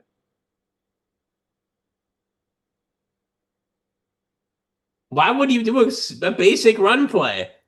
This is what I'm saying. You need to do something they wouldn't see coming. A basic run play is too obvious. 1-on-1 coverage. Devontae Adams is up top. Maybe there's a safety I'm not seeing because I'm not watching from Next Gen Stats, but throw the football up to Devontae Adams. That's what I think would be different because they know you're going to feed Kyren. Kyren's in the backfield. They're expecting the run. They're not expecting a target to the end zone. No, or they're not expecting a Terrence Ferguson Wildcat. I'm just saying. Randy Rip says stuffed. G says stop. Stuffed. Sigel has been getting killed all game long, and he makes the play of the game. Are you kidding me? Really? It was number 30. Oh, my God. Of course it was number 36. Number 36 has been getting smoked all game long. He helps make the play of the game and stops Kyren Williams. Fake the handoff. Roll to your left. Throw to Devontae. They're not even looking for a fake. No, they're not. They weren't looking for a fake or Wildcat. We keep saying it. They weren't looking for Wildcat either. But Robert Saleh celebrating like he's a linebacker out there. So is John Lynch. The Rams. You lose to Mac Jones. You lose to Christian McCaffrey. You lose to Most importantly, Kendrick Bourne. Yeah, that's what we really love. Christian McCaffrey, all live with Christian McCaffrey having a great game. We lost to Kendrick Bourne. That's what pisses me off more. McVay is an awful play caller. I disagree, but in that moment, 4th and 1, you don't get creative. There's not much motion. You don't even think about throwing the football when your best players have truly been Matthew Stafford, Puka Nacua, and Devontae Adams all game long. Manuel says, hell of a game. And look, you lose some. You lose hell of a games sometimes. You lose games that are this close. You lose tough ones like this. It's not ideal. It's not fun as Devontae and Richard Sherman are hot clapping it up. Big props to the big Mac. Yeah. Mac Jones was playing injured, and he still beat you. Yeah, that's not. I mean, he really didn't beat Matthew Stafford. I mean, both of them were pretty good. Mac 33 for 49, 342, 2 touchdowns. Stafford 30 for 47, 389, and 3 touchdowns. So both quarterbacks pretty good. Running back wise, Kyren with the fumble, not great. 14 carries, 60. McCaffrey 22 for 57 is not great in terms of running back wise. Kendrick Bourne, obviously, we talked about 10 catches, 142 yards. McCaffrey, 8 catches, 82 yards, and a touchdown. And Jake Tongus, 7 catches, 41 yards, and a touchdown. Didn't know who Jake Tongus was yesterday. Won't know who he is after this week either, I'll be honest. Just not what you want to see. Whittington, 2 catches, 33. Kyren actually had a pretty good receiving game. 8 catches, 66 yards, 2 touchdowns. Devontae actually led the team in yards, 5 catches, 88. Nacua, 10 catches, 85 yards, and 1 touchdown. The Rams had 2 fumbles on the day. They credited the first one to Stafford, which I think should be on Corum, and obviously Kyren at the goal line to win the game in regulation. Not great at all. Not really what you want to see whatsoever. Again, I understand, kind of understand kicking. Oh, I want to see what we need. But you got to be logical there. You win the toss to go to overtime. You just had their defense on their heels. Your defense is tired. Your defense has not been playing well. Why wouldn't you take advantage of the fact that you won the toss, keep the football and say Stafford's on fire, Devontae, Puka on fire, Kyren will feed him the football a little bit, see if he can kind of catch fire again, and keep the 49ers defense on the field. You saw just off of Fred Warner's reaction alone. Now, of course, they already decide before Stafford goes out there with the coin toss, they already decide what they're going to do with the football. But if you win the coin toss and you get the football to start overtime, I think you pretty easily score a touchdown. And then you ask your defense, just get one stop. And I think that's what I would prefer. Because then if, Niners go for it, you get a touchdown, they go for 2, they win, I could live with that. But I can't live with you giving the Niners a breath on defense. You then turn and your defense can't stop them at all. They score a field goal, cool. Then you can't score a touchdown. And on 4th and 1, you run the football, no creativity, no motion at all on offense, telling everybody what you're going to do. We all think you're going to run and you run it. I just think losing in that way hurts a lot more than you just saying, let me take the football. Let us take the football. Make the Niners play defense, and then let our defense stop whatever happens. What do you have to stop? They can't score a field goal. Just stop them. Just hold them once. Then you tell your defense, hey, you struggled all game. Get me one, That would be nice to see. Yeah. As Becca says, why would he do that? Not this one. G says the Rams running back are the worst. Kyren and Corum, 2 of the worst in the NFL. I disagree with that, but I will say they had the worst game of their time here with the Rams. I was saying earlier that your defense and everything is all issues for sure, but your running backs really killed you today, right? Blake Corum fumbling the football off of just a straight toss. Yes, the toss was poor, but you just dropped the football flat out, can't even fall on it. And then Kyren Williams, a great play by the defense, but you can't fumble the football at the 1-inch line. And that's basically what he did. No, you can't. That's really what lost him the game. Kills you. G says you play my Ravens next. You guys are toast after watching this game. Our backup QB will torch you like Jones did. I mean, Cooper Rush didn't do anything against the Chiefs. So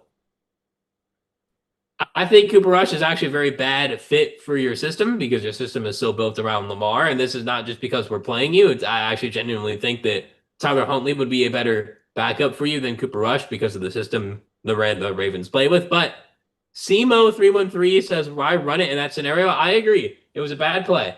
It was a bad play to run the ball. We both said pass or do something different. Something creative, something creative. Yeah, like the fade route you were saying, or wow, something they wouldn't expect. Like I will say Terrence Ferguson not getting any other snaps after a key third down catch confused me quite a bit. Especially when your tight ends aren't really He's doing another that. guy. He's another big target just to have out there. And it didn't really make sense to me. A big target who can clearly catch the ball in tight coverage as well. That's definitely a key there. My love songs always say Floyd says can't count on Cardi and can't count on Williams. My love song says I knew they would allow the whiners to win. Sad. Let's see here. Keep rolling through. Doug says start Dart or Knicks or Shroud. I would start.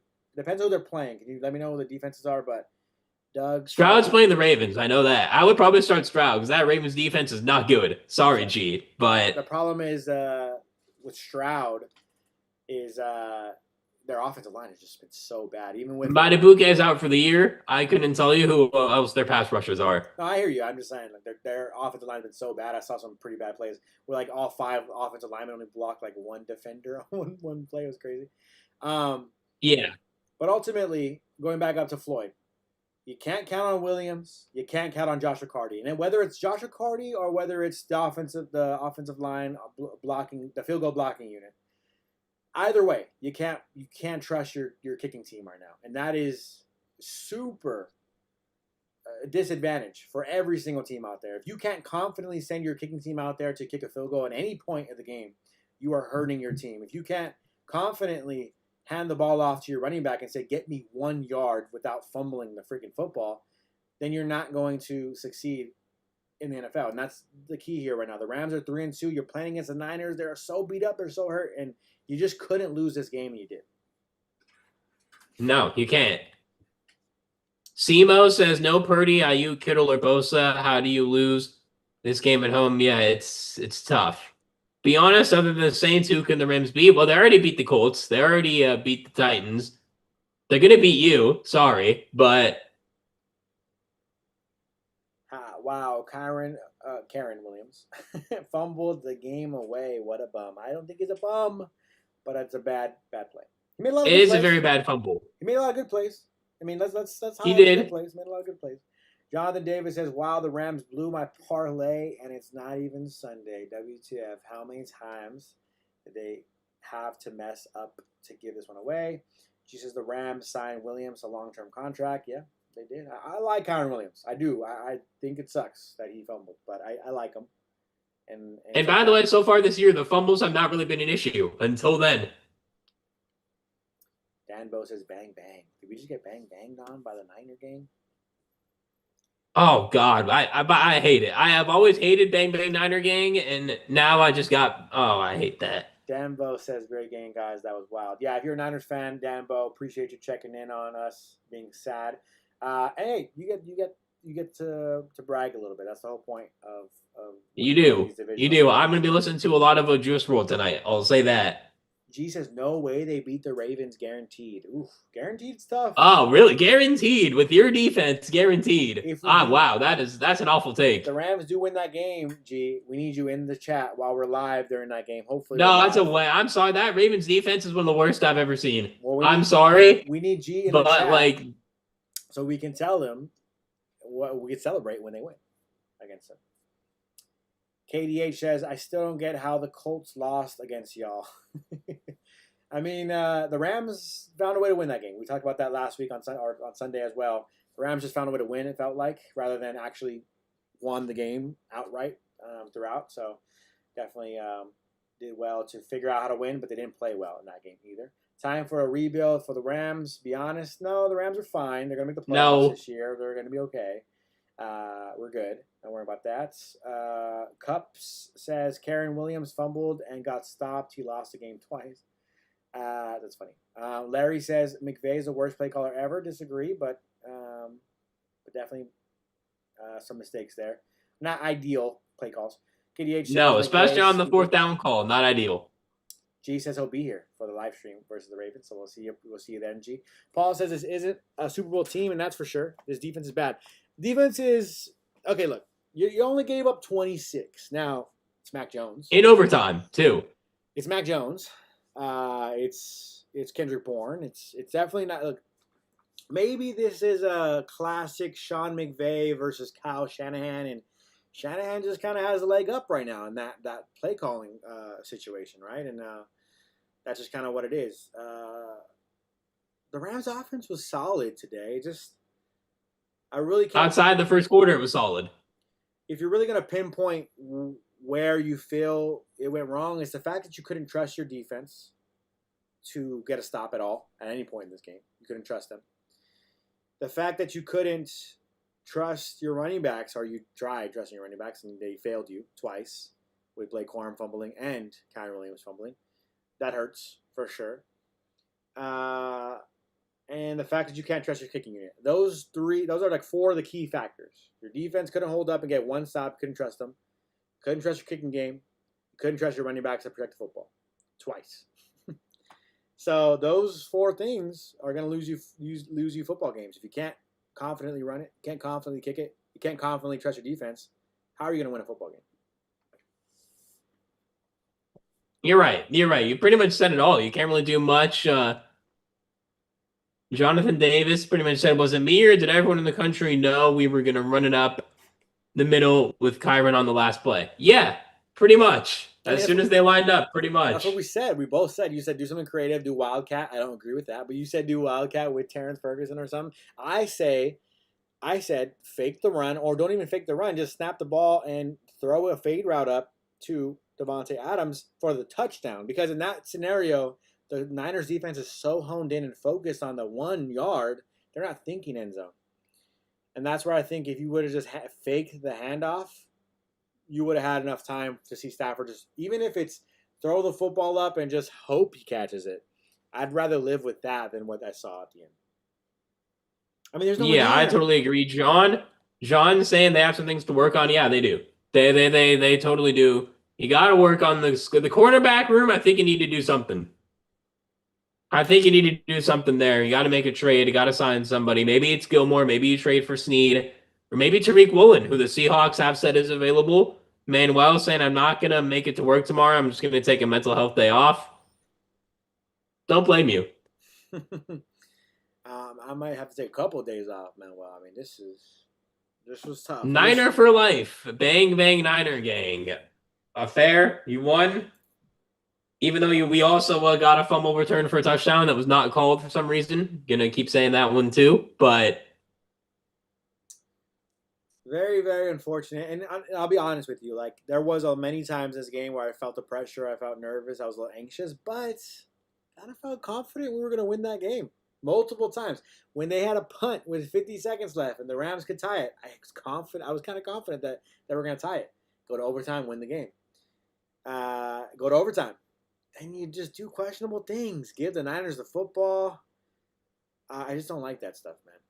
I don't like overthinking. Yeah, I didn't really like it either. That's overthinking, in my opinion. You're overcomplicating the scenario where it's like, you won the toss, get the football. If your team scores a touchdown, you think the Niners are going to come out with Mac Jones, like banged up Mac Jones, like, yep, I'm confident. I'm going to throw the football down the field. We're all good. Kendrick Bourne's going to go for 200 on you now. No, I think he might have. See, the thing is, the way he was playing, he might have. Seriously might have. That's the thing. You come out in overtime and you rip their hearts out by scoring a touchdown, that changes the game and it changes the way that offense comes out, in my opinion. And that's kind of the key there, as we're seeing. And they also just showed on the highlight reel Mac Jones flexing, which still, Byron Young, you did lose aura for that. I'm not going to lie. You lost a lot of aura for getting flexed on by Mac Jones.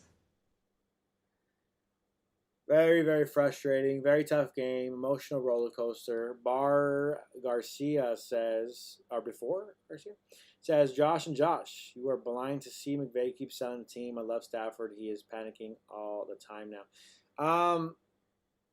I just don't agree. Maybe I'm blind. Maybe you're right, but I just don't agree with that stuff necessarily. I think McVay's fine, Stafford's fine, and everything in this team is fine.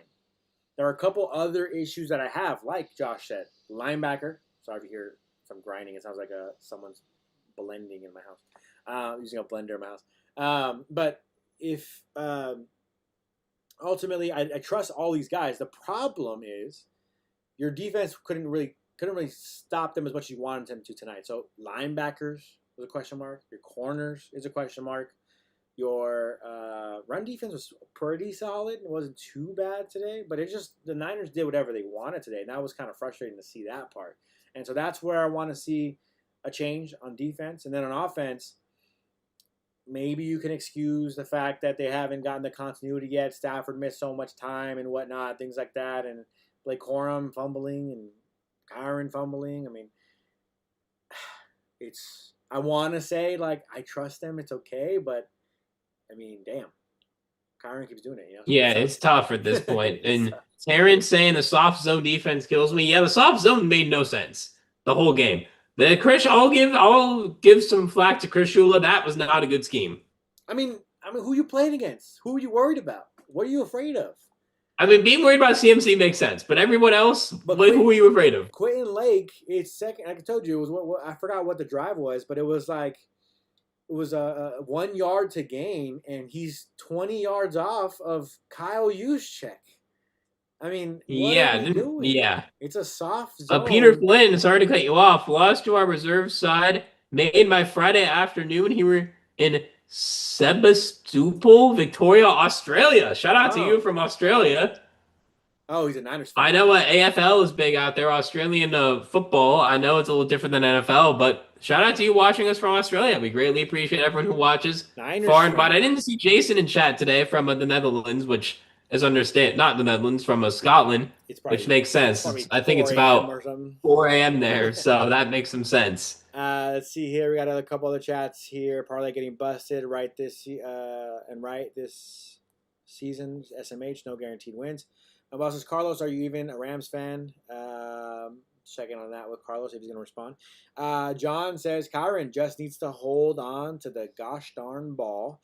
And then we had Peter with his Australian message. Terrence says soft zone gets exploited by the quick pass. Mac Montana out there. Yeah, true. That's what he looked like tonight. Jeanette says, honestly, he did. Why not give it a Puka for a 4th and 1? I mean, for Puka and Devontae. I mean, either one. When everyone in the world knows you're going to Kyren. Maybe the thought process, again, going to overthinking, but maybe they're like, well, Kyren just fumbled. There's no way they're actually going to think we're going to give it to Kyren again because he just fumbled. So we're going to throw it. So let's run it, actually. It's reverse psychology.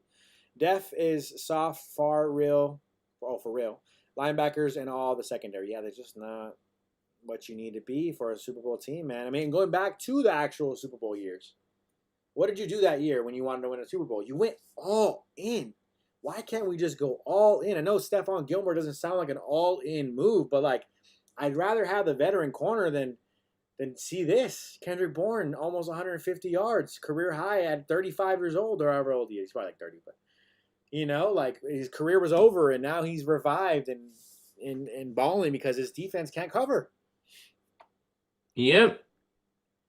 Yep, and then Peter is saying AFL season is over. Spring is now here. Oh, I keep forgetting it's different seasons down there. Cricket season nearly.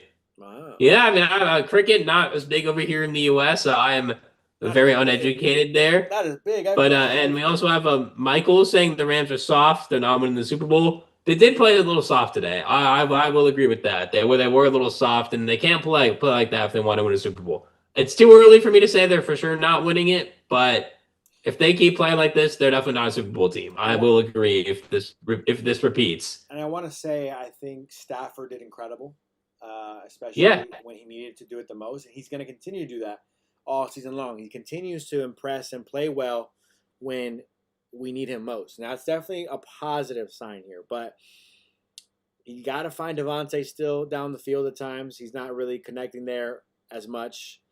Puka still had a really good game today, so can't really complain there. Maybe feed him more in fourth quarter, high-pressure moments for sure.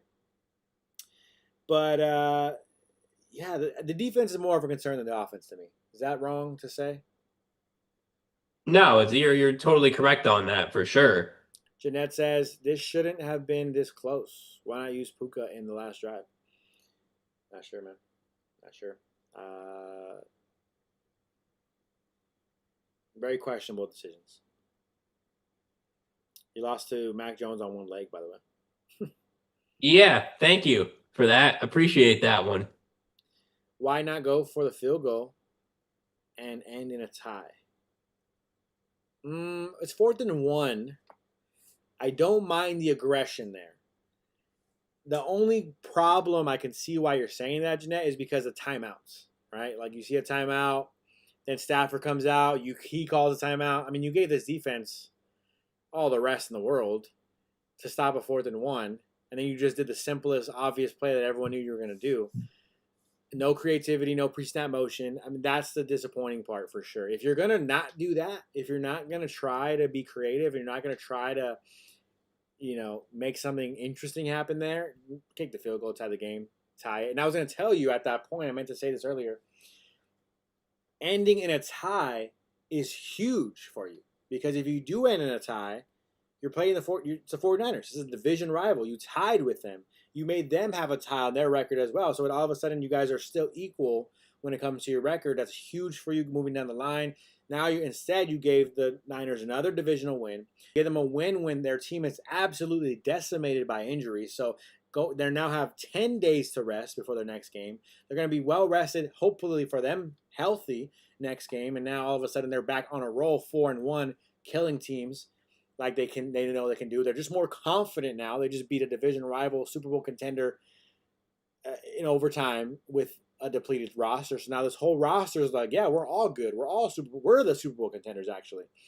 And it's kind of proving the Niners and the Rams are proving a lot of people right. Before the season started, they said, who's the favorite? The Niners are the favorite. And I thought that was really questionable after what we saw from the Niners last year.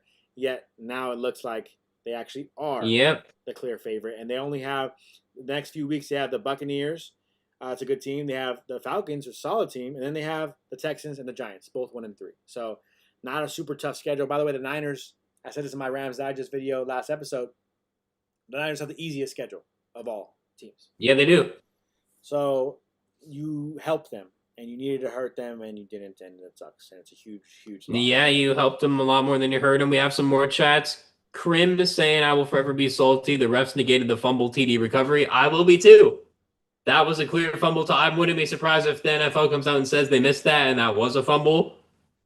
Peter is saying NFL not too bad, but we'll get rid of timeouts, flags, 2-minute warnings, and offside. Wow.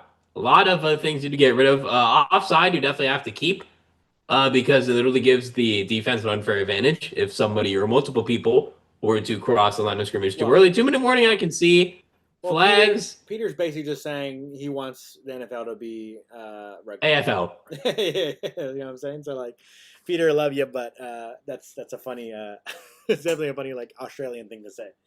I will say. Hey, have you watched AFL clips by the way? Because AFL is crazy. No, I have not. I will say this though. You should after we end, you should watch some AFL highlights because they go hard. Peter, give me a player in the AFL I need to watch. Give me a team in the AFL I need to watch highlights of. Peter. Give me your team. Give me your favorite. I've just seen basic highlights. I'm not like an AFL fanboy, but I've definitely seen some highlights. It's crazy. Since Peter's here in the chat, I want to know, Peter, give me a guy to watch, one player to watch, and give me a team to watch. Manuel says, as somebody that has played multiple sports growing up, I can tell you this much, that I've grown and learned so much more off of the losses and my defeats than I ever have of my victories and wins. And I will say this, we're sitting here 3-2. You lost the Niners. It depleted. It's a huge loss. Don't get me wrong. I don't want to sit here and downplay how bad of a loss this is. It's embarrassing, all that good stuff. But what happened last year?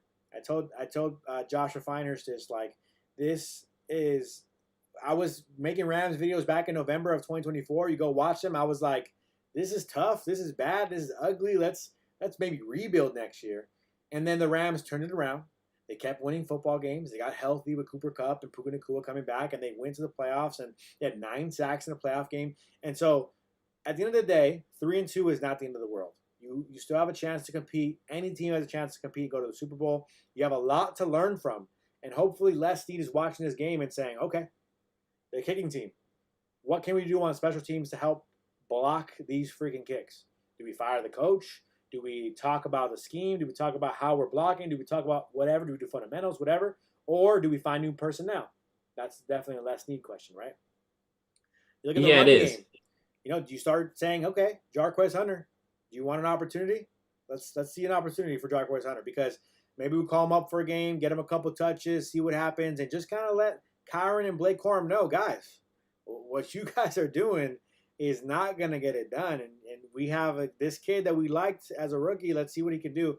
Terrence Ferguson, get him involved as well. Those are things the Rams may need to start looking into as the season goes along and saying, okay, we're finding our roster, figuring it out. Terrence Ferguson needs to be more involved.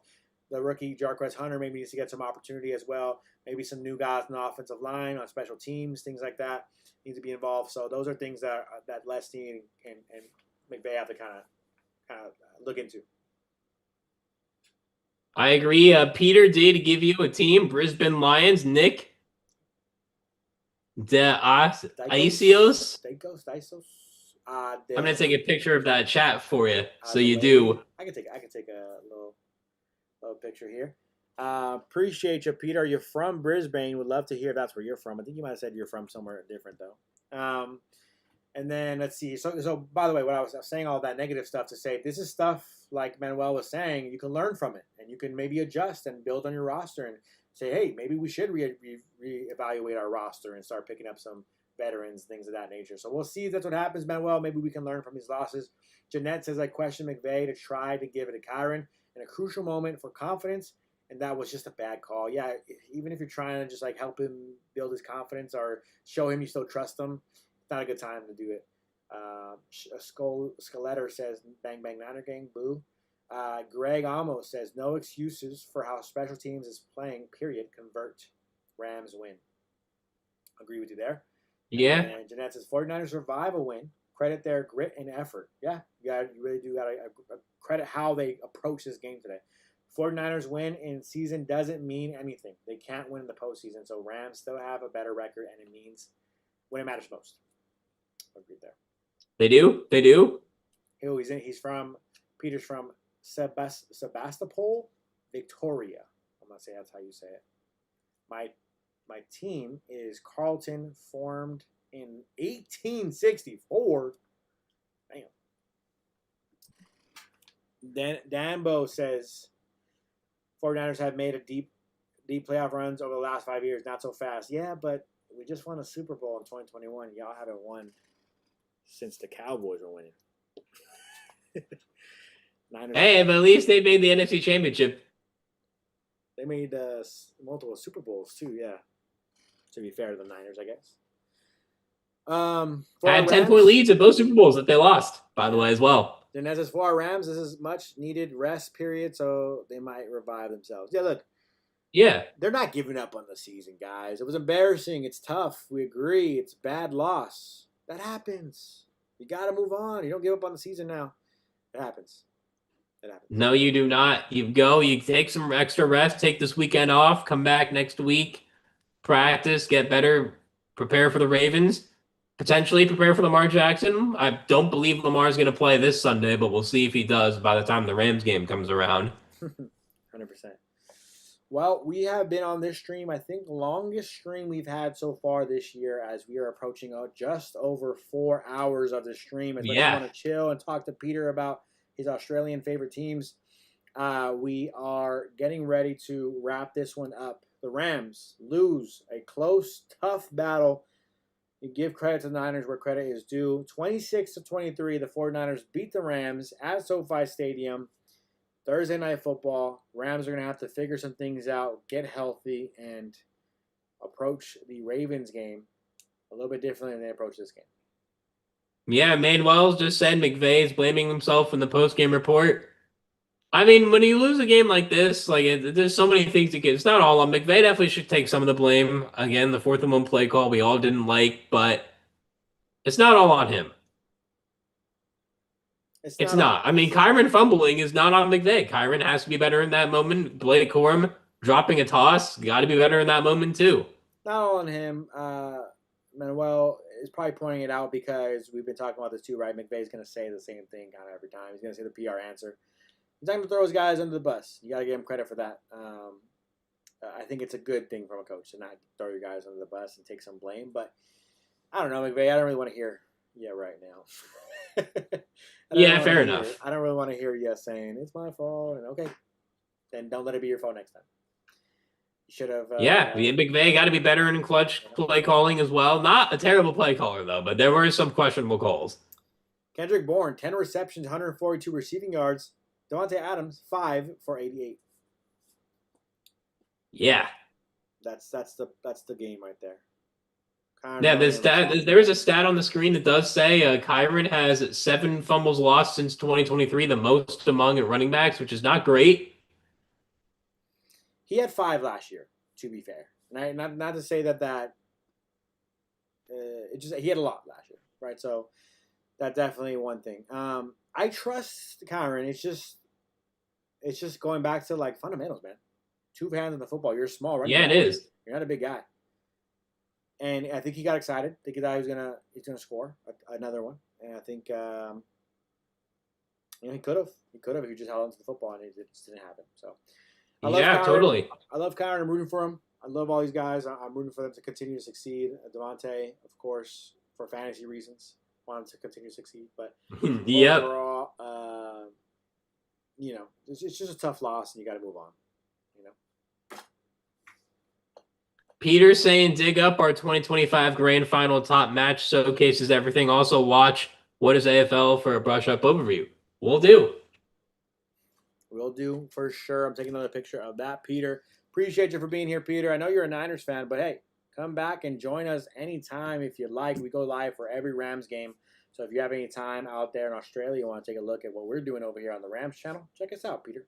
Don't be afraid to subscribe, like our videos and everything. So that's going to do it for us on today's live stream. Hope you all enjoyed. Appreciate every single one of you guys who were commenting, even the Niners fans hating, even the haters being negative. I always appreciate the comments regardless. It's funny. It makes me laugh sometimes. We all do. We all do. Appreciate it all. That's going to wrap us up for today's live stream versus the 49ers Week 5 loss.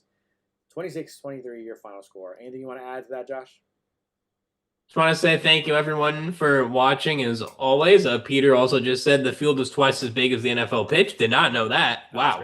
That is great. Crazy. Jeanette saying the final call was his period, so we can reflect. Bourne was the Jennings revival. I credit the 49ers going toe-to-toe after everyone didn't think they can win, but Rams always play down. Yeah, I've noticed the Rams kind of, even last year, I remember they had a 12-9 victory over the Niners when the Niners were very injured as well. So definitely a bit of a weird scenario. Good night, Manuel. We're about to wrap up here, too. We'll see you next live stream. Won't be until the 12th, October 12th, since the Rams will not be playing this weekend. They won't play again until that Sunday. So we will be back live. That's a morning game, so we'll hope to be on around 9:50 a.m. Pacific time for that one. That'll be clutch for sure. I'm hoping I can be there. I think... let me double check. I checked. The Dodgers do not play that day, regardless. No. But I'm a man of many jobs. So let me see. I think there's another job that I will probably be at night, so we should be good that day, October 12th. Okay, perfect. So yes, we'll be back October 12th, hopefully to watch the Rams take on the Baltimore Ravens out in Baltimore, right? Yes, that is a road game as well. So this is also good for the Rams that they will have time to travel out to Baltimore. They will not have to rush over there.